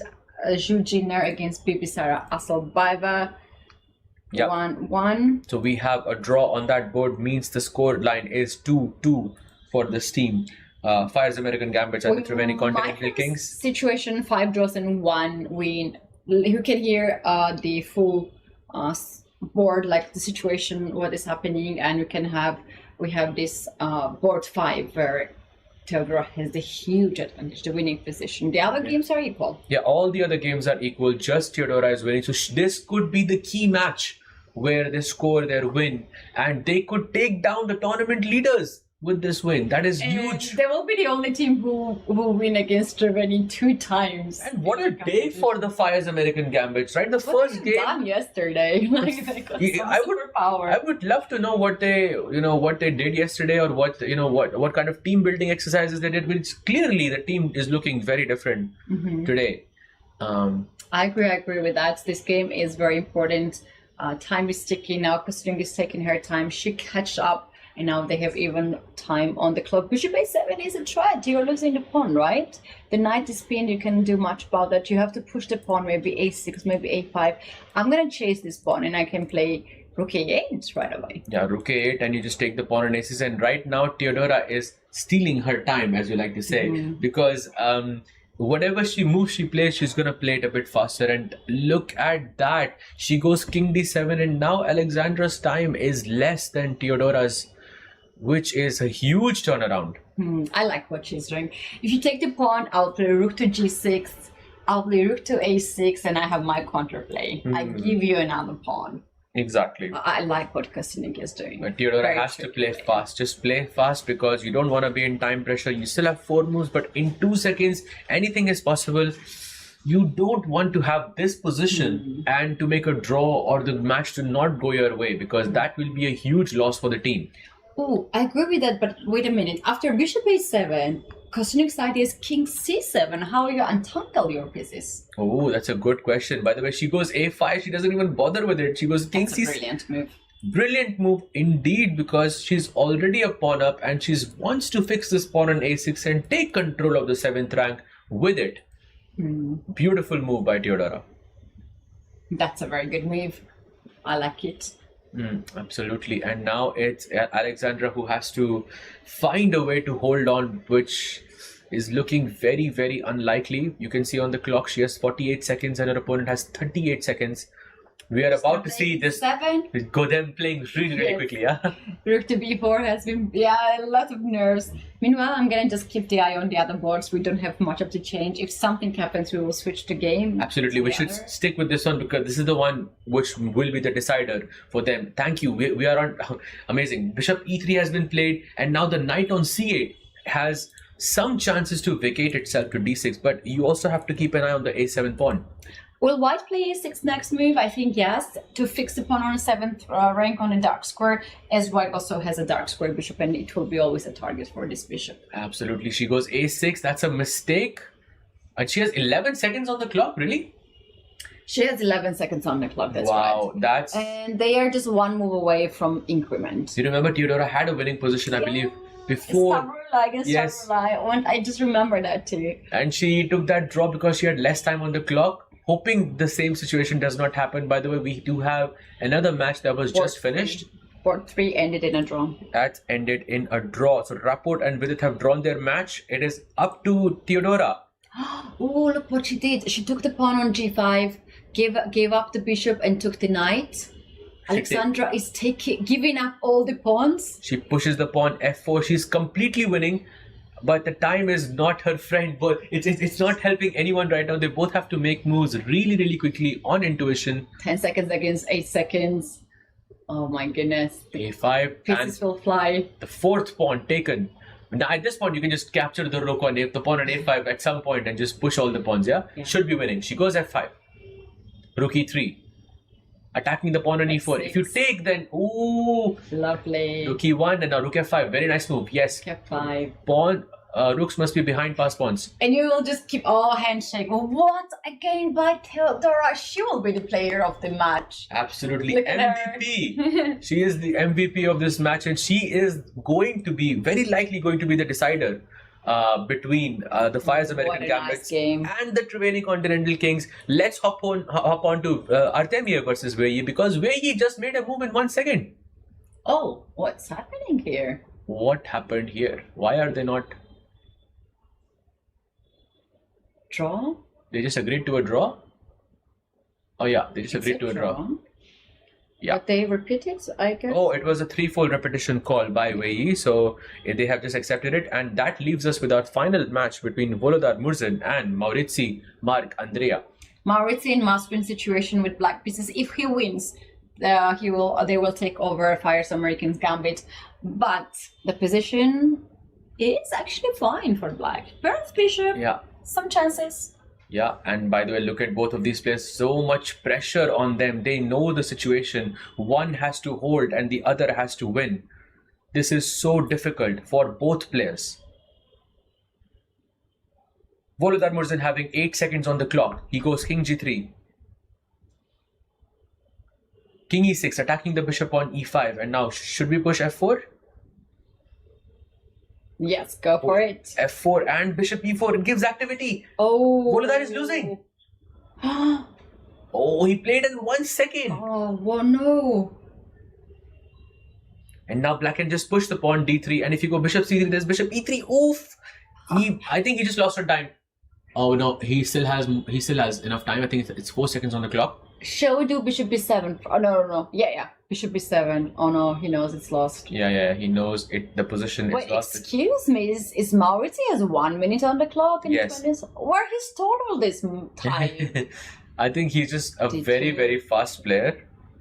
And I think he is bringing them their much needed victory against the Fyers American Gambits.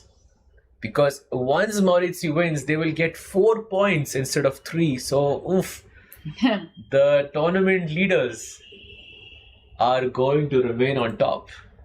Maurizi, king d7 is safe. He goes king to d6, giving up the pawn with the check, attacks the knight. Now Volodar is giving up the bishop, but pair of bishop it's a huge power, and black also has 2 pawns on the board. He can also take all the time he needs because he has more than a minute on the clock.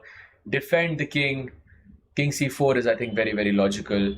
If you put the king diagonally like this, the knight can almost never check it. You can just take both of these pawns and it will be GG. Give up 1 pawn for the other side. Goes king d5. Also a very nice move. Knight c7 check. King c4. Beautiful. And you just take the pawn on b2. Oh, tricky. But bishop e5? Bishop e5? Bishop e5. G5, okay. So good. Maurizi is unbelievable. G6 he plays, and now bishop b2, defending that pawn, and now pushing a3. A3, A2, A1, and this is resignation time. Wow. And there it is. What a save by Maurizi. He scores 4 points for Triveni Continental Kings. American Gambit did a fantastic job, but Volodar missed his chances. He played really good. He was playing for the win. He never played for the draw.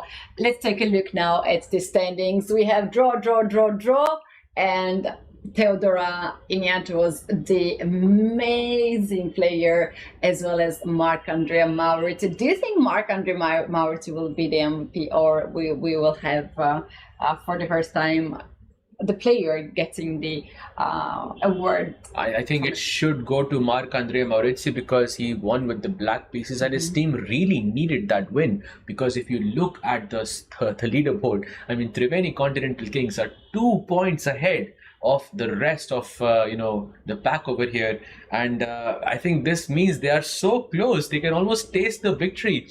The only team that can catch up to them is now the Ganges Grandmasters, which if they win, they will be 1 match point away. So they are Triveni Continental Kings are heavy favorites. Heavy favorites, indeed. So what we have next? PBG Alaskan Knights, having the last positions right now. They will face Ganges Grandmasters. Ganges Grandmasters, as Sasha has a good chance to get closer to the Triveni Continental Kings. You guys, this is not the end. You are not going anywhere. We are not going anywhere either, because we do have final matchup and the big clash between current world champion Gukesh and the chess legend Vishy will start in a few minutes. We'll be back and you will be back as well, so see you very soon. Chess हो या market, जीत उन्हीं की होती है जो दूर का देख सकते हैं। फायर्स एडवांस ऑप्शन चेन और 50 मार्केट डेप्थ के साथ मार्केट का हर मूव आपके सामने। Fyers, for those who are born to trade. Investment in securities market are subject to market risk. Read all the related documents carefully before investing. माँ मैं निकल रही हूँ। खाना भी तैयार है। आखिर कौन सी ट्रेन छूट जाएगी? माँ मैं लेट हो जाऊंगी। बचपन में क्या सिखाया था? खाने में समझौता नहीं, जिसे मंजूर ऊंचा उठे वो बड़ा जाए बहुत ही दूर। तुझे बहुत दूर जाना है, उड़ जा उड़ जा, तुझे बहुत दूर जाना है। खाने में समझौता नहीं, अच्छा खाना शुरुआत से ही। इंडिपेंडेंस। चेस हो या markets, smart insights can change the game. जैसे फिया, Fyers Intelligent Assistant. Get in-depth sector and stock analysis and deep portfolio insights. Fully AI powered. Fyers, for those who are born to trade. Investment in securities market are subject to market risk. Read all the related documents carefully before investing. माँ मैं निकल रही हूँ। खाना भी तैयार है। आखिर कौन सी ट्रेन छूट जाएगी? माँ मैं लेट हो जाऊंगी। बचपन में क्या सिखाया था? खाने में समझौता नहीं, जिसे मंजूर ऊंचा उठे वो बड़ा जाए बहुत ही दूर। तुझे बहुत दूर जाना है, उड़ जा उड़ जा, तुझे बहुत दूर जाना है। खाने में समझौता नहीं, अच्छा खाना शुरुआत से ही। Independence.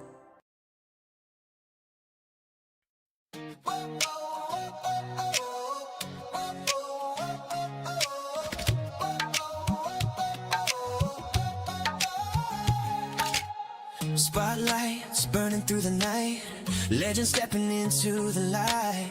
Crowds roar like a rising tide, biggest stars standing side by side. Cameras flashing, hear the noise, history made by girls and boys. This is fire can't contain, every heartbeat calling your name. Under one roof we're chasing glory, every second writes a story. No turning back, no time to rest. This is the ultimate test. Everybody say checkmate. Come together for a chess day. Hands up, let the whole world celebrate. It's a festival of chess. Everybody say checkmate.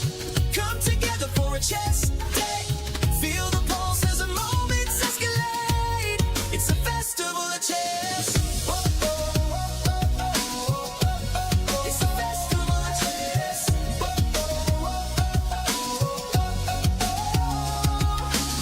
Fans from every corner of the globe, holding their breath as the tension grows. Heart rate sinking with the stage, one spark setting off the cage. Voices rising from the stands, history shifting in their hands. Every movement louder than the last, future racing with the past. Under one roof we're chasing glory, every second writes a story. No turning back, no time to rest. Welcome to the ultimate test. Everybody say checkmate. Come together for a chess day. Hands up, let the whole world celebrate. It's a festival of chess. Everybody say checkmate. Come together for a chess day. Feel the pulse as the moments escalate. It's a festival of chess. It's a festival of chess.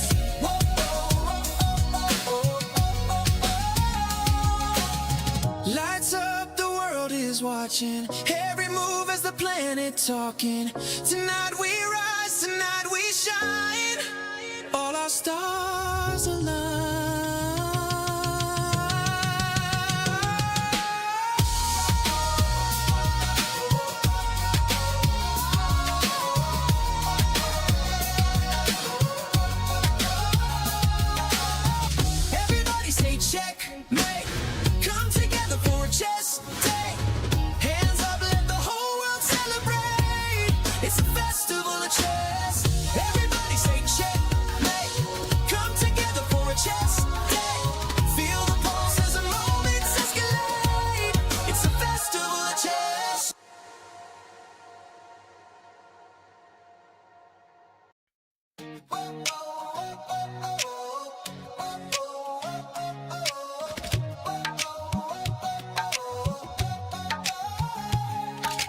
Spotlights burning through the night, legends stepping into the light.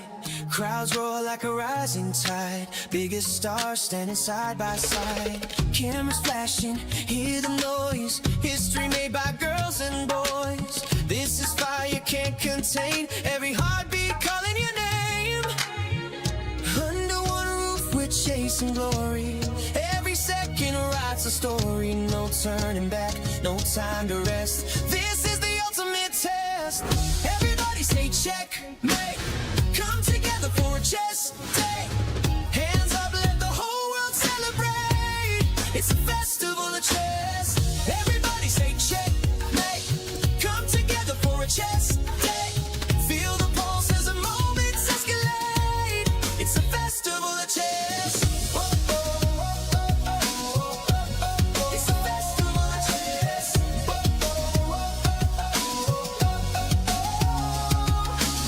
Fans from every corner of the globe holding their breath as the tension grows. Heart rate sinking with the stage, one spark setting off the cage. Voices rising from the stands, history shifting in their hands. Every movement louder than the last, future racing with the past. Under one roof we're chasing glory, every second writes a story. No turning back, no time to rest, welcome to the ultimate test. Everybody say checkmate, come together for a chess day. Hands up, let the whole world celebrate, it's a festival of chess. Everybody say checkmate, come together for a chess day. Feel the pulse as the moments escalate, it's a festival of chess. Whoa, whoa, whoa, whoa, whoa, whoa. It's a festival of chess. Whoa, whoa, whoa, whoa, whoa. Lights up, the world is watching, every move as the planet talking. Tonight we rise, tonight we shine, all our stars align.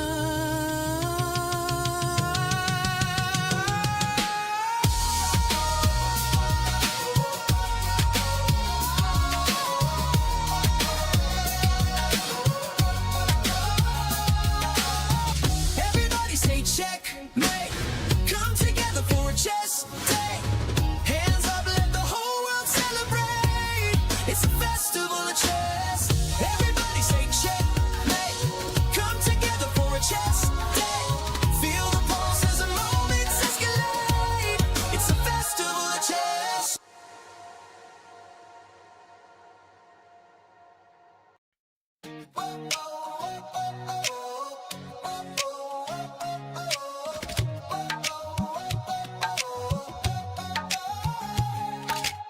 Spotlights burning through the night, legends stepping into the light.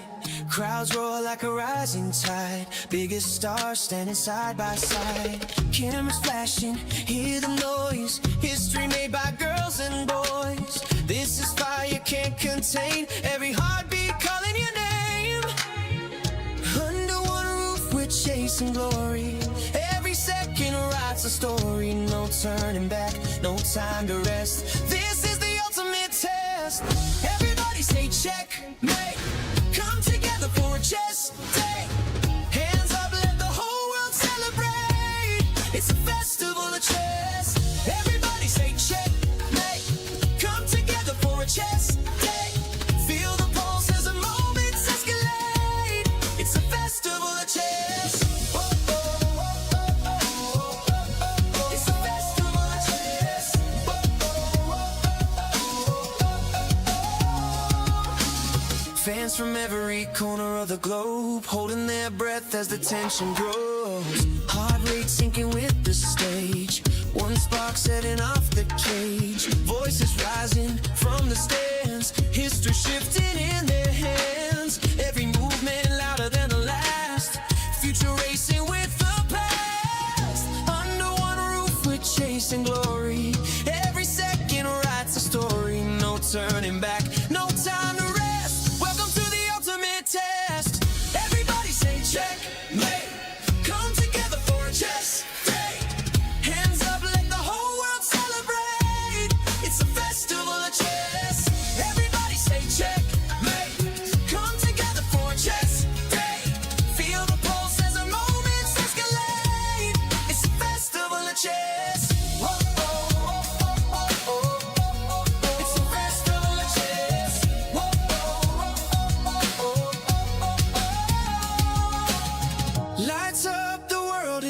watching every move as the planet talking. Tonight we rise, tonight we shine. All our stars align.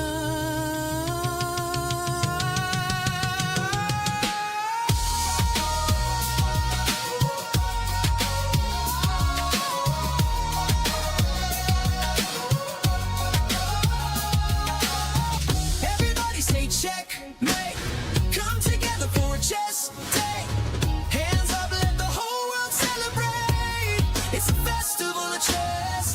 Everybody say checkmate. Come together for a chess day. Feel the pulse as the moments escalate. It's a festival of chess.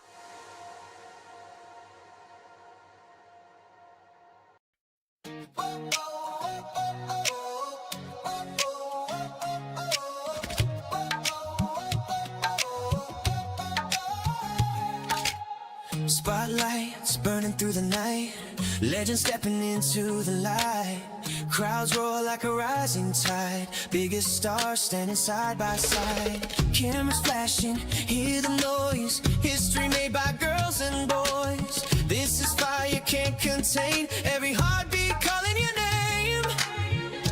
Under one roof we're chasing glory.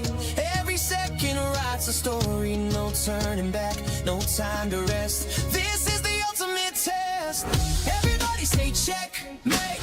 Come together for a chess day. Hands up, let the whole world celebrate.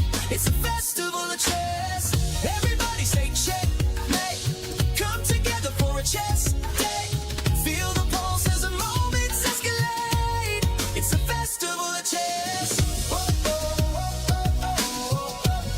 It's a festival of chess.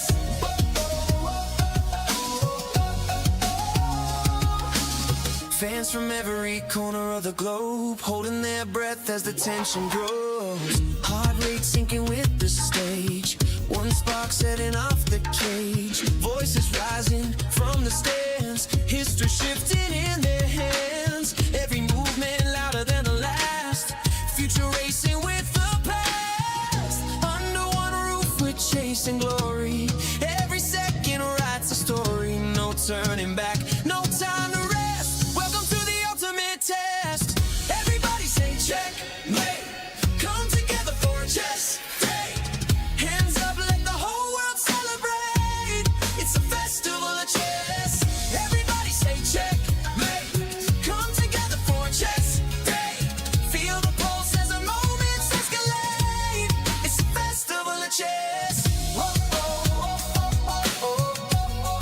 It's a festival of chess. Whoa, oh, oh, oh, oh, oh. Lights up, the world is watching. Every move as the planet talking. Tonight we rise, tonight we shine. All our stars align.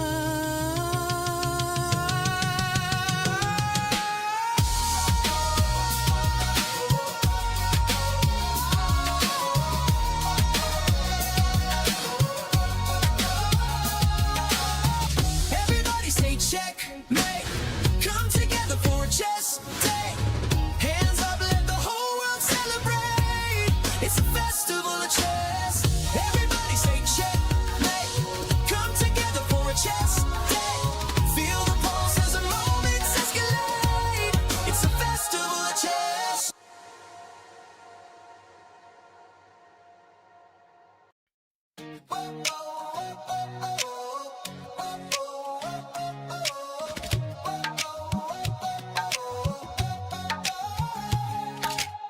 Spotlights burning through the night. Legends stepping into the light. Crowds roar like a rising tide. Biggest stars standing side by side. Cameras flashing, hear the noise. History made by girls and boys. This is fire can't contain. Every heartbeat calling your name. Under one roof we're chasing glory. Every second writes a story. No turning back, no time to rest. This is the ultimate test. Everybody say checkmate. Come together for a chess day. Hands up, let the whole world celebrate. It's a festival of chess. Everybody say checkmate. Come together for a chess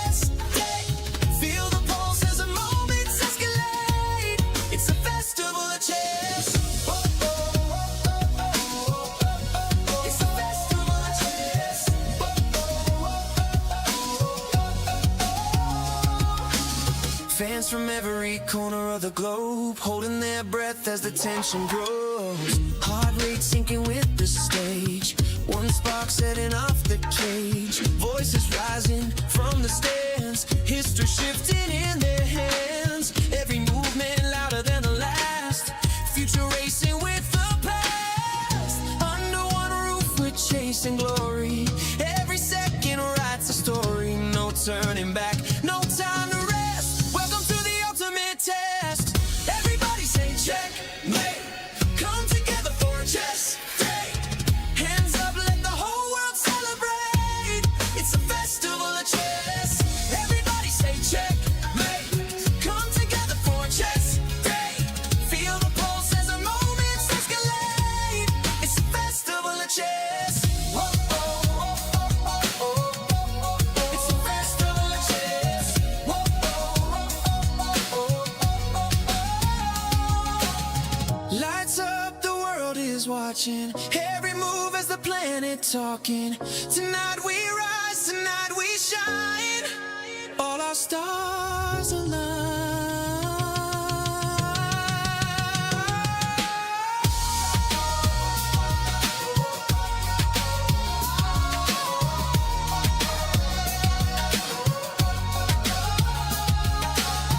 Everybody say checkmate. Come together for a chess day.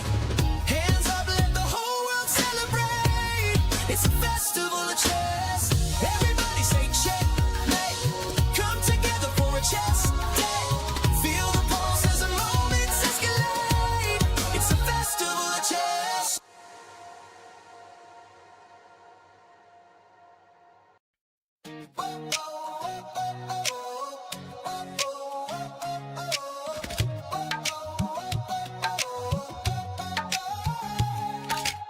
Spotlights burning through the night, legends stepping into the light.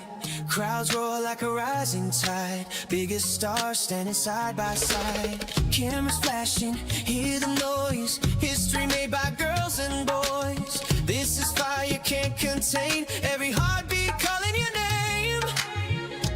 Under one roof we're chasing glory, every second writes a story. No turning back, no time to rest. This is the ultimate test.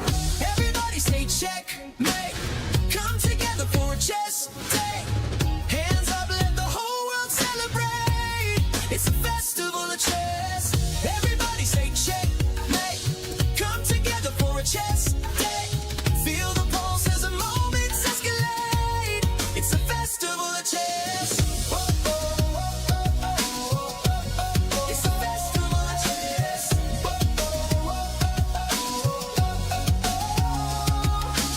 Fans from every corner of the globe, holding their breath as the tension grows. Heart rate sinking with the stage, one spark setting off the cage. Voices rising from the stands, history shifting in their hands. Every movement louder than the last, future racing with the past. Under one roof we're chasing glory, every second writes a story. No turning back, no time to rest. Welcome to the ultimate test. Everybody say checkmate. Come together for a chess day. Hands up, let the whole world celebrate. It's a festival of chess. Everybody say checkmate. Come together for a chess day. Feel the pulse as the moments escalate. It's a festival of chess. Whoa, oh, oh, oh, oh, oh, oh. It's a festival of chess. Whoa, oh, oh, oh, oh, oh. Lights up, the world is watching. Every move as the planet talking. Tonight we rise, tonight we shine. All our stars align.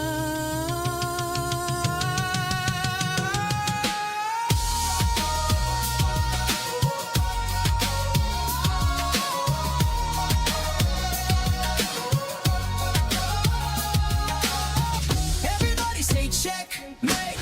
Come together for a chess day. Hands up, let the whole world celebrate.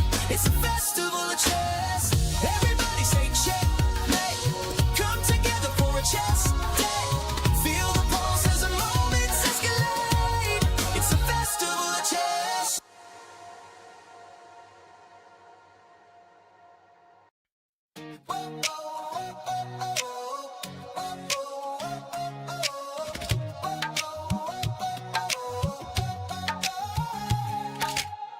Spotlights burning through the night, legends stepping into the light. Crowds roar like a rising tide, biggest stars standing side by side. Cameras flashing, hear the noise, history made by girls and boys. This is fire can't contain, every heartbeat calling your name. Under one roof we're chasing glory, every second writes a story. No turning back, no time to rest, this is the ultimate test. Everybody say checkmate, come together for a chess day. Hands up, let the whole world celebrate, it's a festival of chess. Everybody say checkmate, come together for a chess day. Feel the pulse as the moments escalate, it's a festival of chess. It's a festival of chess.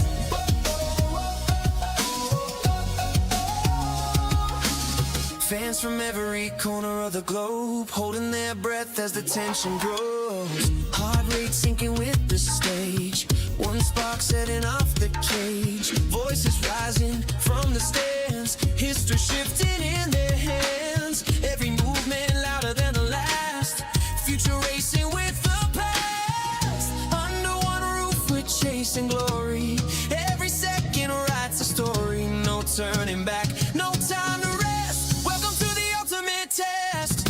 Everybody say checkmate, come together for a chess day. Hands up, let the whole world celebrate, it's a festival of chess. Everybody say checkmate, come together for a chess day. Feel the pulse as the moments escalate, it's a festival of chess. It's a festival of chess.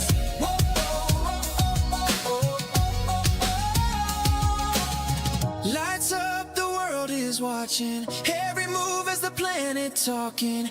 Tonight we rise, tonight we shine, all our stars align.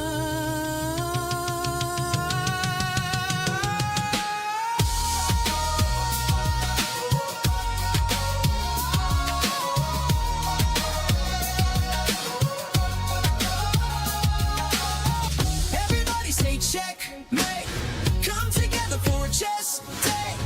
Hands up, let the whole world celebrate, it's a festival of chess. Everybody say checkmate, come together for a chess day. Feel the pulse as the moments escalate, it's a festival of chess.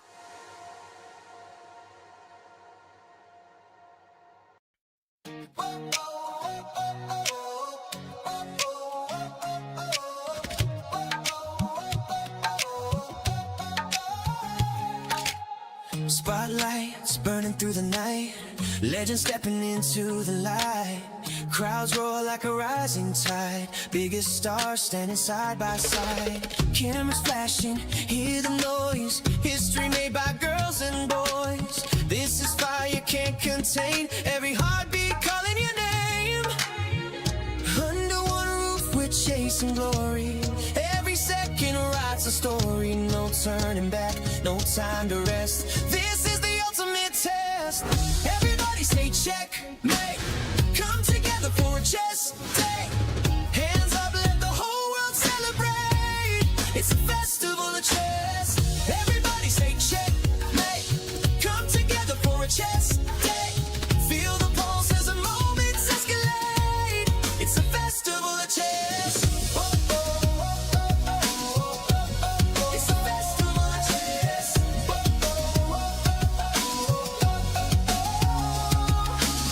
Fans from every corner of the globe holding their breath as the tension grows. Heart rate sinking with the stage, one spark setting off the cage. Voices rising from the stands, history shifting in their hands. Every movement louder than the last, future racing with the past. Under one roof we're chasing glory, every second writes a story. No turning back, no time to rest, welcome to the ultimate test. Everybody say checkmate, come together for a chess day. Hands up, let the whole world celebrate, it's a festival of chess. Everybody say checkmate,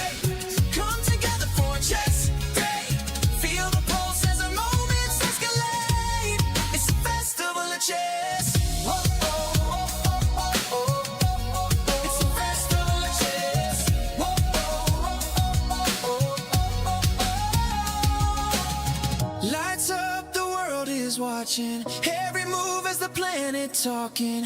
Tonight we rise, tonight we shine. All our stars align.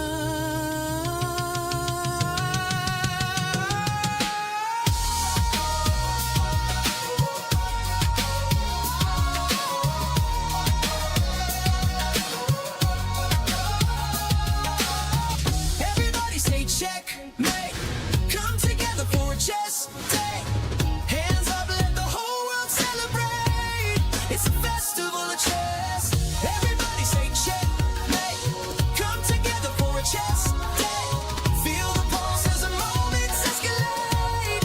It's a festival of chess.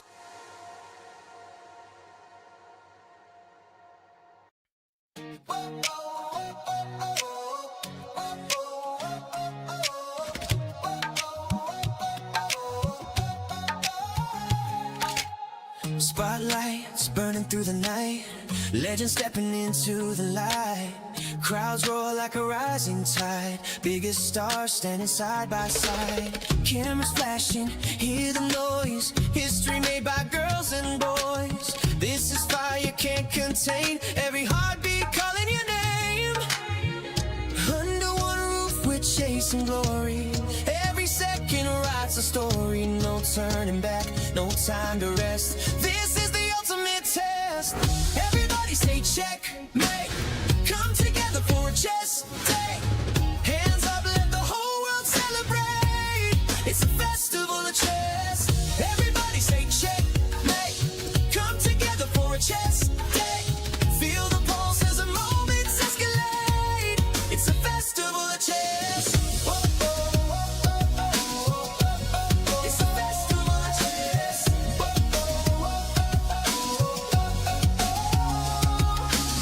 Fans from every corner of the globe holding their breath as the tension grows. Heart rate sinking with the stage. One spark setting off the cage. Voices rising from the stands. History shifting in their hands. Every movement louder than the last. Future racing with the past. Under one roof we're chasing glory. Every second writes a story. No turning back, no time to rest. Welcome to the ultimate test. Everybody say checkmate. Come together for a chess day. Hands up, let the whole world celebrate. It's a festival of chess. Everybody say checkmate. Come together for a chess day. Feel the pulse as the moments escalate. It's a festival of chess. Whoa, oh, oh, oh, oh, oh. It's a festival of chess. Whoa, oh, oh, oh, oh, oh. Lights up, the world is watching. Every move as the planet talking. Tonight we rise, tonight we shine. All our stars align.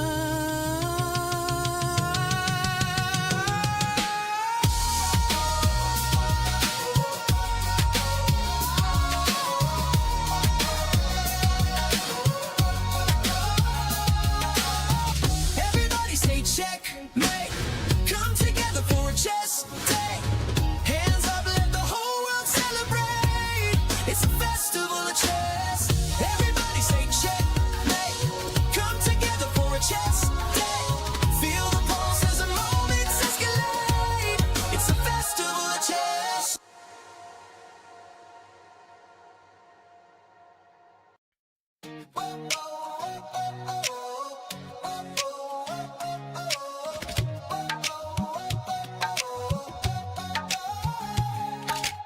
Spotlights burning through the night.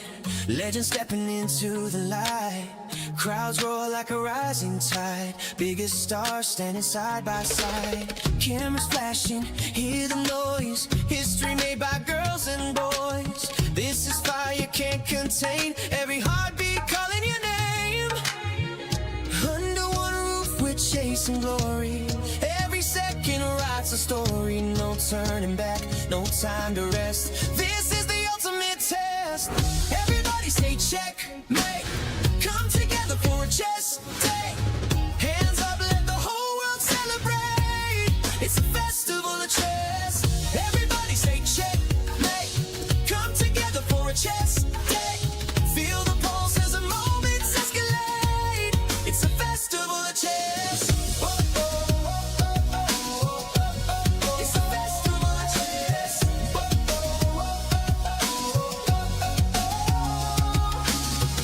Fans from every corner of the globe holding their breath as the tension grows. Heart rate sinking with the stage. One spark setting off the cage. Voices rising from the stands. History shifting in their hands. Every movement louder than the last. Future racing with the past. Under one roof we're chasing glory. Every second writes a story. No turning back, no time to rest. Welcome to the ultimate test. Everybody say check, mate. Come together for a chess day. Hands up, let the whole world celebrate. It's a festival of chess. Everybody say check, mate. Come together for a chess day. Feel the pulse as the moments escalate. It's a festival of chess. Whoa, oh, oh, oh, oh, oh, oh, oh. It's a festival of chess. Whoa, oh, oh, oh, oh, oh, oh. Lights up, the world is watching. Every move as the planet talking. Tonight we rise, tonight we shine. All our stars align.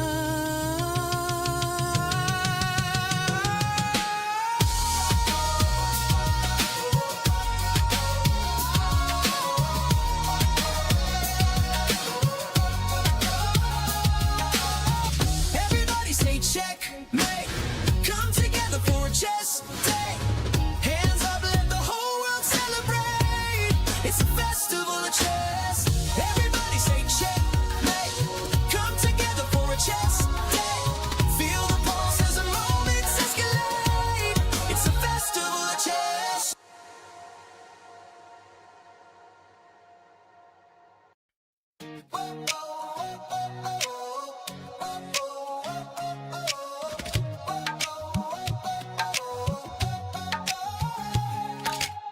Spotlights burning through the night.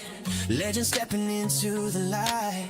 Crowds roar like a rising tide. Biggest stars standing side by side. Cameras flashing, hear the noise. History made by girls and boys. This is fire can't contain. Every heartbeat calling your name. Under one roof we're chasing glory. Every second writes a story. No turning back, no time to rest. This is the ultimate test. Everybody say check, mate. Come together for a chess day. Hands up, let the whole world celebrate. It's a festival of chess. Everybody say check, mate. Come together for a chess day. Feel the pulse as the moments escalate. It's a festival of chess. Oh, oh, oh, oh, oh, oh. It's a festival of chess. Oh, oh, oh, oh, oh. Fans from every corner of the globe holding their breath as the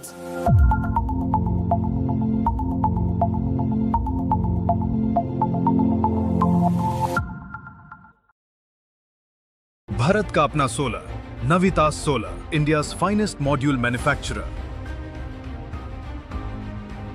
We bring the power behind every winning move.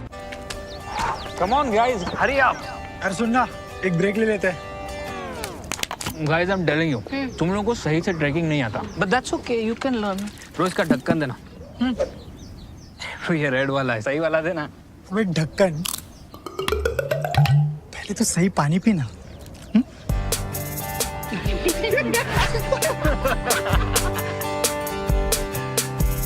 Manikchand Oxyrich, proudly Indian. Bharat का अपना solar, Navita solar, India's finest module manufacturer. We bring the power behind every winning move.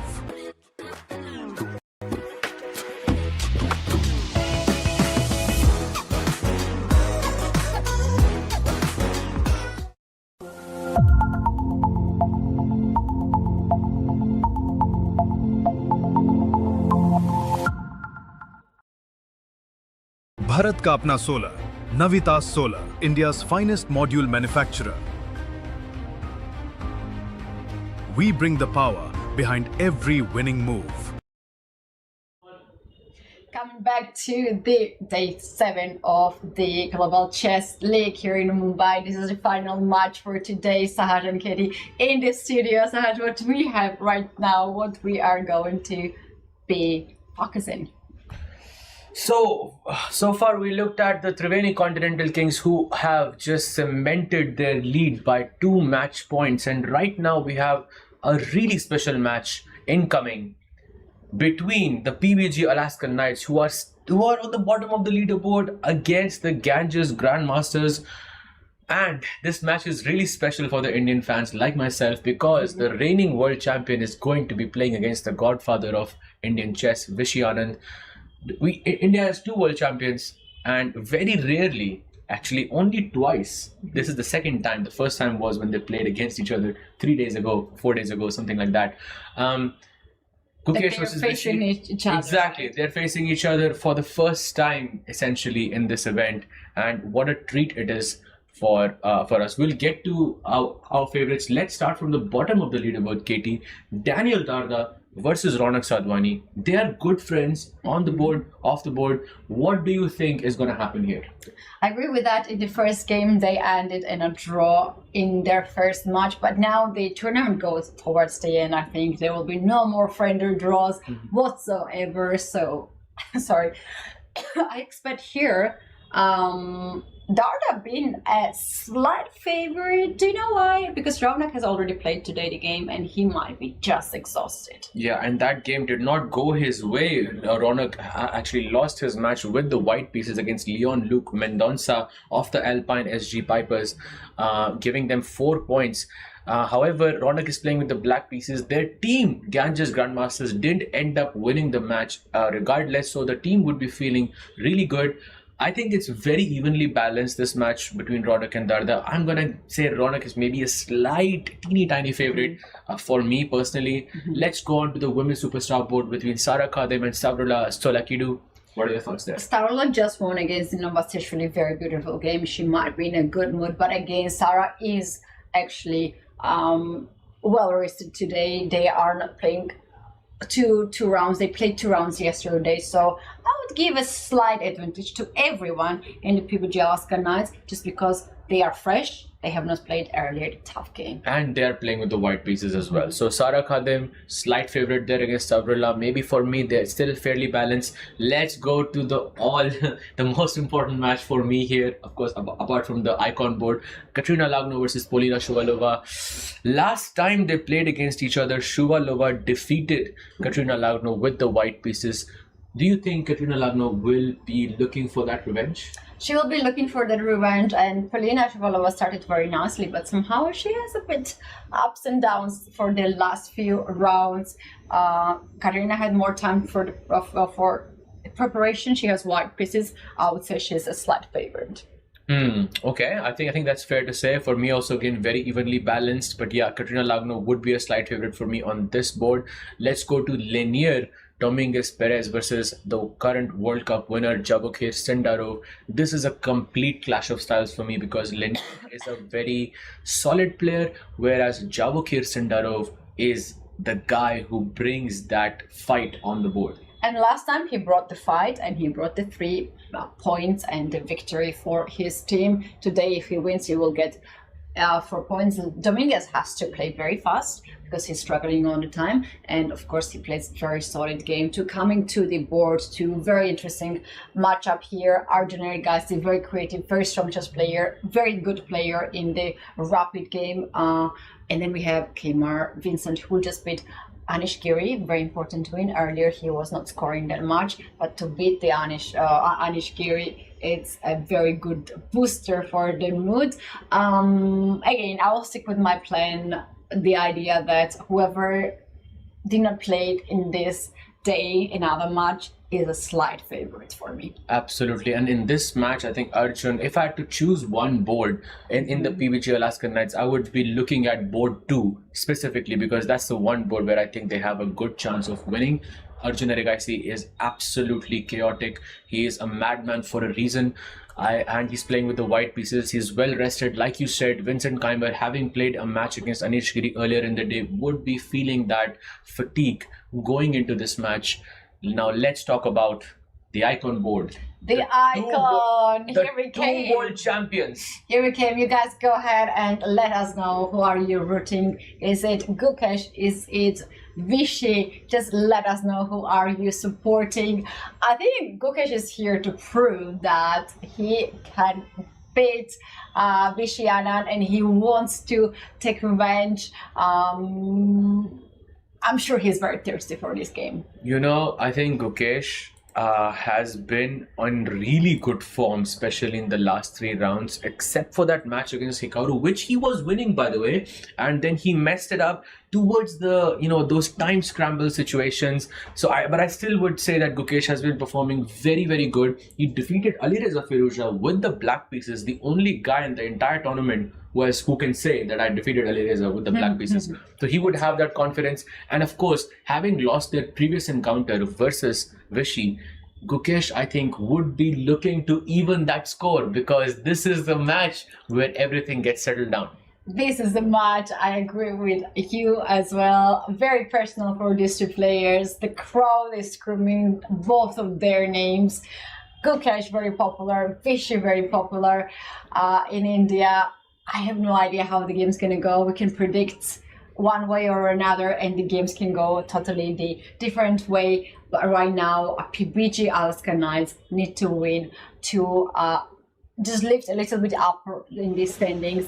But Ganges Grandmasters, if they win, they will be very strong candidates to get top places. Absolutely. PBG Alaskan Knights are currently at the bottom. It is a must-win situation for them. They have to score a win in order to have any chance for the 3rd and the 4th place. I don't think the top 2 spots are reachable for them, but the 3rd and the 4th place are definitely there. And look at that, the guest is making their inaugural move, which is E4 between Gukesh and Vishy. We have handshakes.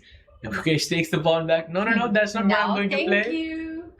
Thank you. Thanks. I'll play on my terms. Absolutely, and all the players are ready. We have handshakes. Polina Shuvalova versus Lagno, and she starts with 1d4. Let's go. We have the fire on the board. How is Polina going to respond? She goes d5. We have the Queen's Gambit with c4. What is she going to play? Is she going to go e6? She accepts the c4 Gambit. She's thinking, should I accept it? Yes or no? There's e6, there's c6, which is the Slav, and then there's Queen's Gambit accepted, which is what Katie is mentioning. You know what? I want to see knight c6. Let's bring the Chigorin defense and let's bring some fire on the board. Ooh. Yes, we have the accepted Queen's Gambit. This is exactly what we want to see. Very sharp game ahead of us. And so much, look at the crowd in the opera house, Royal Opera House. Yes. Do you think this is Vishy and Gukesh effect? Of course, 100%. This is 100%, right? Because everybody is out here to look at this match. People are just standing. They're just waving. They're just standing there because this is such a key match for all Indian fans out here, and it's pressure for both of these guys as well, because people talk about these things later on. Oh, Gukesh beat him that one time. Vishy beat him that one time. But yeah, coming back to the game, we have a proper Queen's Gambit accepted variation. She goes a6. The plan of a6 is that Black wants to play b5. Bishop b7 and knight d7 and just develop your pieces and then ask the question later. Lagno is down on the clock. Difficult to make a move here. I remember playing this, Katie, at some point with bishop d3, and I really like this idea. It's a very tricky idea, right? Yes. You were doing that before b5, and when Black plays b5, you go a4. Yes, exactly. That's the whole plan. You use prophylaxis, but Polina has other plans. Sorry, Lagna has other plans. She goes queen e2. Still no queen trade is possible. So once you take on c5, we will not have a trade of queens. Polina, it is your turn. What are you going to play? Is it b5 or not? By the way, we have liftoff on other boards as well. Let's take a quick look at Sara Khadim versus Stavrula Solakidu. This is the current position. Sara has been playing, I think, d4 and g3 throughout, and she continues that run. And we have a very, very... Where the pawn went off the board, d4 pawn. Usually it has happened when you play c5 and you take the pawn like this. Knight f3, knight c6, c4, d4 and e3. Bishop e7, takes. This is the current position. Very, very sharp, I think, from both ends. Knight b2 was a slight inaccuracy from Sara in this scenario. Usually you go bishop f4 and then you bring the knight to d3, because this bishop on c1 is maybe... it's gonna have some problems. It's a piece. Not the happy piece at this moment, right? By the way, let's quickly hop on to the Madman's game. Look at this opening choice by Arjun Erigaisi versus Vincent Keimer. He is here to bring the fight. You know, Katie, in this position, the best move is pawn takes bishop. I'm not joking. It's actually pawn takes bishop. And you sacrifice queen, queen takes rook. Now, Vincent knows this. But are you going to do it against Arjun is the question. Wow. Can we see the starting opening, how we reach here? It is the Italian opening. Black goes knight f6, offering the fried liver attack. By the way, we have lift off on the icon board as well. Let's actually quickly take a look at there as well, and we'll jump back to this game because I would. C3. I'm disrespectful. No, I don't think this. I think it's just. I think it's just preparation at this point by Gukesh. He goes C3. Look at Vishy, like, funny, Gukesh, funny. Some preparation because the first game, you remember, Fabi played that F5, Yanish. So I think youngsters are sort of going and, trying out some sidelines against Vishy because if, they have a better chance of getting a good position out of the opening. He goes E6. Yeah, that's funny. Are you still leaning towards Gukesh or are you leaning towards Vishy here? Pick one. Difficult. Come on, pick one. Let's go. No. You can't do that. Just pick one. I know who is inside. I'm going with Gukesh here. I think Gukesh wins. Because he's had such a spectacular form. I take Gukesh too. You take Gukesh? Let's go. Absolutely amazing. Let's do that. E3 on the board. The idea is bishop d3, some f4, knight f3 business, and the game is on. Vishy plays knight bd7. Shall we go bishop d3 now? Why not? Set up this beautiful structure, targeting the h7 pawn. There is a nice idea here, I think, by black. You can play e5. So you should be careful. Maybe you should guard this square first with knight f3, and then you should play bishop d3. I like that. Because if you go bishop, I think, e5 is actually a good move here, yeah? Oh, he goes knight f3. Knight f3. Yep, I think good move by Gukesh. And black plays c5, very, very thematic. And Gukesh goes bishop d3. This, I feel Gukesh is the better prepared guy here because this second move, c3, would have thrown Vishy off just a little bit. Yeah, he kind of disliked it. I could say on his face. I mean, it's hard to like it, yeah, because you're if you didn't prepare it, on the day, then it can be a bit difficult. And also, it's Vishy's. Also, Vishy played very fast. It didn't take some time to figure it out how to set up the position. I think here Gukesh stands fine.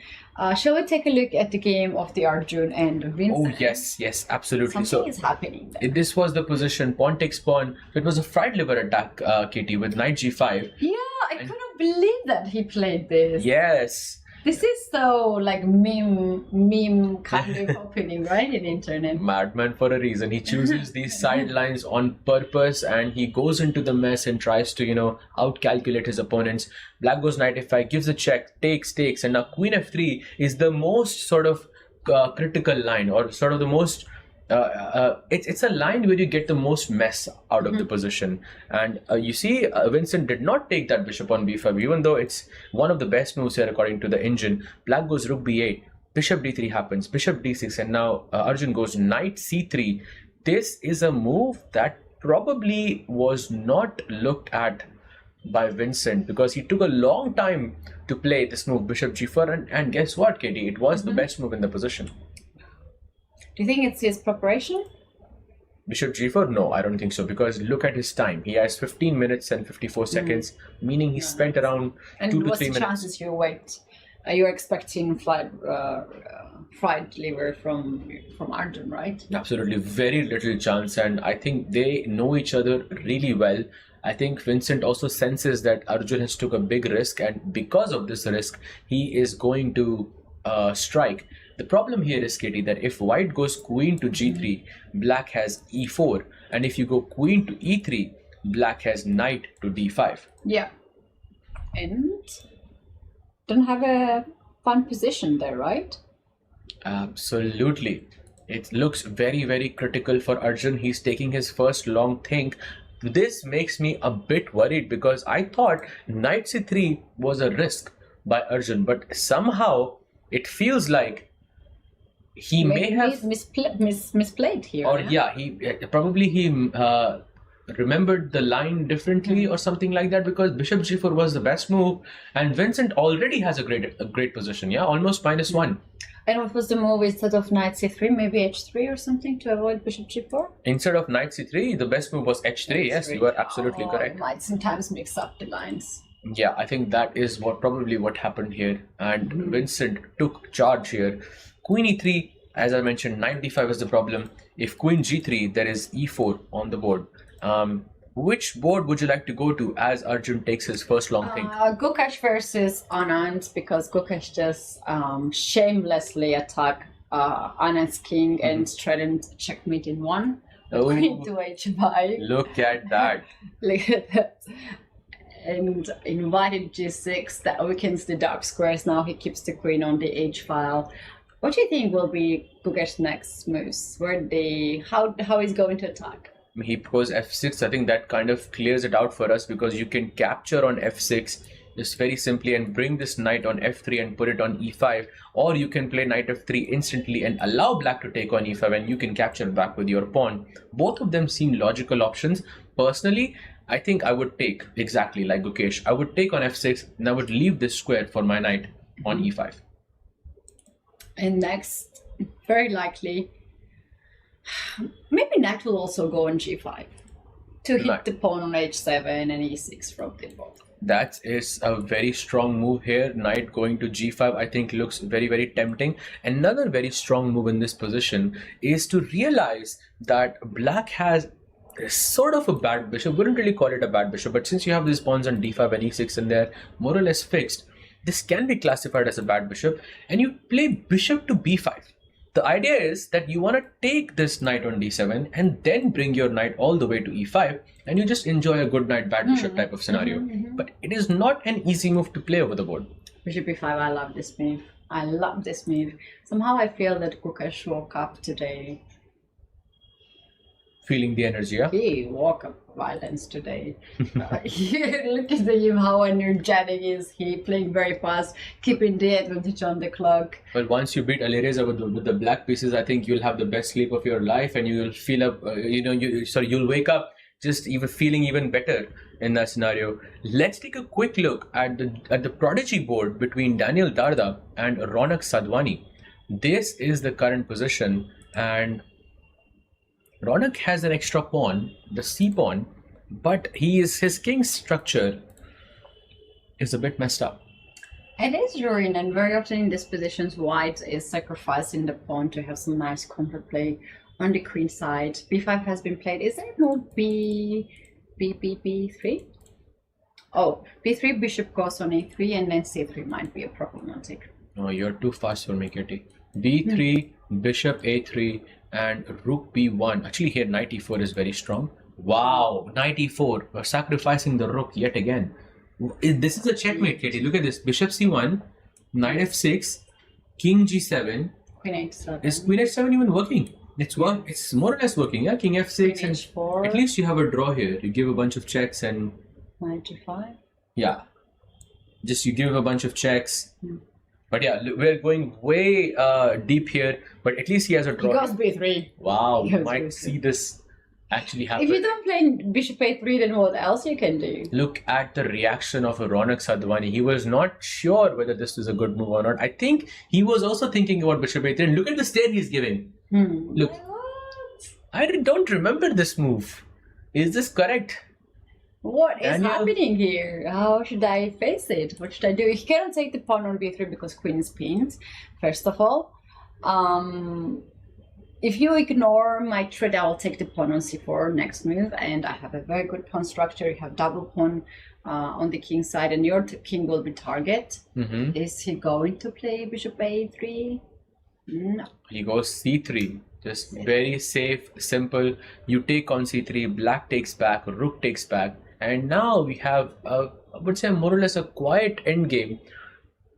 I like this idea.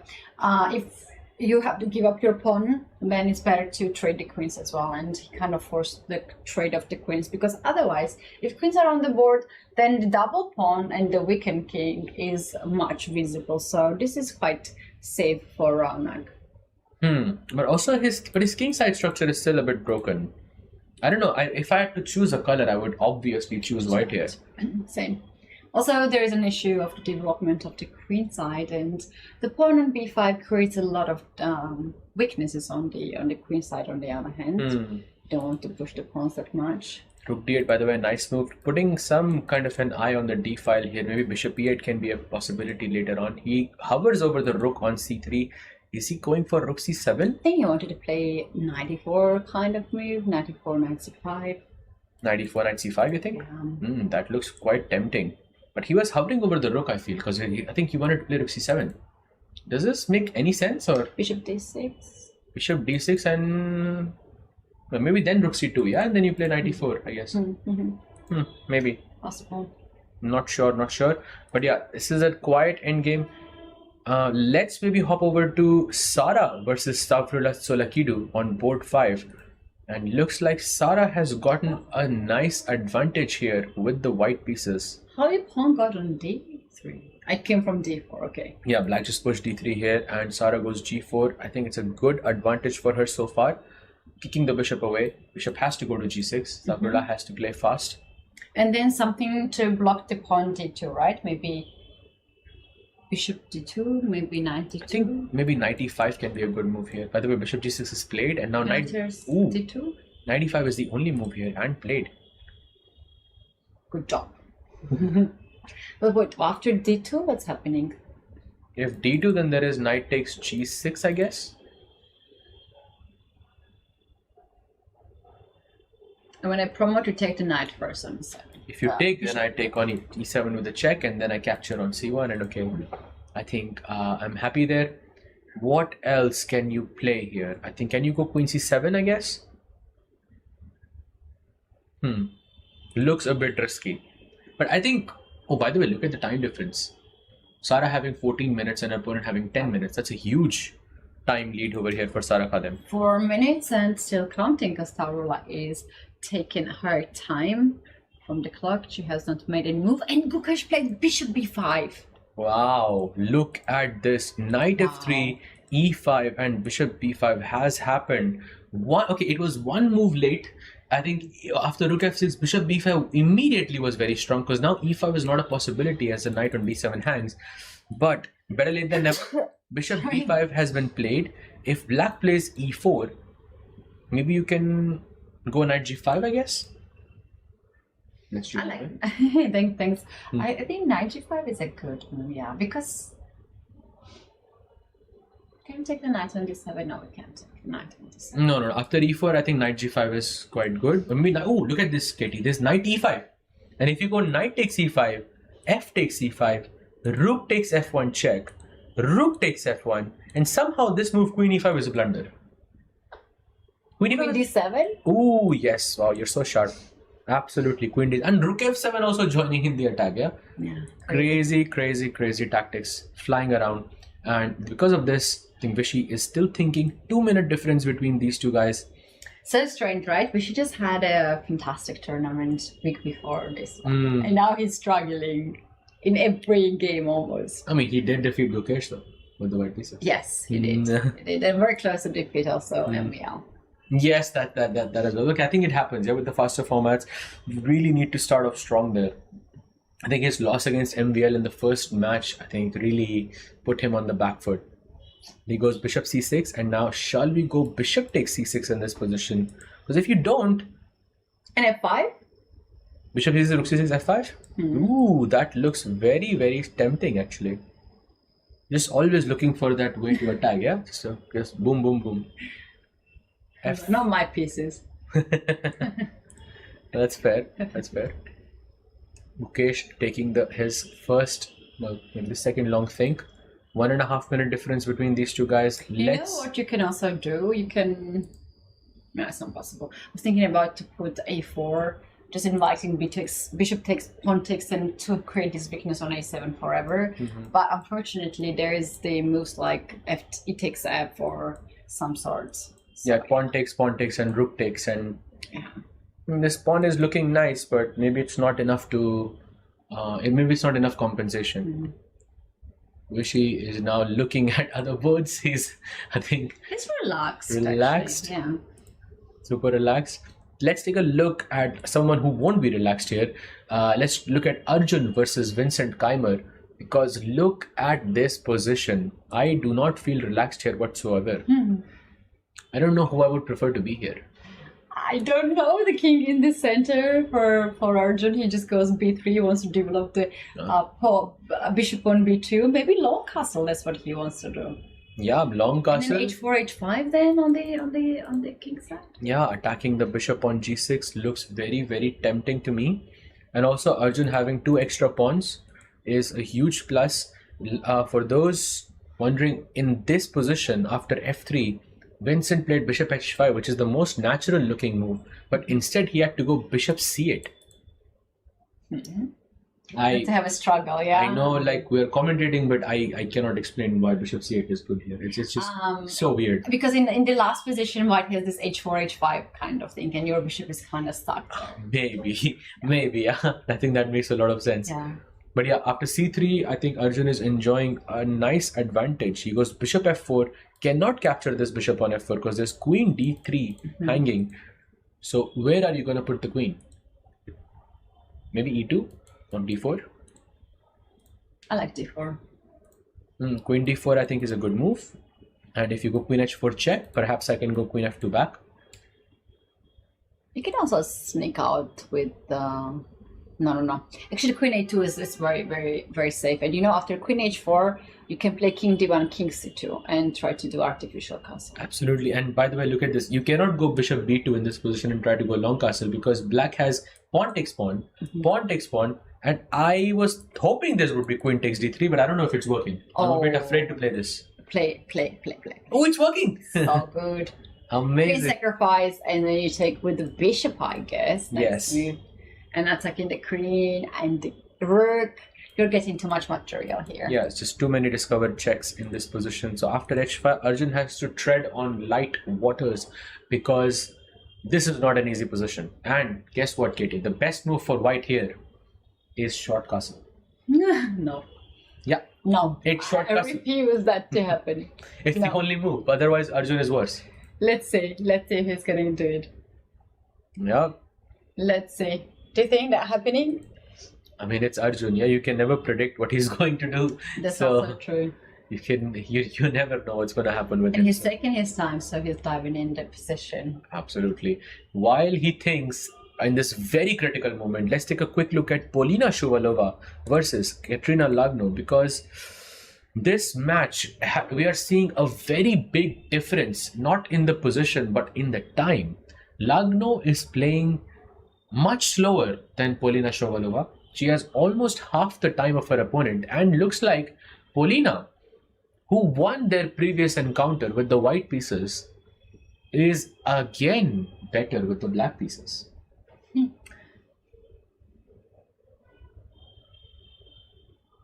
Yeah, that's actually true. So the bishop on d3 is attacked. If you move the bishop somewhere, let's say to b1, black can probably go bishop takes f3 and damage your structure on the king side. Maybe you can also go, she retreats the bishop on b1. And by the way, bishop f3 is not a good move here. You have to go knight e4, which is really, really powerful for black.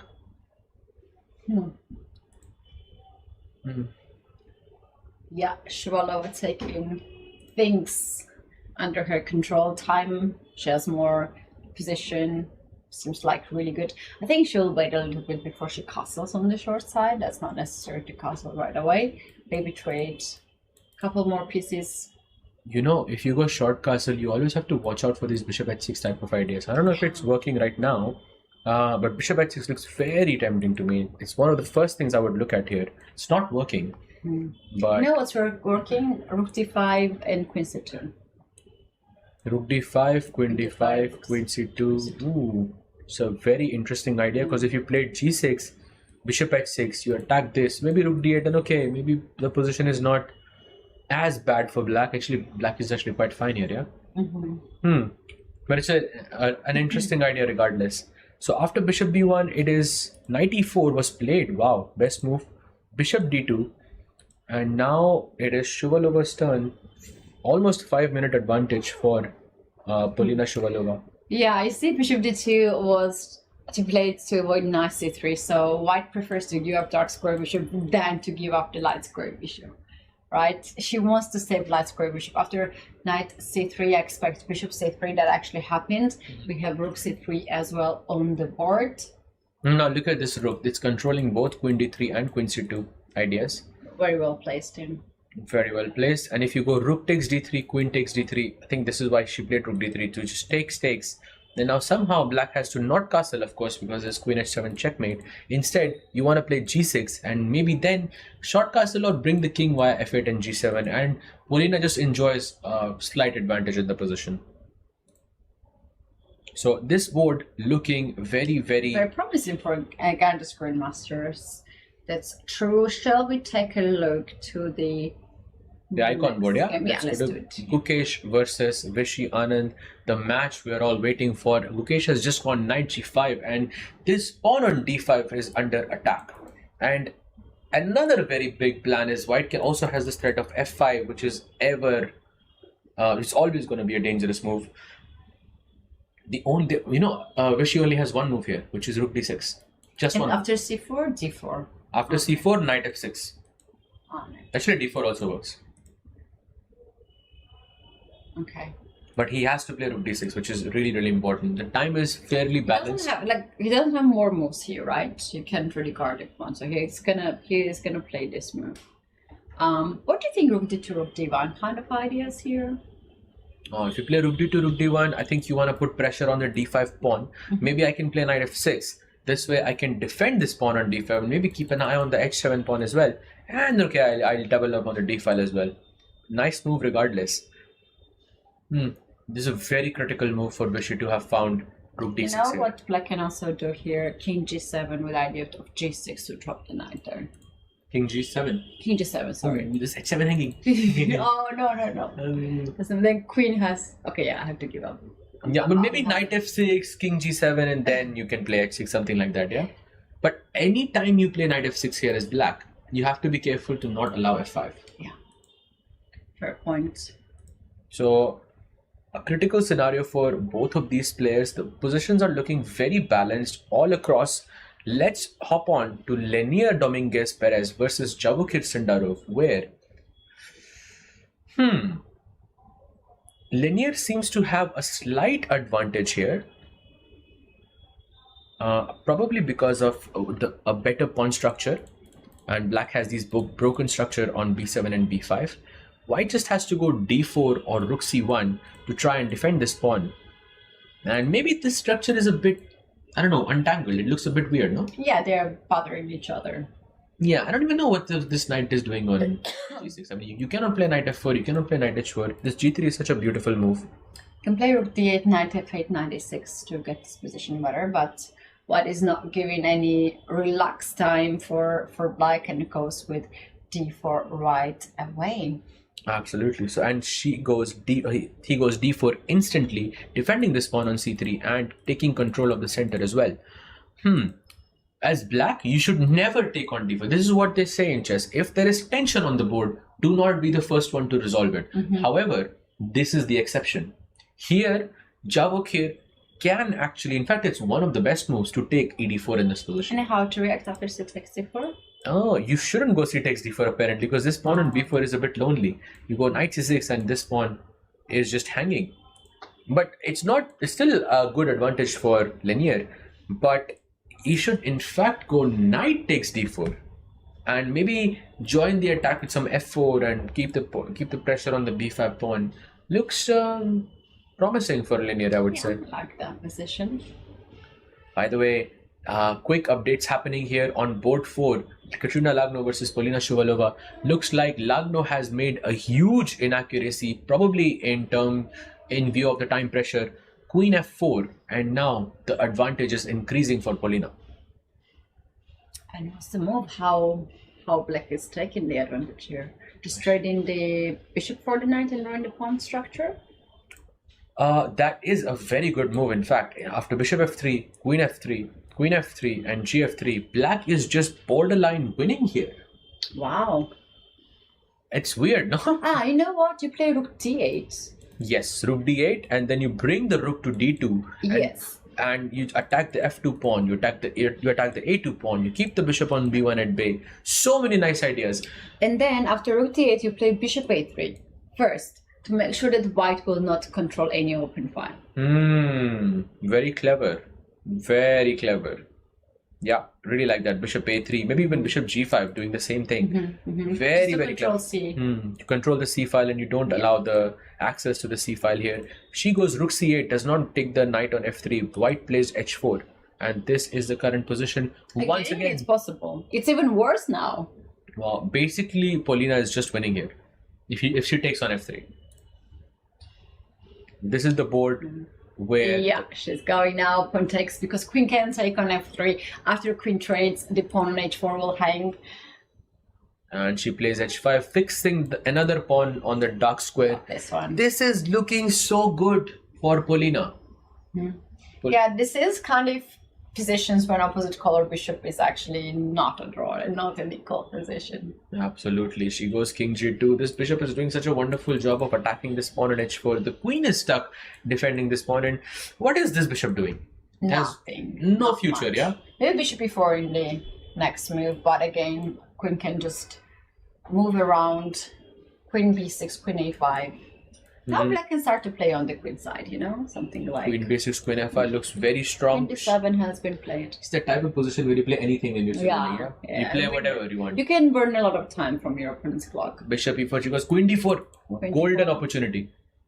Oh, I like that too. Rook c5 with idea queen d4 again to hit the pawn on e5. e5. There's also queen c7. Both of them doing the same thing. Queen d8 is there hitting this pawn as well. So many pawns that are fixed on the dark squares and so many different ways to attack them. How about queen d8? The position is so good that Polina is not even on the board. She stood up. It's her move. She doesn't even... Oh, wow. She's just drinking her water. Sipping the water. Yeah. She's seriously? Like... It's a power move right there by Polina Shuvalova. She has more time on the clock. She's so comfortable here. She knows that a win is just in her hands. What a power move it was, I think. Very, very difficult here. Do you want to see a funny line? Yeah. Queen d8 now to target the pawn. King g3, just move the king around. g5. Pawn takes, queen, bishop takes. That's actually genius. Very nice. Very, very nice. She was queen d4 though. I think she's saving that line for a better, better days. For a better day. She doesn't need that line. Oh, she's forcing king g3 actually. Yeah, she sees. After king g3, she's going to go queen d8 and then she's going to play g5. Yeah. I think it was so funny. Queen g3. Free pawn. Free pawn. Free pawn. Let's just capture bishop some. g6. Is it working? Rook takes c1, no? c1, bishop. You see, this is a nice way of always being careful about discovered check. All my pieces are fixed on dark squares, so there's no danger. There is no realistic check you can give me that will have any consequences. So we are doing amazing. If you go rook takes c5, Polina would have. I mean, this is really, really good for her. Yeah, 4 points. She should go. Maybe rook g1 is a move there, but I'm certain there is a way to deal with that. Yeah, rook e5, rook g1, and then some bishop g6 type of ideas. This looks scary. I'll give you that. But after bishop g6, you always have bishop h4. But that's not easy to see. That's kind of difficult, actually. So let's see what she does after queen g3. This is the current position. She has 5 minutes, more than half the time in comparison to her opponent. How relaxes she? She's burning a lot of time. Wait, Katie. Yeah. Katie. We have to jump to the icon board because Gukesh is now worse. Oh no. Gukesh is much worse against Vishy. I feel that it's only Vishy's pieces now on the board. Yes, because this queen on h3, knight on f2. What? This is looking so bad for Gukesh. Is he going to lose to Vishy again? That was not. I didn't expect that. I thought Gukesh, being in the form that he was, taking down Firouzja. I told you, Anand will win. Vishy. It's very hard to root against Vishy. Yeah? Very, very hard. Which I never told you about. But what he did, he took the pawn on e3.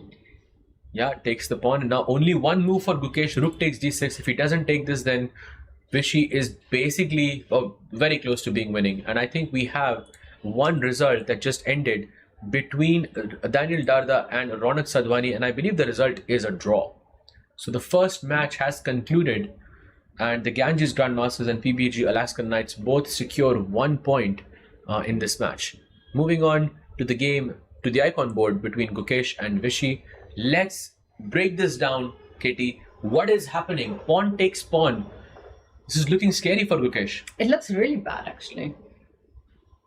Black's king is much safer now, and I can take next pawn takes g5, right? And how you are saving it? He goes rook de1, attacking the pawn on e3. That's a bad move.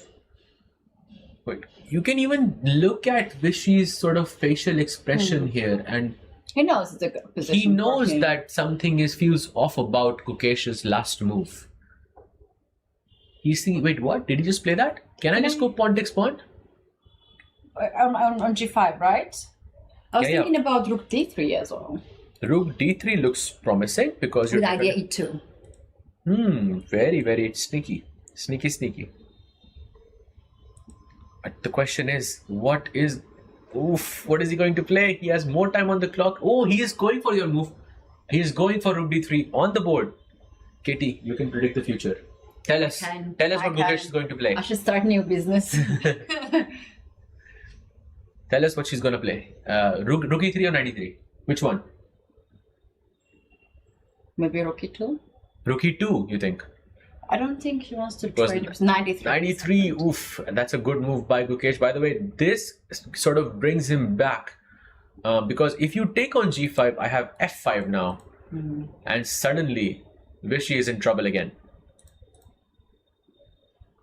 Speaking of trouble, Lagno is completely lost against Polina Shuvalova. Let's take a quick look at what happened. Look at this. Rook d7, rook c1, rook a1, check, king g2, and now I believe queen a1 is just g. G. Oh no. It's a big miss, but it's not. I don't think it's a miss. It's just a fantastic move. You're threatening checkmate in one. There's no checks. Yeah, I think resignation is on the way. Shuvalova is too good. She's way too good. She's very fast, and she would have defeated Katrina Lagno twice in the same tournament. I had a wrong prediction here on this board. I thought Katrina had a lot of time to prepare, but she plays f4. But come on, there's rook g1 check, yeah. And you just lose the queen on g3. Polina taking her time, yeah. Enjoying. She can also do queen f1, rook h3. You can also go queen f1, queen d1 also. She can do a lot of things. There's so many moves here. Rook g1. King h3 played. Okay, she's really gonna play. Oh wow, she's playing this. I thought she was. What is she hoping for? Bishop c5. Oh, Javir and Dominguez draw. We have a draw on this board. Javokir versus Sindarov. That's 2-2. Oh, Khadem is about to win and checkmate her opponent. Let's go there. King e6, look at this, and have a resignation. Amazing. Sara Khadem secures the victory for the PBG Alaskan Knights. Much needed. And she had more time on the clock as well. She was about to checkmate with rook b8 as well. Beautiful game. Let's go back to Lagno. What Lagno is still playing in this position. I think with this loss, they will get 4 points, and then they are still not quite there, yeah? Because they have 1 win and 1 loss. Yeah, but tell me one thing, how Black lost the bishop there on e7? No, she just sacrificed it because she just took the pawn on a2 and took the pawn on b3 because you can just push all this. I mean, I don't think it matters. Oh, she's just smiling. Yeah? She cannot believe that she's playing. Yeah. Would you? I mean, okay. If your team is like in this situation, maybe you will play. Yeah, probably. Okay, if it's a team competition, yeah, I have to play. But yeah, I think it's more about the team rather. Wow. Maybe she's thinking about bishop e8, but there's king f8. Bishop g2 happens. Queen c5 attacking the rook on c7. She moves the rook to b7, and let's start pushing some pawns. b4, a5. Okay, I think we are very close to this being a win for the Ganges Grandmasters. Let's go to the C game, Gukesh against Vishy. This is very tough situation. Oh, look. Yeah, we are... resigned. Yeah, Caruana resigned. Lagno. Paulina got 4 points. Yep, which means Ganges Grandmasters are currently leading by just 1 point because black win gets them 4 points, white win gets them 3 points.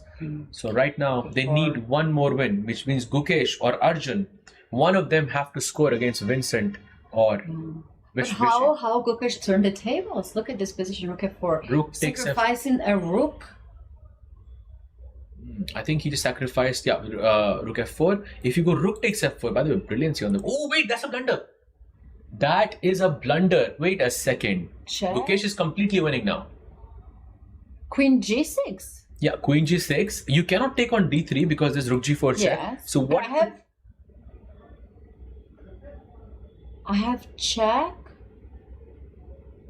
Oh, I think Vishy says that. Yeah, for sure. You have to give what is it? It's check. Check. King f8. Oh, king f8 is just a blunder, yeah? Queen g7 is probably what you must play, but there's knight h6 check. If king f8? King f8, then knight f6 is only move that's winning. By the way, he goes queen takes g6. Wow. And Vishy goes queen g7. Just one move is winning here. Too much pressure on Vishy here. Too much pressure. Gukesh feels it, I think. He feels, look at this, look at it. Scanning the board. We know it, we know this face. Scanning the board. By the way, Arjun is now much worse against Vincent, but we'll get to that game. Let's catch the final moments of this game. Knight, he's checking the... Checking the other boards. Knight h6 on the board. Best move, let's go.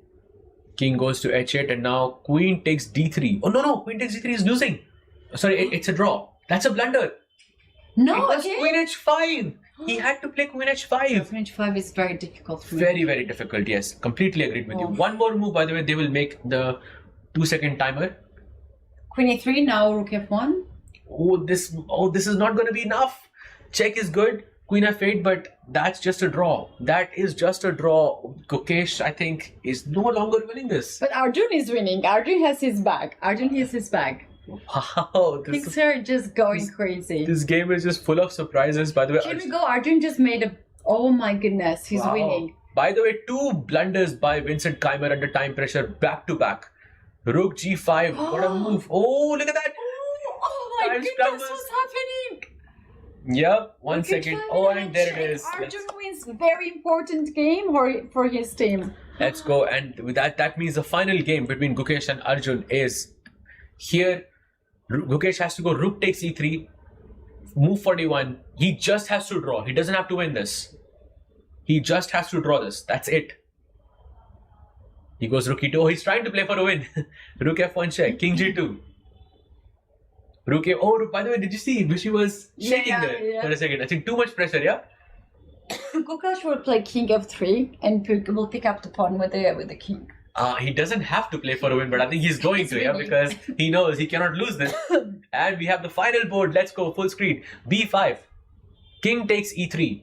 And this position is objectively winning. Gukesh knows he doesn't have to... Oh, he just realized Arjun has won his match. He doesn't have to play for a win.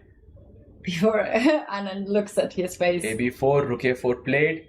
This is just for the fans. Yeah, he's playing this for the fans because they know they want to see this match. What is it? Is it king d3, king c3?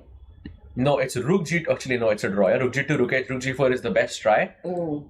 But it's hard. Very, very hard. 25 seconds for Gukesh. Oh, wow. Anand is very nervous. Yep.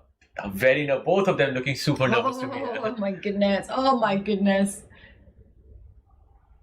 Come on, let's go, I've Gukesh. never seen Vishy so nervous. Yes, King D3, Rook takes B4. Oh, this is so nerve-wracking. King C3, attacking the Rook on B4. There's two moves here, A5 and Rook H4. Both of them are working. Oh, don't play Rook B7, don't play Rook B7. Rook B7 is losing. Only two moves, A5 and Rook H4 are a draw. But if Rook H4 is not very easy because you're giving up A7 pawn and you have to calculate how fast Yeah, is the sure. king. 100%, yes. But Vishy is the human calculator. Oh! That's a blunder by Vishy, but the move is not easy. And wow, that's the best move. Rook F2 played by Gukesh. Insane. Cutting the king. Yep, cutting the king along the F file. What is he going to play? King B2, King A3, King A4? I'm not sure, but Rook B5 is played. And now just one move. Rook, wow, he finds it. Rook F4 was the only move that was winning there. Really? Yeah, Why? because Rook H5 there is H4 and you can guard on the fourth rank. King G6 H4 played. By the way, Gukesh is playing in just seconds. Goodness, he's a beast in the end game. Beast, absolute beast. Come on, Gukesh, let's go. And he also stops A4. Now you can safely play King B2, King A3, King A4. Yep. Wow. Vishy realizes this is lost. Vishy, oh look at Vishy's hands are trembling. Ah. King B2 played, best move. Let's go. He's taking him down. My goodness. We're witnessing this. He goes King A3, Rook E1, trying to defend from the back. He has to play fast. Go play now. Oof. 1 second. Rook A4, Rook E5. Rook G4 check. Oof. He cannot play King H5. There's Rook G5 check incoming. Oh, that's winning. Rook G5. G5. Played. Rook E4. Rook takes A5. Only move. Rook H4. He can lose. If he's losing on time, he will Rook lose. D5. That's a draw. Rook H8. Only move. Oh. Frontal attack. It was just one move that was winning. Rook H7. And now, oh, this is frontal attack. Rook D8. Gukesh's fundamentals are just... Oh, that... No ways. No ways. Oh, Vishy knows No it's a draw. ways. Gukesh also knows it's a draw. Oh. My God. What's happening? Unbelievable. Unbelievable. What a fight by Vishy and what a play by Gukesh. Goodness, but before was winning, right? Yes, it was completely winning. It was complete. Look, let me show everyone over here where the win was. It was this position. After here, Gukesh played Rook D8, which was a mistake by the way. Rook A4 for some reason is the only move here, which no one can find it. No one can find this. But after Rook D5, here I think it's a pretty basic endgame principle. It's called the frontal attack. Basically, you go Rook H8 and you start giving checks from the back. So when Vishy played King E6, Gukesh immediately knew the frontal attack and he went Rook D8. But when Vishy played Rook H7, he didn't realize that the frontal attack can work from the second rank, from the seventh rank. And to be honest, it's the first time I'm seeing it as well. So very, very logical mistake. Wow. Instead of King A4, the only move he could play was B4. And that was winning. And the king gets slowly. That's what they are talking right now. What a game we had and what a match we had, and it is PBG Alaskan Knights winning the match because they won on the board 2 Arjun Gaisi and board 5 Sarah Hadem. They are the stars of the team. Polina Shurovalova won her game and got the 4 points, but was not enough. Gukesh's game was not very important for the standings for the team because he was basically, wait a minute, what am I talking? He could also lose on time in that position because he was making the moves on 1 second. Absolutely. I think Gukesh tried to play out his hand because he was pawn up in the rook endgame, but it was very risky. But in the end, Vishy managed to hold it. It was such a treat to watch this match. And there we have it. This is the current leaderboard. PBG Alaskan Knights, even though they have won their current match, they are still, unfortunately, at the bottom of the leaderboard. But now sharing the places with from 4th place, right? Absolutely, but the game points also, that's a very big difference between the Alpine SG Vipers and the PBG Alaskan Knights. But it's a good show. They're actually winning some matches, which is great. They still have a shot to be, I think, in the 3rd and the 4th spot. I think it was the perfect end to a perfect day. fantastic. We started so nicely. Fyers American Gambits, they showed their best against Upgrad Mumba Masters, and then we had PBG Alaskan Knights against Ganges Grandmasters. Another beautiful matchup, but in between we had more matches. We had Fyers American Gambits against Triveni Continental Kings and Ganges Grandmasters against Alpine SG Pipers. We have seen so much chess today, and everybody just needs a good rest. Absolutely. Because tomorrow will be another day with 4 matches ahead of us, and we'll have more or less more clear picture who will go in to qualify to the finals and who will have less and less chances. Absolutely. I'm still trying to process that final match between the 2 world champions, Gukesh and Vishy. I have to say, what a defense by Vishy, and I love the fact that Gukesh still pressed on. This was an absolute treat to watch. It's been a long day, but I think fully worth it to watch those final moments. Congratulations, of course, to the winning teams. And I think that's it from us today. We'll see you tomorrow, same time, same day. Good night. Bye-bye. Bye, guys.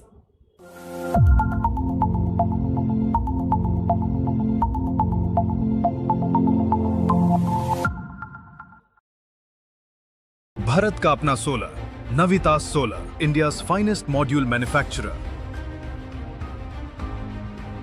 We bring the power behind every winning move.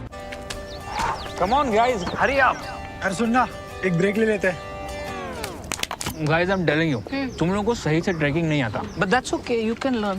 रोज का ढक्कन देना. ये red वाला है, सही वाला देना. अबे ढक्कन. पहले तो सही पानी पीना.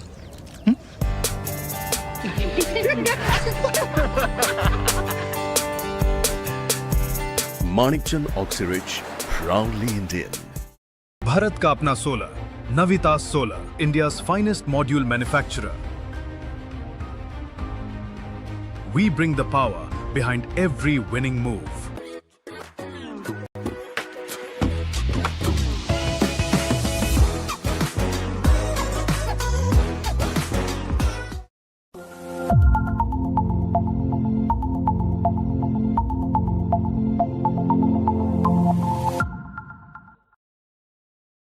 भारत का अपना solar, Navita solar, India's finest module manufacturer. We bring the power behind every winning move.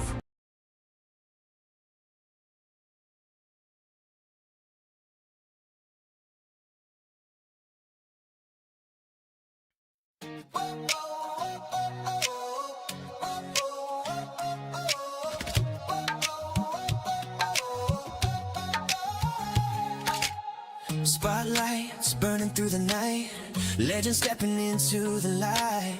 Crowds roar like a rising tide, biggest stars standing side by side. Cameras flashing, hear the noise, history made by girls and boys. This is fire can't contain, every heartbeat calling your name.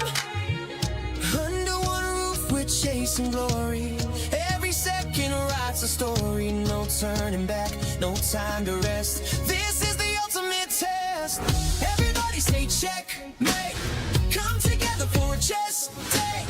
Hands up, let the whole world celebrate, it's a festival of chess.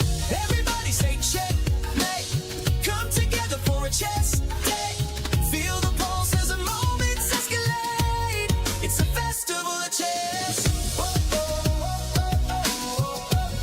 It's a festival of chess.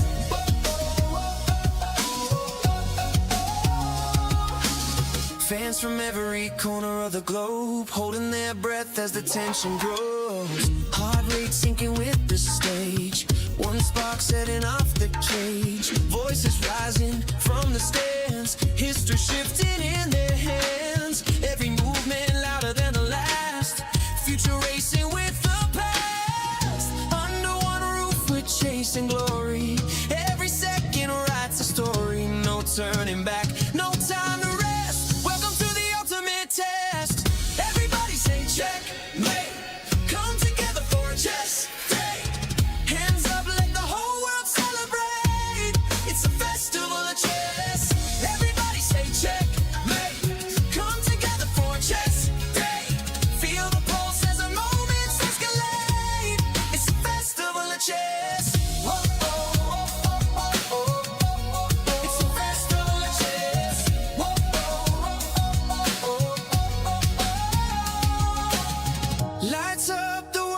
is watching. Every move is the planet talking. Tonight we rise, tonight we shine.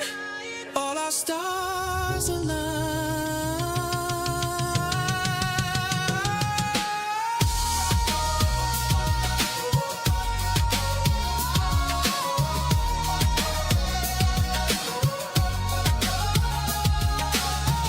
Everybody say checkmate. Come together for a chess day. Hands up, let the whole world celebrate. It's a festival of chess. Everybody say checkmate.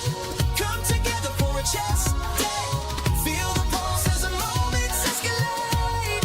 It's a festival of chess.